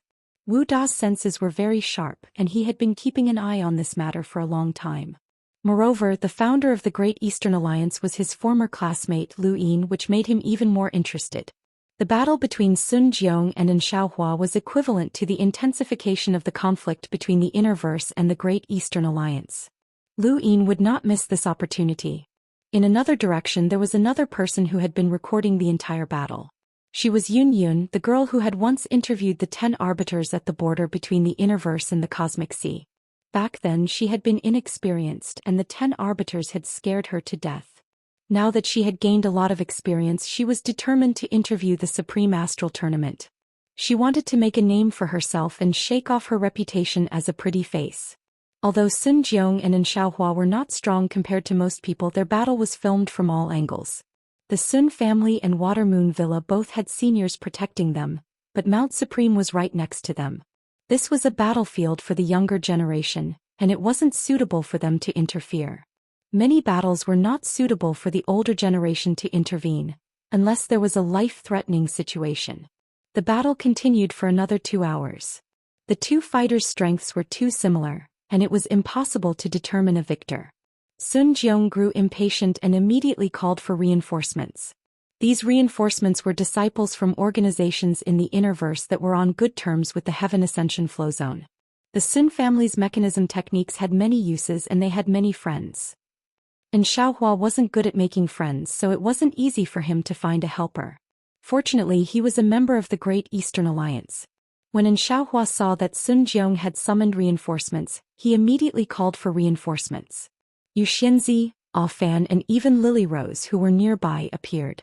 More than 30 people appeared all of a sudden and the battle escalated. Both sides faced off against each other, with one side representing the Innerverse and the other representing the Great Eastern Alliance. The Great Eastern Alliance represented the Outerverse, and this was a battle between the Innerverse and the Outerverse. Since when did trash from the Outerverse dare to make an enemy out of the Innerverse? Is the sky falling? A woman beside Sun Jiong mocked. The person behind Yu Xianzi didn't back down either. If the sky collapses, it'll crush the tall ones first. Woman, I can see that you're very tall. You can't find a man, can you? The woman angrily rebuked. How shameless. How can your Great Eastern Alliance produce such people? No wonder you were gifted to the Sixth Mainland. Yu Xianzi's tone was icy. The Sixth Mainland is our common enemy. Are you siding with them? Sun Jiong spoke up. Yu Xianzi, you're still the young master of the Frost Moon sect and represent the Innerverse. When did you stoop so low as to join in Xiaohua in becoming Lu Yin's lackey? It's no wonder that the Day-Night clan might have destroyed the Frost Moon sect when you sealed your sect. You should worry about your Sun family first. The Sixth Mainland invaded the Innerverse, and I heard that your Sun family fled faster than anyone else. And Xiaohua mocked. Sun Jiong sneered. Your Water Moon Villa isn't slow either. Dozens of people mocked each other, creating a rather spectacular scene. Both sides were roughly equal in strength, and neither side had the upper hand when it came to fighting. However, the situation was definitely not in the Great Eastern Alliance's favor. There were too many people from the Innerverse, and most of them didn't have a good impression of the Great Eastern Alliance. Of the people from the Great Eastern Alliance who had stepped forward, almost all of the leaders were from the Innerverse. The Outerverse was much weaker than the Innerverse. In the distance, many spectators were watching with interest. There were even people from the Cosmic Sea and Neoverse who were watching the battle between the Innerverse and the Outerverse with disdain. As more and more experts appeared in the Innerverse, an important figure finally arrived. Avery was an absolute genius from the Dire Barbarian clan and ranked 4th on the top 100 rankings. During the ported battles, he had been called the Second War King, and he was a ruthless person. Among the Great Eastern Alliance's people, Lily Rose was the closest to Avery, but she was only ranked 31st, which was more than one rank lower than Avery. Avery's appearance caused the scene to quiet down, and even some people from the Neoverse became cautious when they saw Avery. Although the Innerverse and Outerverse did not have as many absolute experts as the Neoverse, there were still many top experts among the younger generation. There were also quite a few who were close to the top, especially since they had broken through to the Hunter realm. Avery's appearance was ugly, and he glared fiercely at the Great Eastern Alliance. Who gave you the guts to provoke the Innerverse? Do you really think that you can resist just by joining forces? He then swept his cold gaze across Xiaohua, Yu Xianzi and the others. You're from the Innerverse, yet you follow someone from the Outerverse. You don't deserve to be from the Innerverse. Lily Rose stepped forward. She had changed a lot compared to before. The Blaze realm had been defeated, Crimson Lord had died, and her mother's death had been a huge blow to her. She had once indulged herself because of her mother, but now she had completely changed. You don't have the right to talk about us, Avery. Your Dire Barbarian clan is only one of the branches of the Lingling clan. Avery stared at Lily Rose and sneered. So you're a slut who betrayed your own sect. Lily Rose's expression changed. The Great Eastern Alliance's people all had ugly expressions. You even betrayed your own sect and surrendered to Lu Yin. It seems like he's been playing you very well, Avery said coldly. How dare you, Avery? Ah Fan bellowed as he leaped forward. And Xiaohua and the others could not stop him in time. Avery raised his head as he did not plan on attacking the Great Eastern Alliance. After all, Lu Yin's reputation was still there. He had defeated the 10 arbiters consecutively and had even been recognized as the Pass Lord by the Hall of Honor. No matter how much Avery hated the Great Eastern Alliance, he would not dare to directly confront Lu Yin. Attacking the Great Eastern Alliance would only give Lu Yin an excuse to cause trouble for him. However, if the Great Eastern Alliance took the initiative to attack, things would be different. When he saw Ah Fan charge forward, Avery opened his mouth and roared. A huge sound wave distorted the void and Ah Fan's expression changed. The space in front of him had cracked and he could not withstand it at all. At that moment, a figure walked out and blocked in front of Ah Fan, dispersing Avery's attack. The surrounding people all retreated to neutralize the shockwaves. The person who blocked Ah Fan's attack was Yi Gui, an enlighter who had once tried to ambush Lu Yin and had been captured by Lu Yin to protect Xenu Star. This time he had followed some people from the Great Eastern Alliance here. With Yi Gui's appearance, the dire barbarian clan's enlighter naturally appeared as well. Both sides looked at each other with hostility, but they did not attack. Ah Fan panted heavily as he fearfully stared at Avery. Avery sneered. What? Can the Great Eastern Alliance only rely on the support of old fogies? Yi Gui did not want to fight to the death with the dire barbarian clan, as he did not want to become enemies with the Innerverse. He thought about it and looked at the enlighter from the dire barbarian clan. It's fine for the younger generation to exchange pointers, but there's no need to go all out. The enlighter from the dire barbarian clan looked at Avery with a warning look in his eyes. The Great Eastern Alliance had just defeated the Blaze Realm, and the dire barbarian clan had to admit that they could not compare to the Blaze Realm. At this juncture, only an idiot would clash with the Great Eastern Alliance. Even the leading powers of the 8 Great Flow Zones had not made a move, so the dire barbarian clan could not be the first to do so. Avery was not stupid and he did not continue to attack Ah Fan and the others. At this moment, another important person walked out. This person could not be considered an important person as he was just a round rock that floated in the air. However, many of the surrounding people were apprehensive when they saw this rock. This person was the successor of the Beast Tamer's Flow Zone's Divine Grade Hall's Mountain God, a powerhouse who had been sealed in ice for 1,000 years and had just been reborn, the Little Mountain God. The Mountain God appeared in the form of 1,000,000 mountains, which made him look majestic and tall. On the other hand, the Little Mountain God always appeared in the form of a round rock, which made him look rather comical. Compared to the Mountain God's simple and honest appearance, the Little Mountain God was much more jumpy and had a much more violent temper. What Great Eastern Alliance? Are they trying to rebel against us? And Xiaohua and the others stared at the Little Mountain God with vigilance. The names of the participants for the Sovereign Tournament had already been announced. Although the Little Mountain God could not enter the top 10 rankings, he was still a very powerful expert and could be predicted to be in the top 30. Although he was not one of the 10 arbiters, he had their strength, which meant that he was an expert. The Little Mountain God's appearance made Yi Sly feel troubled. This person was the successor of one of the leading powers of the 8 Great Flow Zones, and offending him was equivalent to offending the entire Beast Tamer's Flow Zone. Furthermore, Yi Sly might not be a match for the Little Mountain God. Yi Sly could sense that the atmosphere was not good, as these youths were too abnormal. Even the strongest youths of their generation might not have been able to reach the Enlighter realm. This was the result of the Formcast models, as they had nurtured one abnormal genius after another. The people from the Great Eastern Alliance were isolated and helpless. Thunder streaked across the sky as a terrifying aura descended. The Great Eastern Alliance? Lu Yin's Great Eastern Alliance? What a bunch of clowns. As he spoke, Ku Lei descended, and his sharp gaze swept over Xiaohua and the others. Even the Little Mountain God was apprehensive of Ku Lei's appearance, let alone the people from the Great Eastern Alliance. This person was also an expert and he was quite powerful. Avery's expression turned solemn as this person's aura was terrifying. Ku Lei was arrogant. As the successor of the Neoverse 7 Courts, he could do whatever he wanted in the Innerverse and Outerverse. The spectators retreated further and further away, as the Great Eastern Alliance had offended many people. No, it should be said that Lu Yin had offended many people, and this debt had to be settled on the Great Eastern Alliance. Beads of sweat dripped down Yi Sly's forehead, as he was certain that he was not Ku Lei's opponent. It would be difficult for him to even protect himself, so how had the Alliance Master offended so many people? Ku Lei stared at Xiaohua. Where's Lu Yin? Xiaohua braced himself and replied, The Alliance Master hasn't arrived yet. Ku Lei sneered.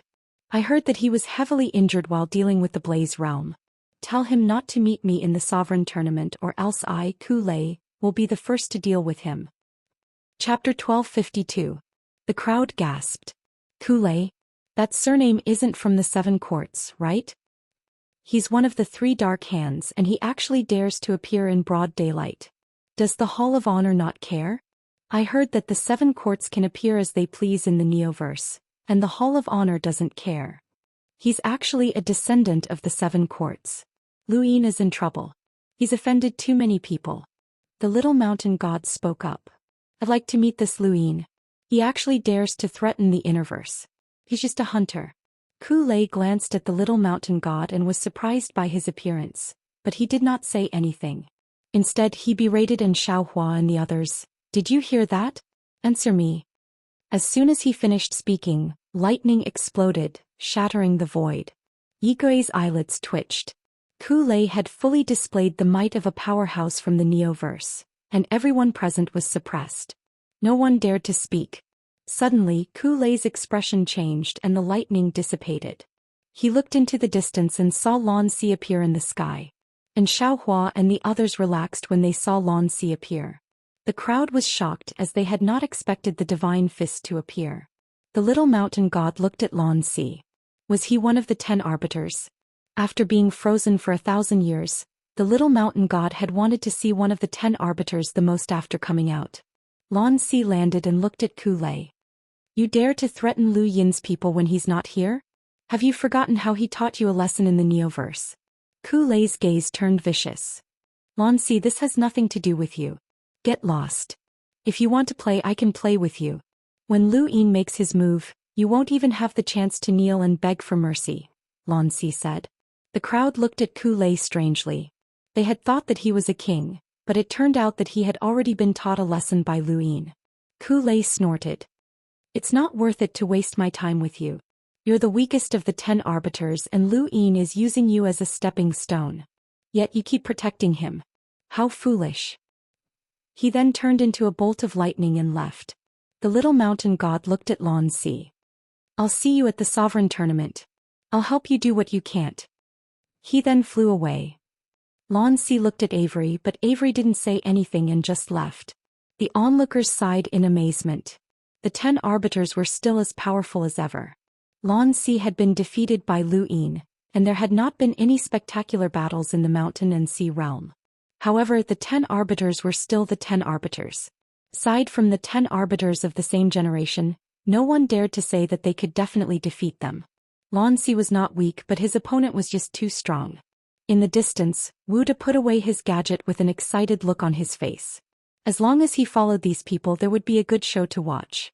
The Great Eastern Alliance's enemies were not limited to the ones they had just encountered, and Lu Yin's enemies were not limited to just a few as well. These people from the Great Eastern Alliance were practically news machines. On the other hand, Yun Yun was thinking the same thing. She had already thought of a title for what had just happened. What happened just now only happened on one of the planets around Mount Supreme. There was a piece of land in the other direction and the environment was very beautiful. This piece of land was even bigger than a planet. At this moment, at a corner of the continent, Xiao Luo fell out of the void. He looked back and quickly dodged. A saber light flashed and cut open the void. Xia Juyo walked out with a calm expression. Xiao Luo, you won't be able to escape. You and I are one, so why are you resisting?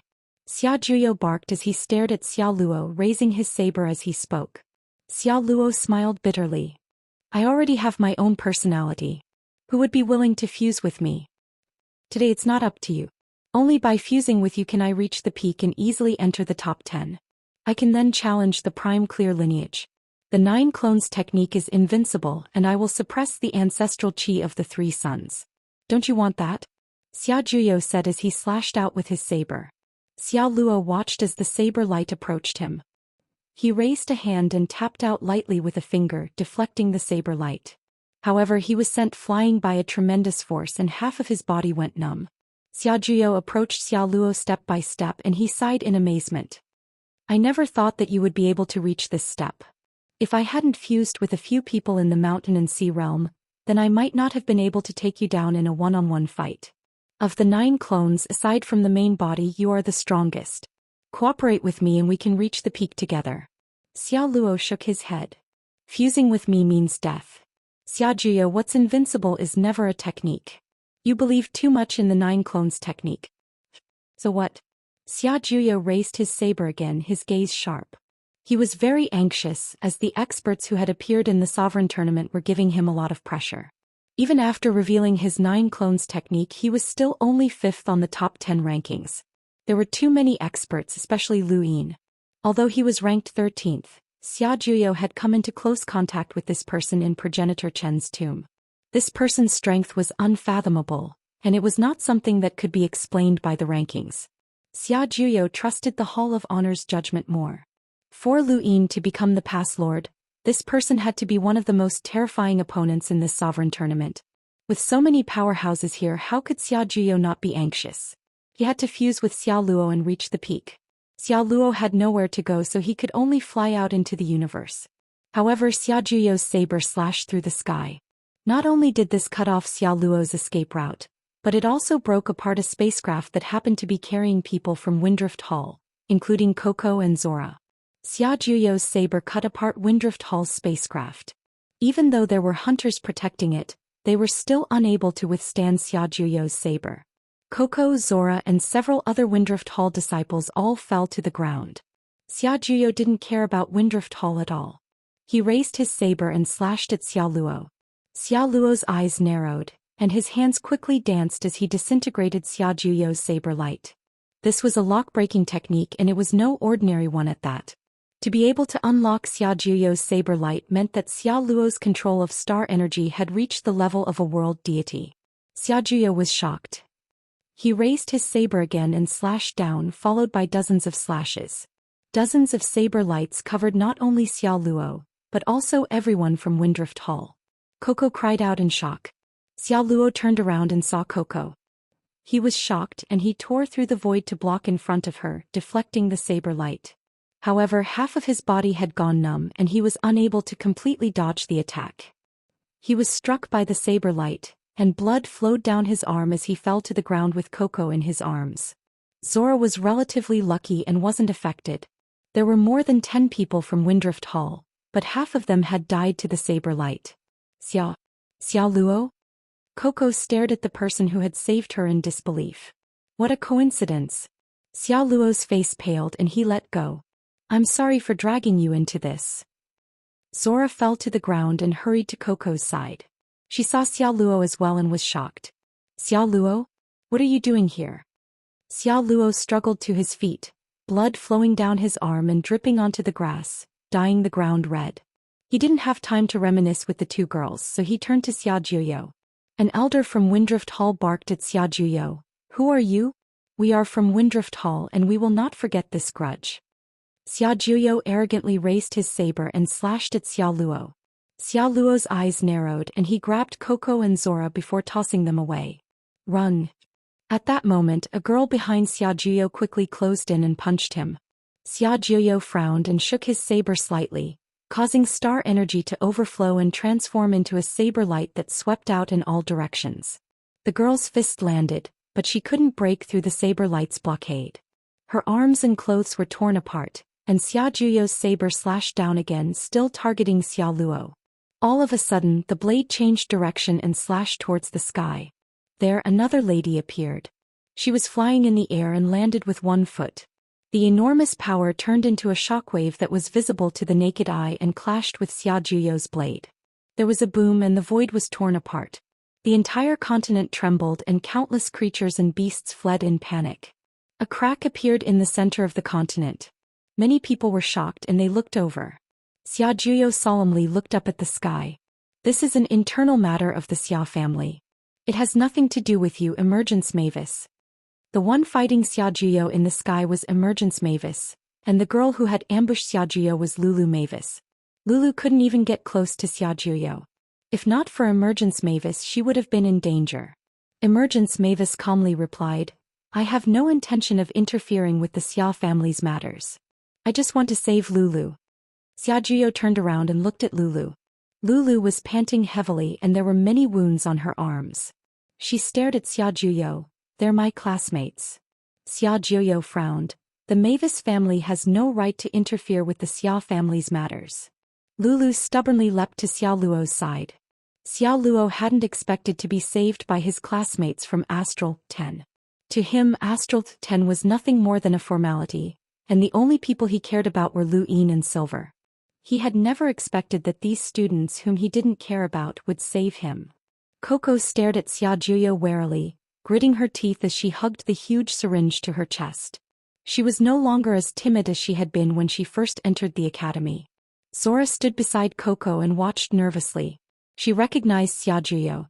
He was a top expert in the Neoverse and the successor of the seven-court Xia family. He was ranked 5th on the predicted top 10 and was said to be an absolute powerhouse who would definitely enter the top 10. She hadn't expected to meet someone like him as soon as she arrived at Mount Supreme. How could they fight against someone like him? Even Windrift Hall was meaningless to the Xia family and could be easily destroyed. Xia Jiuyo didn't care about Lulu and the others. He only cared about Emergence Mavis. He raised his head and looked at Emergence Mavis. I won't touch your Mavis family and don't interfere with the Xia family's matters. Emergence Mavis calmly replied, all right.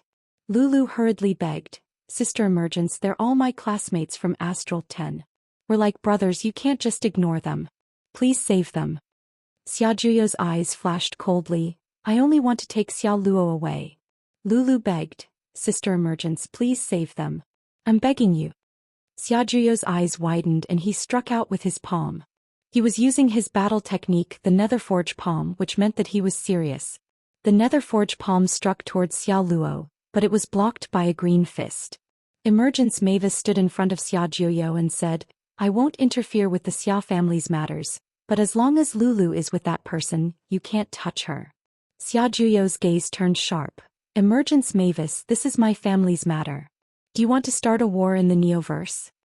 Emergence Mavis calmly replied, the Mavis family is not afraid of trouble. Chapter 1253. Xia Jiuyo stared at her, unwilling to give up. Senshin Mavis also looked at him. Both of them were in the top 10, one ranked 5th and the other 6th. It would be difficult to determine a winner. Lulu was pleased. Thank you, Sister Feather. Xia Luo was grateful as well. Thank you. Coco sighed in relief. Zora sighed in relief as well. Xia Jiuyo sheathed his blade and looked at Xia Luo. The sovereign tournament is about to begin. I don't believe that you'll be protected forever. Xia Luo's hand was still bleeding and his eyes flickered. No one knew what he was thinking. She turned back to look at Xia Luo, a rebellious personality, a flaw in the 9 clones technique. Xia Luo replied, the more invincible a technique is, the greater the flaw. It's a flaw, but it's also a motivation. If he can fuse with you, you can fuse with him as well, she said casually. Xia Luo smiled. Thank you. Very few people could see what was happening here, and even if they did, they could only watch from afar. They had no idea what was happening. In the distance, a woman muttered with interest, the flaw in the 9 clones technique. Interesting. Back then, Progenitor Chen's main body was invincible enough to fuse with the other 8 clones. But this Xia Jiuyo doesn't have that ability. On the other hand, this Xia Luo. She was Zi Jing from the Neoverse Starlink world. Countless people had been attracted to Mount Supreme from all directions, and the younger generation had the protection of their elders. The western side of the mountain was filled with people from the 6th mainland. The 6th mainland's invasion of the Innerverse had resulted in too many bloodshed. Everyone in the Innerverse hated them, and the 6th mainland's cultivators looked down on the 5th mainland's cultivators. Now that both sides had gathered at Mount Supreme, the conflict between them grew increasingly intense. Following the escalating curses, an intense battle began. Hundreds of people were fighting, and in just a few moments, there were deaths and serious injuries. If this situation continued, there would be no need for the sovereign tournament. This place would become a graveyard for both sides as more and more experts were attracted. Countless gazes focused on this place, and the network began to broadcast the battle live, treating it as a war. However, it didn't last long before it was stopped. The 5th mainland's Prime and the 6th mainland's Ziyi stepped in to separate the cultivators from both sides. With this planet as the boundary, the 6th mainland's east, south and east, and north belong to the 5th mainland, the Prime said calmly. What right do you have to face 3 sides? Someone from the 6th mainland shouted. Genesis Qi erupted from Zi's body, sweeping across the planet and suppressing all the cultivators on the sixth mainland. In the name of the Tao Source Three Skies, no one is allowed to act rashly. The cultivators of the sixth mainland were all silent. No one dared to refute him. The Tao Source Three Skies were truly the heavens of the sixth mainland, and this had been the case for countless years. It was common knowledge that anyone who could become one of the Tao Source Three Skies was invincible. Just like how the 10 arbiters could judge the younger generation of the innerverse and outerverse, the Tao Source Three Skies also had the right to judge the younger generation of the sixth mainland. Zi suppressed the cultivators of the sixth mainland. She looked at Xianxia with a fearful expression. Sure. Xianxia looked at Zi seriously. This was the first time he had seen the Tao Source Three Skies. Although he was the #1 disciple of the Hall of Honor, his suppression of the fifth mainland's younger generation was far from Zi's level. This was the sixth mainland. What Xianxia cared about was Zi's prestige towards her peers, while what Zi cared about was Xianxia's strength. When she had separated the cultivators on both sides, she had purposely moved her Genesis Qi closer to the Three Suns' ancestral Qi to test it out. However, the results made her scalp go numb. The Three Suns' ancestral Qi had actually ignored her Genesis Qi. Logically speaking, her Genesis Qi should have been able to isolate the Three Suns' ancestral Qi, but it had been ineffective. This reminded her of Lu Yin, who had also ignored her Genesis Qi. With just one contact, she understood why Xianxia was listed as the only candidate for sovereign by the fifth mainland. According to the legends of the fifth mainland, the Three Suns' ancestral Qi was invincible. This person had not participated in the war, or else she would have been able to learn more about him. The Tao Source Three Skies. I've wanted to experience them for a long time, Xianxia said to Zi. Zi indifferently replied, I also want to experience the legendary invincible Three Suns' ancestral Qi. You'll see, Xianxia said indifferently. He then turned around and left calmly as if he did not care about Zi's strength. Zi's eyes narrowed with a strong sense of fear. The Three Suns' ancestral Qi was unfathomable. After Xianxia left, Zi turned around and looked at the many cultivators of the sixth mainland. She could see the unwillingness in their eyes. Did you hear what the three ancestors said? Our sixth mainland's calamity is only temporary, and will have to return sooner or later. The supreme tournament is being held by the fifth mainland, but so what? So what if we only occupy one direction? So what if everyone thinks that Xianxia is the only sovereign? Everything will be revealed in the supreme tournament. I hope that you can suppress the fifth mainland and turn the supreme tournament into a civil war for the sixth mainland. Don't worry, Zhitian. The fifth mainland can't beat us. It'll definitely become a civil war for the sixth mainland. The only sovereign can be the Tao Source Three Skies. The conflicts surrounding Mount Supreme were not limited to just these few. There were all sorts of news on the internet every day, and the conflicts between the sixth and fifth mainlands and between the Innerverse and the Great Eastern Alliance were the most common. There were also some personal grudges mixed in. Lu Yin looked at the internet with interest while Ku Wei muttered curses at those from the Innerverse. Seventh bro, when we get to Mount Supreme, we'll definitely teach those people a lesson and show them how powerful you are. Ku Wei was talking about the conflict between the young experts of the Innerverse and the experts of the Great Eastern Alliance. Lu Yin had seen it and remembered it. These people assumed that they would be able to do something just because they had more people. However, they did not know that to some people numbers were meaningless. Xia Juyo's pursuit of Xia Luo piqued Lu Yin's interest the most. The flaw of the 9 clones technique was that the clones all had their own personalities. None of them wanted to disappear and everyone wanted to become the main body. Xia Luo was obviously unwilling to be fused with by Xia Juyo, and he had even managed to escape. Although he had been saved by Mavis, his existence was Xia Juyo's greatest weakness. Xia Juyo's strength had increased by leaps and bounds after fusing with Xia Luo, but without him, Xia Juyo had his limits. It would not be easy to fuse with Xia Luo, and the other competitors would not let Xia Juyo succeed so easily. Once Lu Yin reached Mount Supreme, Xia Juyo would have even less of a chance to succeed. Whether it was because of the competition or because Xia Luo was his classmate, Lu Yin would not let Xia Luo disappear.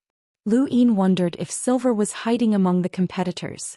Wendy should be reaching Mount Supreme soon, Leng Jie said. She wasn't too far away from Lu Yin. Lu Yin's eyes twitched. What's her current realm? Lung Jie replied, "She's still a cruiser, but her strength is a little unpredictable. I can't see through her." Lu Yin looked at Lung Jie. "Do you still remember when we fought? You used a technique that even I couldn't understand." Lung Jie didn't say anything else and just looked into outer space.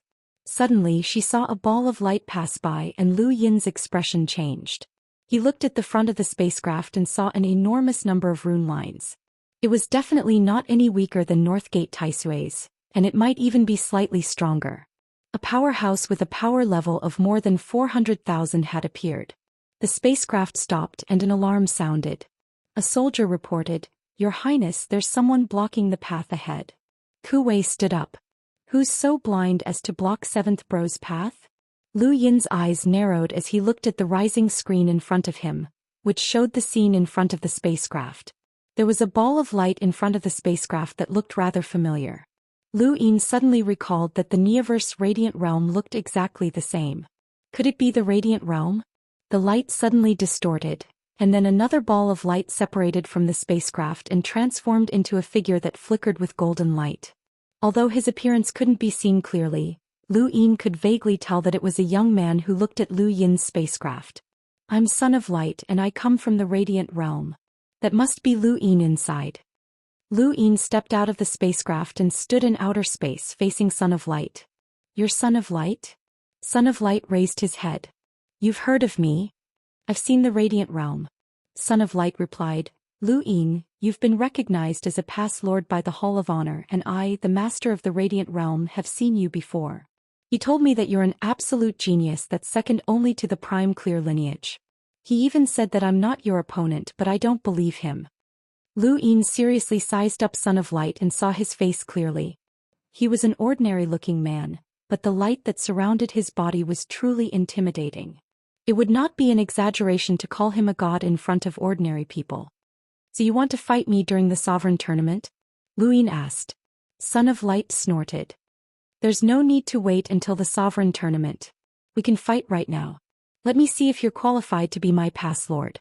A spear appeared in his hand, and the light around his body grew even more intense as he stabbed it at Lu Yin.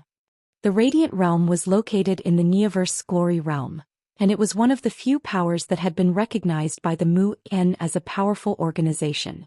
It did not need the Hall of Honor's protection. Son of Light was the Radiant Realm's most powerful descendant, and he naturally had his own pride. The fact that he attacked without hesitation not only proved his confidence in himself, but it also showed that he looked down on the innerverse and outerverse. If his opponent had been a descendant of a great power in the Neoverse, he would not have acted in such a manner. Son of Light stabbed his spear at Lu Yin, and the tip of the spear pierced through the void. It contained rune lines with a power level of over 250,000, and it was comparable to Lan Si's emptiness palm. It felt as if the heavens were about to explode under this attack. Lu Yin remained calm as he watched the spear approach. He raised a hand and grabbed the spear. Son of Light's eyes went wide. How arrogant! His spear suddenly turned illusory. Light could be seen but not touched, and it could take on all sorts of forms. Could not be touched, but it could still injure others. It was similar to buried weep, but one was an illusory flame that did not seem to exist in this world, while the other was pure light. Lu Yin tilted his head and the spear swept past, causing a few strands of hair to fly into the air. The tip of the spear tore through the void and extended outwards for an unknown distance. It formed a streak of light that traversed the heavens. Inside the spacecraft, Sister Lung and the others were shocked. What a terrifying spear, and they knew that they would not be able to withstand it. Ku Wei was speechless. Even a ball of light is so arrogant. Chapter 1254. The Son of Light pressed his spear down, and the light from the spear transformed into countless spear tips that shot out in all directions. Since it was light, the Son of Light's attack would not be limited to distance. He had always believed that his strength was not inferior to the Hall of Honor's Fatsi, and he was not inferior to the heirs of those great powers. Lu Yin was surprised by the Scion of Light's attack, but he was only surprised by the form of the attack. No matter how hard it was to capture the light, it was still powered by star energy. Since it was star energy, it couldn't escape Lu Yin's suppression. Lu Yin's control over star energy had already reached the level of a world deity. The Son of Light pressed down with his spear, but he suddenly stopped just as it was about to reach Lu Yin's shoulder. His expression changed as he realized that he could no longer hold onto his spear. The light around his spear started to distort and dissipate. "You can't even hold your own weapon properly, so what right do you have to challenge me?" He then raised a hand and slowly approached the Child of Light. As his hand approached, the light on the Child of Light's body became unstable and his entire body dimmed. The Son of Light's pupils shrank, and his star energy began to boil uncontrollably. This person's realm was not as high as his, but he was able to counter the Son of Light's star energy. The Son of Light suddenly recalled that this person seemed to be a boundless advanced lockbreaker. Lockbreakers had an advantage over their opponent's star energy when fighting against opponents of the same realm. Lu Yin's palm strike was very slow. Although this Child of Light was not weak, he did not pose much of a threat to Lu Yin. At most, this Child of Light's strength was equivalent to Lu Yin's when he had fought against Lan Si in the Outerverse. Lu Yin could not compare to the 10 arbiters of the same generation. Lu Yin wanted to see if this Child of Light had any other tricks up his sleeve. The Son of Light's star energy had been suppressed, which caused his innate gift of battle technique to become unstable. He could only watch as Lu Yin's palm neared him. If he was hit, then he would lose. The Son of Light had challenged Lu Yin not because he was hot-headed, but because the most common perception of Lu Yin was that his physical body was extremely powerful. His attacks were light, which could suppress physical powerhouses. However, no one had expected Lu Yin's control of star energy to be so formidable. Helpless, the Son of Light gritted his teeth, and a ball of light appeared on the surface of his body once more. It shot out from his body and met Lu Yin's attack head-on. Lu Yin's palm struck the light and he was shocked. "Fates and..." The Son of Light's face turned red and he used his fates and to block Lu Yin's attack. His body glowed brightly as he shouted, "Light, rupture." His entire body seemed to explode. In Lu Yin's eyes he saw countless rays of light flowing in reverse. It was like time and space, but then he couldn't see anything. His vision had been stolen. Humans could see the outside world by relying on light. Once the light was taken away, they would become blind. The Son of Light took the opportunity to raise his spear once more and thrust it at Lu Yin. A person would panic the moment they lost their sight, and this was his chance. However, the spear missed once again and Lu Yin's voice rang out, "Is this your final move? I'm a little disappointed." The Child of Light looked at Lu Yin in astonishment, and when he saw Lu Yin's bright eyes he asked, You weren't deprived of your vision?" Lu Yin smiled. "Vision? It doesn't matter." After saying that, Lu Yin's palm moved slightly, and the Son of Light's fates and was instantly shattered. The wind from his palm pierced through the void and slammed into the Son of Light's body, sending him flying backwards. The Son of Light spat out a mouthful of blood, and the light around his body dissipated, turning him into an ordinary person. A middle-aged man tore through the void and appeared behind the Son of Light to support him. He stared at Lu Yin in shock. The young master had not been able to retaliate at all. Child of Light had been struck by the emptiness palm. Fortunately, Lu Yin had not been too heavy-handed in this attack, which was equivalent to the power he had displayed during his battle with Lan Si. Otherwise, if Lu Yin had been too heavy-handed, Child of Light would have died. The fates and returned to the Son of Light. This chapter is not finished. Please turn the page. Inside his body, the Son of Light had blood at the corner of his mouth, and the middle-aged man hurriedly fed him a pill.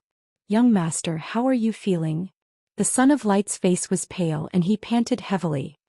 He looked at Lu Yin in shock as he had underestimated this person. The Son of Light truly deserved to be recognized as a past lord by the Hall of Honor. The Son of Light had not been able to resist at all, and all of his methods had been like child's play. The difference between them was too great. "I'm fine," the Son of Light said with great difficulty. He then turned to Lu Yin and said, "Thank you for showing mercy." Lu Yin nodded. "Your attack form is very special. Is that the attack form of the Radiance Realm?" The Son of Light smiled bitterly. "You still broke it." "Most people wouldn't be able to break it," Lu Yin said. The Son of Light did not know if Lu Yin was praising the Radiance Realm or himself. "I lost. The World Master was right. There are too few people in the same generation who can defeat you. I originally thought that he was exaggerating in order to encourage me, but it looks like he was telling the truth." Lu Yin shrugged. Sorry for the interruption. The Son of Light's expression turned ugly, and he turned to return to his spacecraft. Lu Yin suddenly asked, Is your fates and in the form of light? The Son of Light nodded. Fates and can take various forms depending on the person. Do you have one as well? Lu Yin nodded. He actually wanted to obtain the Son of Light's fates, and even though he did not believe Xiaoxi's words about how gathering all of the fates and would trigger destiny, he still felt that there was no harm in collecting more. However, in the end he could not bring himself to ask. Fates and was not a simple item, and even Mr. Mu had said that very few people could obtain it. The Son of Light would not give it to Lu Yin so easily. The Son of Light possessed a great world and did not lack money. The light left. Lu Yin returned to his spacecraft. Ku Wei's flattery followed. Seventh bro, who's that light bulb? He overestimated himself and actually dared to challenge you, seventh bro. He should take a look at himself first. Even if he came again, he wouldn't be able to defeat seventh bro. Lu Yin asked, Have you heard of the Radiance Realm? Ku Wei was stunned. The Radiance Realm? I think I've heard of it. It's one of the Glory Realm's great worlds, and it seems to be rather famous. It's one of the more powerful great worlds. Lu Yin asked, Aside from the Radiance Realm, what other great worlds are there in the Glory Realm? Ku Wei thought about it and then shook his head. I'm not sure. As long as they hide in a great world, they don't qualify to be noticed by the seven courts. As long as these great worlds have some strength, they won't hide. Should he hide? Lu Yin did not think so. Muan had shown him quite a few great worlds, and aside from the normal ones, Muan had also mentioned that there were some great worlds that even the Hall of Honor had not recorded. For example, the card world that had almost cut off Lu Yin's finger. At the end of the microscopic world was the macroscopic world. At that time, Lu Yin had thought that perhaps in some corner of the Glory Realm, there was an unimaginable great world whose strength was unknown even to the Hall of Honor. If the Hall of Honor could observe these great worlds, then there might be other terrifying great worlds observing the Hall of Honor as well. He would never forget the first time he had gone to the border of the Immerse erudite flow zone. Just a single step away, one civilization was being monitored by another. No matter how close they were, they could not see each other, as if they were ants. Was the universe they were in also being monitored by a higher civilization? Lu Yin's thoughts were all over the place as he continued to fly towards the chaos flow zone. He was already very close. A few days later, Lu Yin's spacecraft passed through the Astral River tributary and officially entered the Chaos Flow Zone. In the Chaos Flow Zone Autark, this chapter is not finished. Please turn the page. South of Shandong, the participants from the Astral Beast Domain had arrived. The Astral Beast Domain did not need a spacecraft, so all of the participants and the powerful astral beasts that protected them were seated on an enormous white skeleton. The skeleton was enormous and its white spikes extended outwards.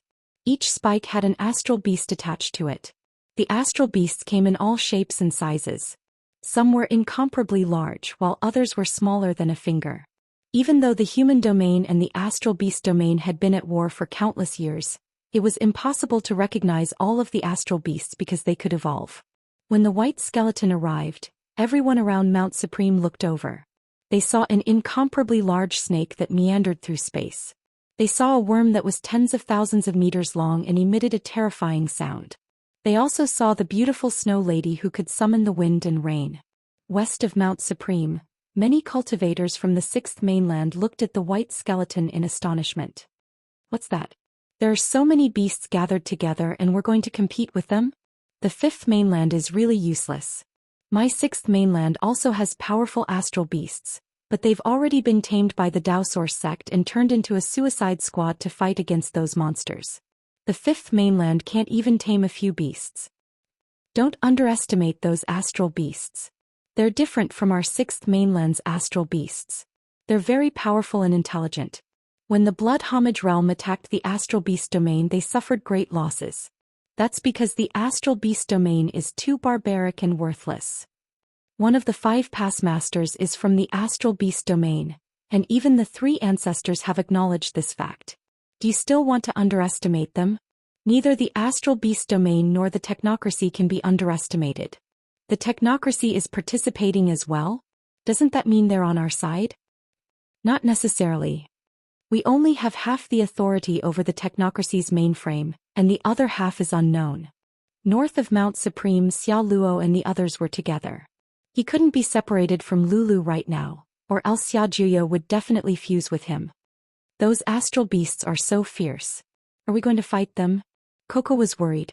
She looked at the incomparably large snake coiled around the white skeleton with some fear. She then looked at the worms, her heart filled with fear. Sora said, "It has nothing to do with us. The astral beast domain must have sent out top experts to participate in this competition. They should be the powerhouses on Skymander's list. Just leave these astral beasts to Lu Yin and the others." Lulu was confused. "Where's Lu Yin? Why isn't he here yet?"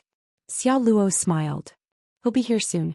He just took over the Blaze Realm, so he's a bit busy." Coco sized him up. "Let me give you an injection. Your injuries seem quite serious." Xiao Luo's eyes twitched and he glanced at the giant syringe behind Coco's back. He reflexively refused, as that needle wouldn't feel much better than being stabbed. In the distance, Daoist and the others sat in a restaurant and looked at the white skeleton in wonder. What a huge number of rune lines. The Celestial Beast Empire is really going all out this time. Even Zhou Xian has woken up. Xiao Bai's eyes lit up as he looked at the skeleton. He then turned to Daoist. "Based on the number of rune lines, the Astral Beast Domain's people aren't that strong. They're definitely hiding their strength." "Nonsense." Qing Guangshan rolled his eyes. Someone nearby whispered, "It's those lunatics from the home of the gods. Stay away." "Yes, stay away. They're a bunch of lunatics." End of chapter. Chapter 1255. Gu Xiao'er had arrived at the eastern side of the Honorable State, and he was very pleased with himself. This was the Innerverse, and as a Neoverse expert he naturally felt a sense of superiority. Not long after, a fortune teller appeared in front of him. He was dressed in plain gray robes and there was a seal on his back. He held a picture of the starry sky in his hand and carried a wooden flag with the words, "Starsabil's Granpagio," engraved on the front and "Fortune Teller, believe it or not." This fortune teller was Xianxia, and he had also rushed over. Gu Xiao'er looked at Xianxia in amazement, especially when he saw the words on the flag. He walked over and blocked Xianxia's path. "Are you Starsabil's Granpagio?" Xianxia looked at Gu Xiao'er in astonishment. "Based on my calculations, kid, you're not from the Innerverse or Outerverse." Gu Xiao was surprised. "You divined it?" The corner of Xianxia's mouth curled up as he pretended to be unfathomable. "Naturally." Gu Xiao was surprised. What else can he calculate? Do the math. Xianxia snorted coldly. "My fortune-telling has revealed the secrets of the heavens. You think you can just do as you please?" Just as Gu Xiao was about to speak, a shout came from above his head. "Xianxia, you're ruining the reputation of the sect. Come back with me." The one who spoke was Starsabil, and she had chased after Xianxia.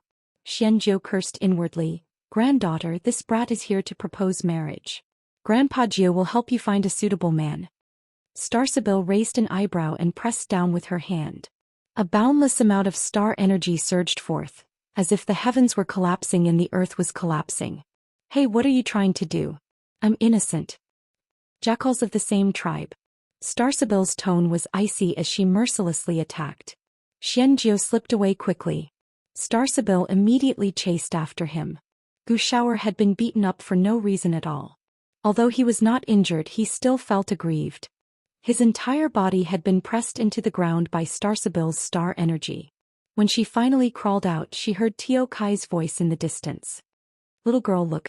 This two-legged beast is sick. Likes to bury itself in the ground." Gu Xiao'er was enraged. He turned around and saw a woman walking over. She had a hungry sign on her head. What the hell was that? Fish?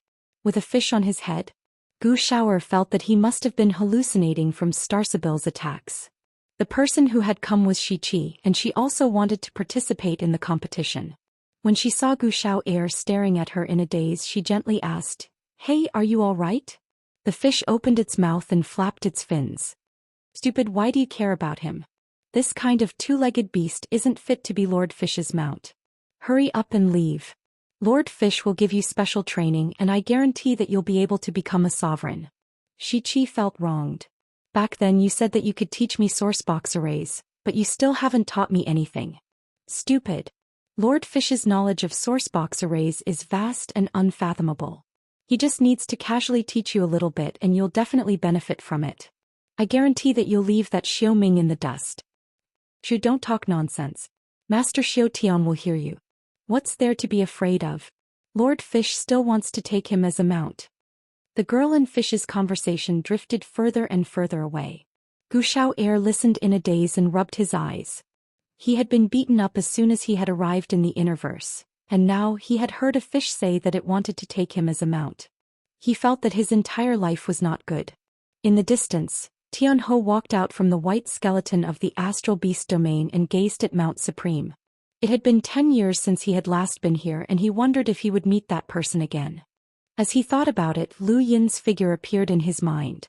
Even though there were many powerhouses participating in the competition, Tian Ho was most concerned about Lu Yin. One of the 5 past lords? He was on the same level as Crown Prince Zhou Xian and the gap between them was huge. However, Tian Ho's existence was strange, and even powerhouses who far surpassed him might not be able to defeat him.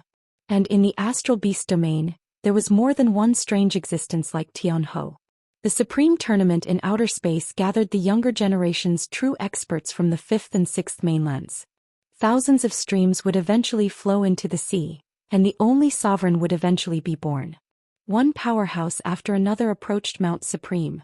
A day later, Lu Yin's spacecraft arrived outside Mount Supreme. Looking at the majestic Mount Supreme in the distance that almost split the universe apart, everyone was shocked. Lu Yin had seen the Glory Realm before, but Mount Supreme still shocked him.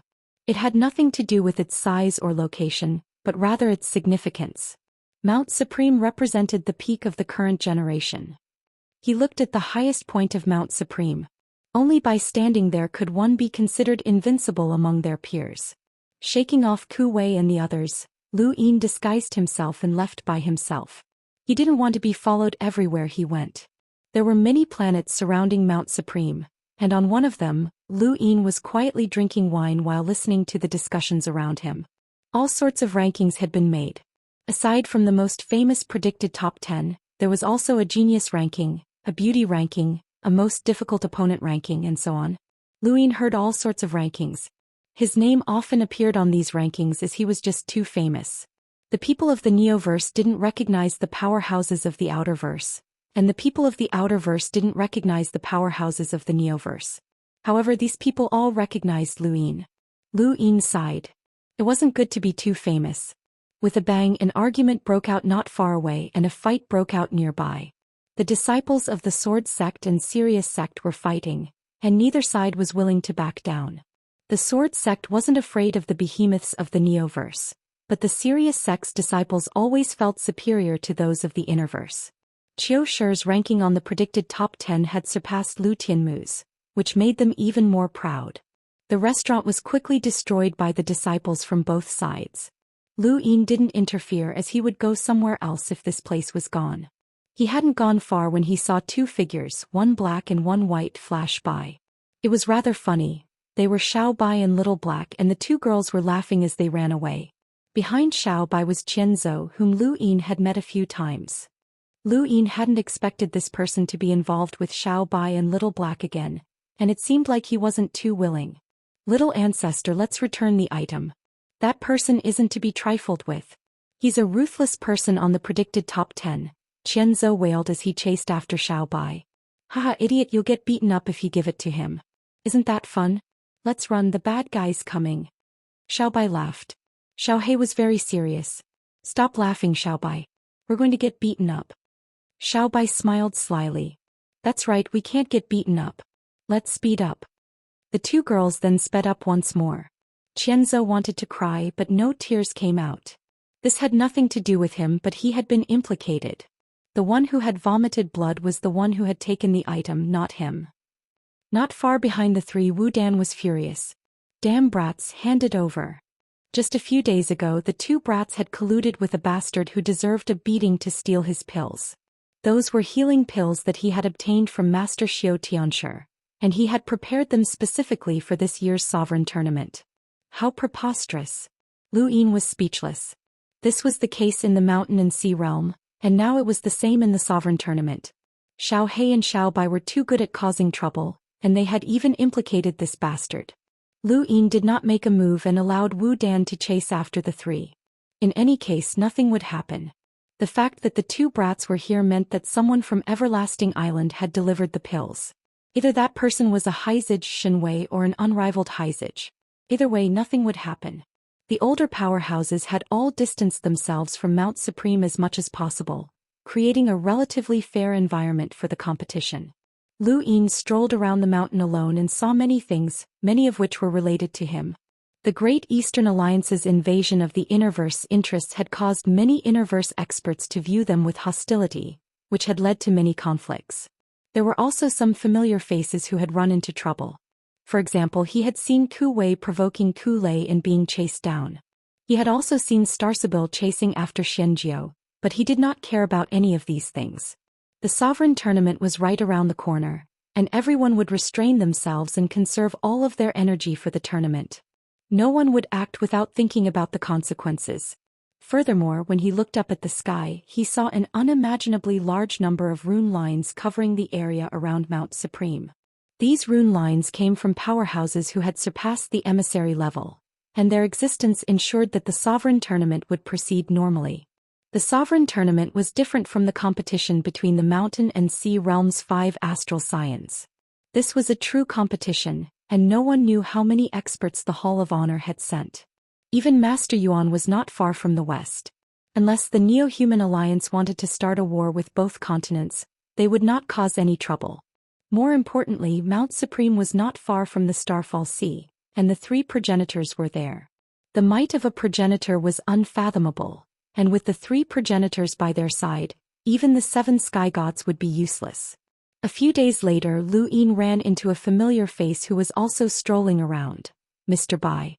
On a certain planet, the two stood facing each other atop a waterfall. Mr. Bai was still as carefree as ever, as if nothing had anything to do with him. Brother Deaf-Mute, no. Brother Lu, long time no see. Lu Yin smiled. Mr. Bai, no. Brother Wu, long time no see. There's a saying that a scholar who has been away for 3 days must be looked at with new eyes. Brother Lu, you're not just looking at me with new eyes. Mr. Bai smiled. Lu Yin shrugged. There's also a saying that goes like this. I've interacted with Brother Wu before, and even though we're not that far apart, I still can't see Brother Wu clearly. Mr. Bai smiled and stepped onto the waterfall. Across from him, Lu Yin approached step by step. The two were separated by a meter at the center of the waterfall, and an invisible force collided between them. There was clearly no shocking scene, nor was there any intense confrontation, but the waterfall split apart. Following that, the ground, mountains, rivers, and even the planet cities all split apart. No one on the planet knew what was happening, and even the Enlighter who had moved the planet to this place was confused. They could not find the source of the force that had split apart the planet.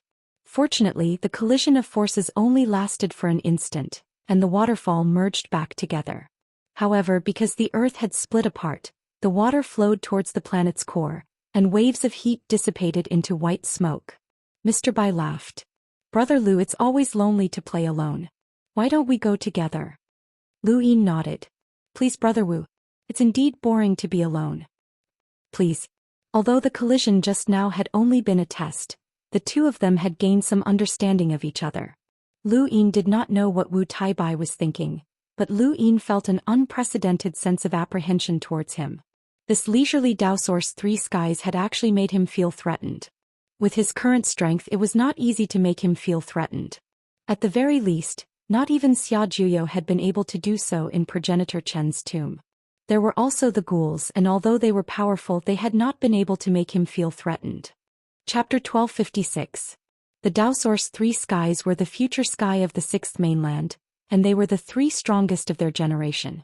Due to the 6th mainland's invasion, Ziyi and Buokong had both taken action, but Wu Taibai had never shown himself. Thus, the world knew the least about him. Perhaps he was the strongest of the Daoist 3 skies. With Wu Taibai as their companion, the two wandered around not just the 5th mainland's territory, but also the west of Mount Supreme, where the 6th mainland's cultivators resided. The 6th mainland's cultivators generally looked down on the 5th mainland's cultivators, especially the astral beast domain. However, compared to when they had invaded the 5th mainland, All of the Sixth Mainland's cultivators seemed to be shrouded in a shadow.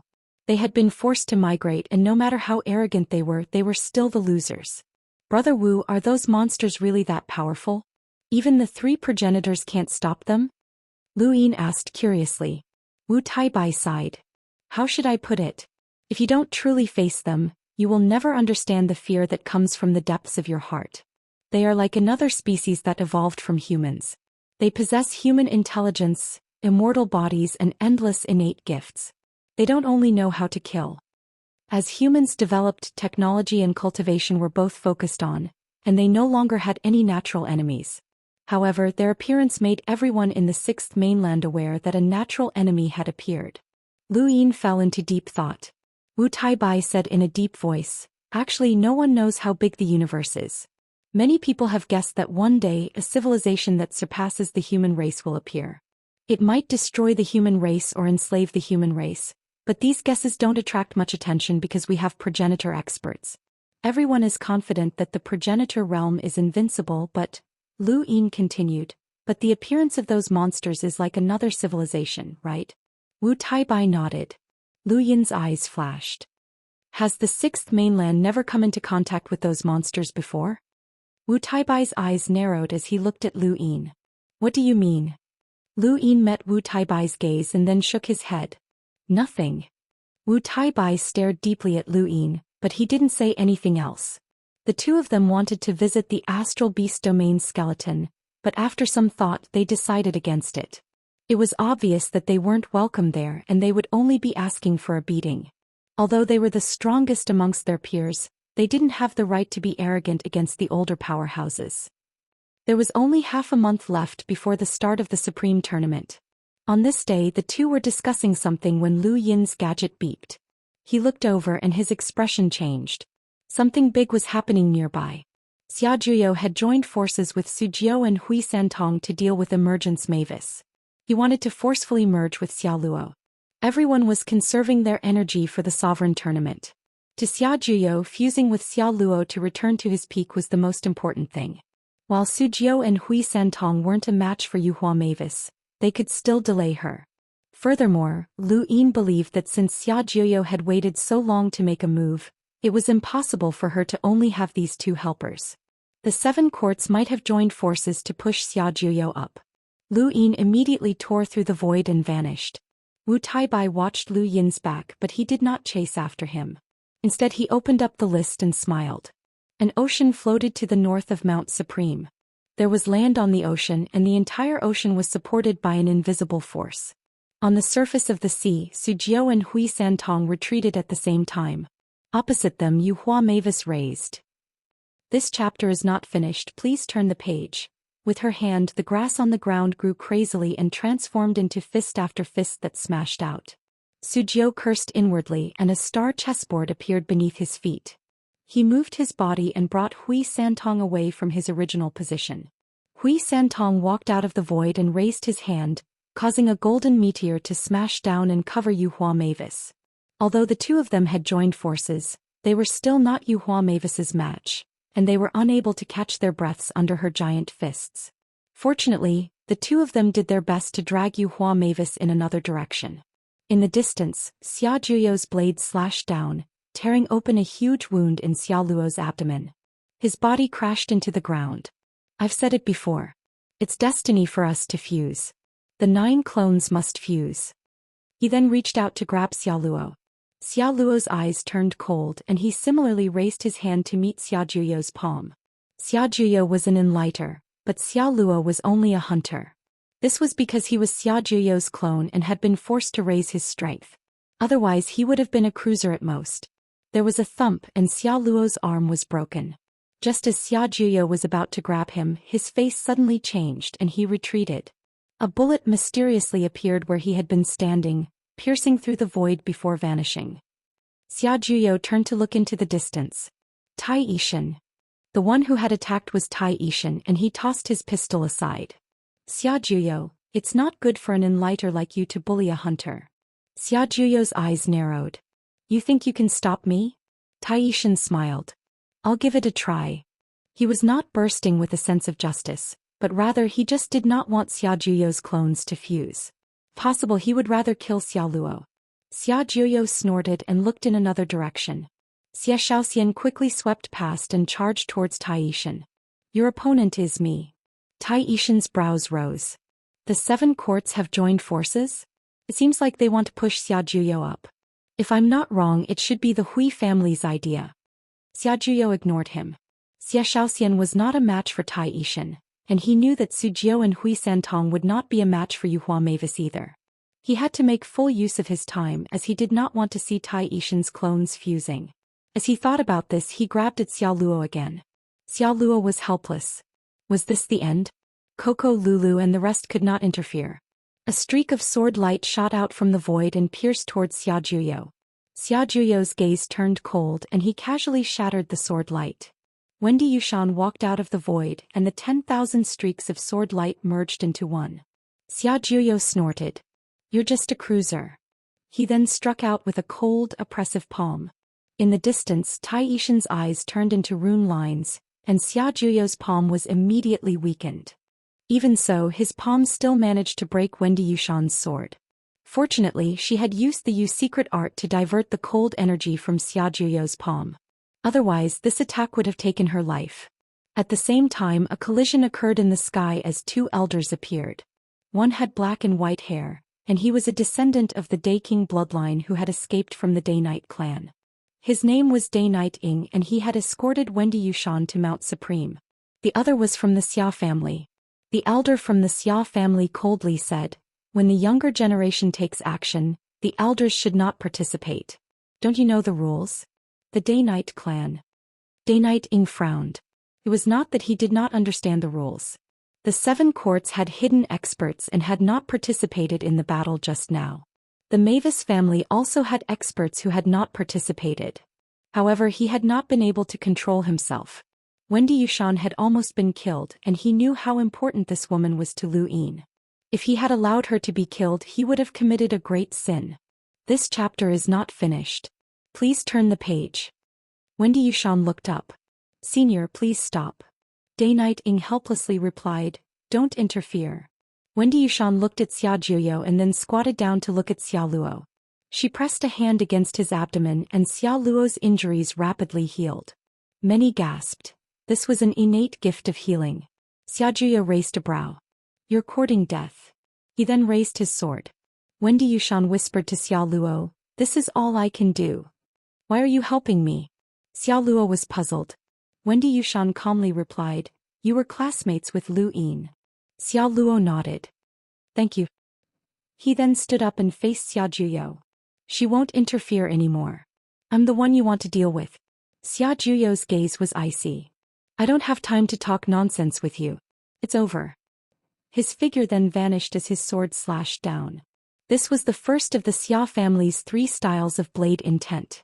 Xia Luo's eyes went wide and his fingers trembled.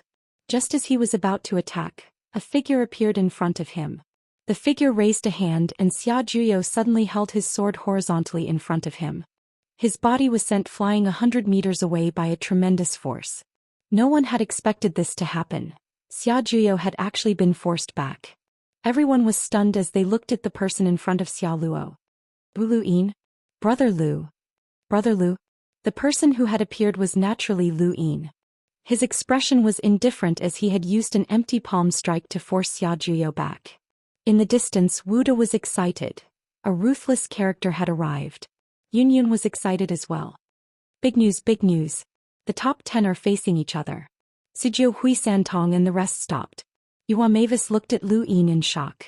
That palm strike had been very powerful. Tai Yishan looked at Lu Yin in shock. How could this guy's rune lines be so exaggerated? Xia Juyo stabilized himself and looked up at Lu Yin with clenched fists. This is a matter of my Xia family. It has nothing to do with you. Lu Yin calmly replied, Xia Luo is my classmate. Xia Juyo's tone was icy. Do you want to make an enemy of my 7 courts, Lu Yin? Lu Yin frowned. Many people have said the same thing to me along the way. I've also said that I don't like making enemies, but I'm not afraid either. Xia Juyo gritted his teeth. Not far away, Hui Santong was helpless. Although Lu Yin might not be a match for Xia Juyo at full strength, It was impossible for Lu Yin to fuse with Xia Luo in front of him. As he thought about it, he whispered something to Xia Juyo. Xia Juyo was indignant as his 9 clones had been exposed. He had already walked in front of everyone, so he had to become the strongest. He wanted to attack, but the cracks on his blade were abnormally glaring. This Lu Yin's strength was not simple, and he had already known this back in Progenitor Chen's tomb. This person was a true enemy of the sovereign tournament. Xianxia was speechless. Why was it this guy again? Why was he still here? Xia Juyo's gaze passed Lu Yin and landed on Xia Luo.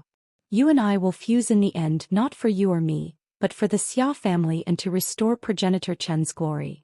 He then looked deeply at Xia Luo and left. Hui Santong nodded at Lu Yin.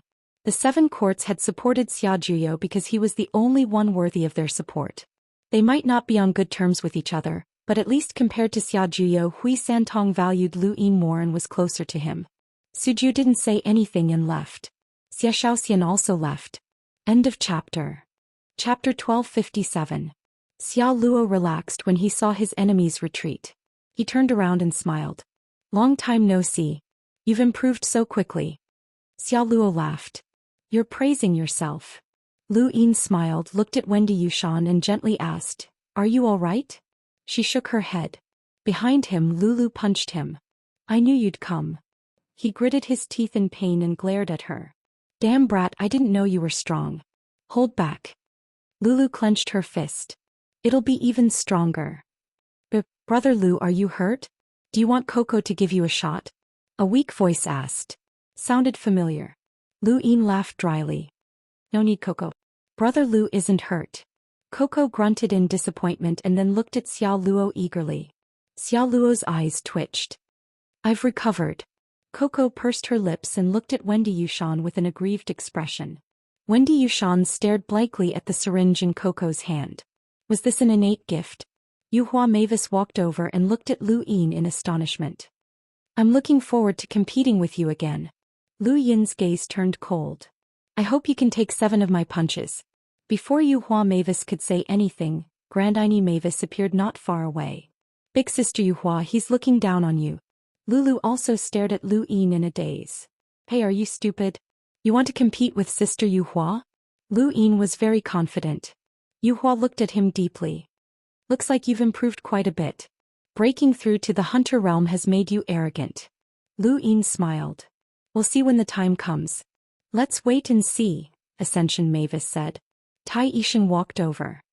Brother Lu, you're so much stronger than when you were in the mountain and sea realm. Lu Yin looked at Tai Yishan, focusing on his pupils. You've become much stronger as well. What level are you now? Same. Nothing much has changed. Come to the home of the gods when you have time. Tai Yishan waved and left. In the distance, Wu De excitedly recorded down the information as powerhouse after powerhouse greeted Lu Yin. This person was like a beacon that attracted many people even though there were many enemies.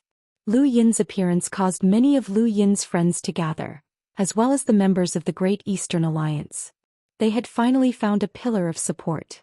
Meanwhile, the people who had been targeting the Great Eastern Alliance had become completely silent. Lu Yin was one of the 5 past lords and he was even on the top 10 predicted list. If it wasn't for his lower realm, he would definitely be in the top 10. There were millions of participants in Mount Supreme, and not many dared to challenge him. West of Mount Supreme, many people from the 6th mainland were also discussing Lu Yin. Xia Juyo's battle was the most intense one before the start of the sovereign tournament. It had gathered the heirs of the 7 courts, the Mavis clan, and the people of the home of the gods. The video of that battle had spread to everyone, and Lu Yin defeating Xia Juyo with a single palm strike had also attracted the attention of countless people. The junior arrow saints stared at the video in disbelief. Was this really Lu Yin? The same Lu Yin that he had chased for 3 days and almost killed? How did he improve so much? No, something was definitely wrong. The people of the 5th mainland were too weak, not that this guy had truly become so strong. That Xia Juyo was trash in name only, so that had to be it. Xianxia was very happy to see the video. She was not good at expressing her emotions, but for some reason, every time she saw Lu Yin she felt the urge to protect him. This chapter is not finished. Please turn the page. Looks like you're doing well and you have many friends. Xianxia smiled, though she rarely smiled. The angriest person was Zi, as she was not as naive as the junior arrow saint. If Xia Juyo could cultivate the 9 clones technique, then he was definitely not weak. Lu Yin had actually been able to defeat him with a single palm strike, which meant that his power level had increased by leaps and bounds. This was troublesome. This was the only thing that Zi felt. She had never given up on capturing Lu Yin, but this person was actually able to ignore her own source energy, which meant that she had to capture him. But now there was a problem. This guy was not that easy to deal with. There were too many people from the 6th mainland who were related to Lu Yin, such as Autumn Frost, Qing, Tongzhan, Hongying, Old 16 and so on. Everyone was watching the video and they all felt a toothache. How had this guy improved so quickly? Elsewhere, on the Astral Beast Domain's white skeleton, many astral beasts were also watching the video. A giant blue lion had taken human form and was coiled up on the white skeleton, gritting its teeth as it stared at the video. This was the guy who had fought at the border of Iron Bloodweave. If not for him, Wang Wen would have been captured by them. The lion could not forget how this guy had pierced through the Yingguai with a single finger. At that time, this person had relied on external items to fight against the lion, but now this person had surpassed the lion. In the distance, the Void Thunder Beast, Yao Gu, and many other astral beasts were also watching the video. Among them, Tian Ho was watching the video the most seriously, and he immediately left the white skeleton after watching it. Lu Yin seemed to have a magnetic force, and his appearance attracted many people. Ku Wei and the others aside, even Little Black, Xiao Bai, and Qianzhou had come looking for him. Of course, Wu Dan was right behind them. Lu Yin berated the 2 girls to return the items to Wu Dan, but they did so reluctantly. Qianzhou was on the verge of tears as she thanked Lu Yin from the bottom of her heart. Wu Dan glared fiercely at Little Black and Little White before turning back to Lu Yin. I'll give you some face today and not argue with them. Don't embarrass the lockbreakers during the Supreme Tournament. She then coolly left. Ku Wei was displeased and he appeared in front of Wu Dan.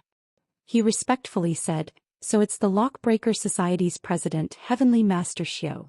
Please guide this junior in lockbreaking." Wu Dan was stunned. "I'm not Heavenly Master Xiao." Ku Wei's brows rose and he suddenly berated, "If you're not Heavenly Master Xiao, then why are you acting all high and mighty?" Wu Dan was startled and angered. She was about to attack Ku Wei, but Ku Wei leapt behind Lu Yin. He was not stupid, and since this person dared to act all high and mighty in front of Lu Yin, they were at least on the same level. Ku Wei was just a lackey, not a fighter. Wu Dan glared at Lu Yin. "Manage your people well." Xiao Bai and Xiao Black laughed and taunted Wu Dan in all sorts of ways. Wu Dan snorted and quickly left. She did not want to stay in this place for even a second longer. Not long after Wu Dan left, Gu Xiao arrived. The moment he saw Lu Yin, he was in a bad mood. "Bro, I'm so pitiful. You have to help me. I was almost killed by that bitch, Starsabil, and then there's that damn fortune teller." Ling Ke had also arrived and he wanted to catch up with Lu Yin. Ling Ke's arrival naturally attracted Ling Ke's attention. When Ling Ke arrived, Wendy Yushan immediately appeared. She had been sent to Myriad Swords Peak by Ling Quebec. At first, Lu Yin had suspected that there was something going on between her and Ling Ke, but ever since he had met Ling Ke in the 5th Mainland's Daoist sect ruins, his suspicions had been dispelled. Wendy was indeed a woman, and a proud one at that. "Lu Yin, do more proper things and stop embarrassing the innerverse and outerverse. You're still one of the 10 arbiters, so don't interact with just anyone." Ling Ke was very displeased that Lu Yin was always hanging out with a bunch of passers-by. In her eyes, everyone around him was just a passerby. Lulu raised her brows. "Hey, how can you say that, Mask? This chapter is not finished. Please turn the page. Can't you take it off and show it to others?" Ling Ke stared at her. "You have a sharp tongue. Shut up." Lulu was furious as she had never been berated like this before. "Who do you think you are?" "White Knight of the 10 Arbiters," Ling Ke proudly replied. Lu Yin pursed his lips. "Right, that's enough. Why are you here as well?" Ling Ke snorted. "You shut up as well. Don't embarrass yourself at the Sovereign Tournament." She then glared at Ling Quebec. "What are you looking at? Come with me." She then grabbed Ling Ke and left. Lulu was furious. "That guy is too rude. How infuriating." Wendy Yushan was helpless. "That's just her temper." Lu Yin agreed, as he had already been very polite by not telling her that this was an order. A few days later, Jiu Hao arrived. Lu Yin did not know where he had gotten the idea that Zhou Hao liked to drink, but he immediately handed him a barrel. Lu Yin did not reject alcohol, but he did not plan on drinking to his heart's content. Come, let's drink. Zhou Hao was always drunk and he acted as if everything had nothing to do with him. Lu Yin really wanted to ask her where she had gone in the mountain and sea realm, as he had not seen her at all. If this woman and Jeffrey met, they would probably get along very well. Lightning streaked across the sky as Ku Lei passed by. Ku Wei saw this and his eyes lit up. Hey little Lei, don't you see Brother Wei? Hurry up and kneel down to greet Brother Wei. Ku Lei was furious as he had just passed by when Ku Wei provoked him. You're courting death. Suddenly Lu Yin's voice rang out. Frem. That one word was followed by a terrifying domain that swept through the sky and forced Ku Lei to retreat. Although Lu Yin's domain had not reached the level where he could predict attacks like invisible light, he was still confident that he could contend against her.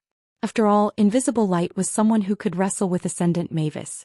Ku Lei's heart sank and he fearfully glanced at Lu Yin. He then glared at Ku Wei and turned to leave. Ku Wei was pleased with himself. In the distance, a youth was calmly watching Lu Yin's group. His face was expressionless and his gaze was deep. No one knew what he was thinking. His name was Wang Yi and he was from the technocracy. He was also their only participant. Outside of Mount Supreme, one elder after another appeared. It's about to start. How many years has it been? There has never been a time when two continents had a single prime. Even in ancient times it was rare.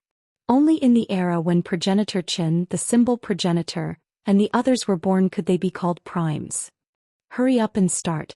This old man can't wait. Yeah. In the outer verse Frostwave Weave on Earth, Lu Yin's statue stood tall. When Lu Yin was rumored to have been captured by the Neo-Human Alliance, countless people on Earth had gathered in front of the statue and knelt down to pray. When Lu Yin returned, they cheered and many suggested that the statue be made taller. Now the statue was the tallest structure on Earth and it could be seen even from outer space. Its height had long since surpassed the clouds, making it the structure closest to Earth's atmosphere. Beneath the statue there were people praying every day. Regardless of whether they were survivors of the apocalypse or newly born children, they all worshipped Lu Yin like a god. 10,000 meters away from the statue, a youth was drinking a drink and leaning lazily against a wall. That damned rabbit ran away again. Just you wait, this isn't over yet. It wasn't easy for me to borrow that bead from Dad and use it to casually travel through space. I'll definitely catch you. He choked on his drink and coughed a few times before throwing the bottle away. End of chapter.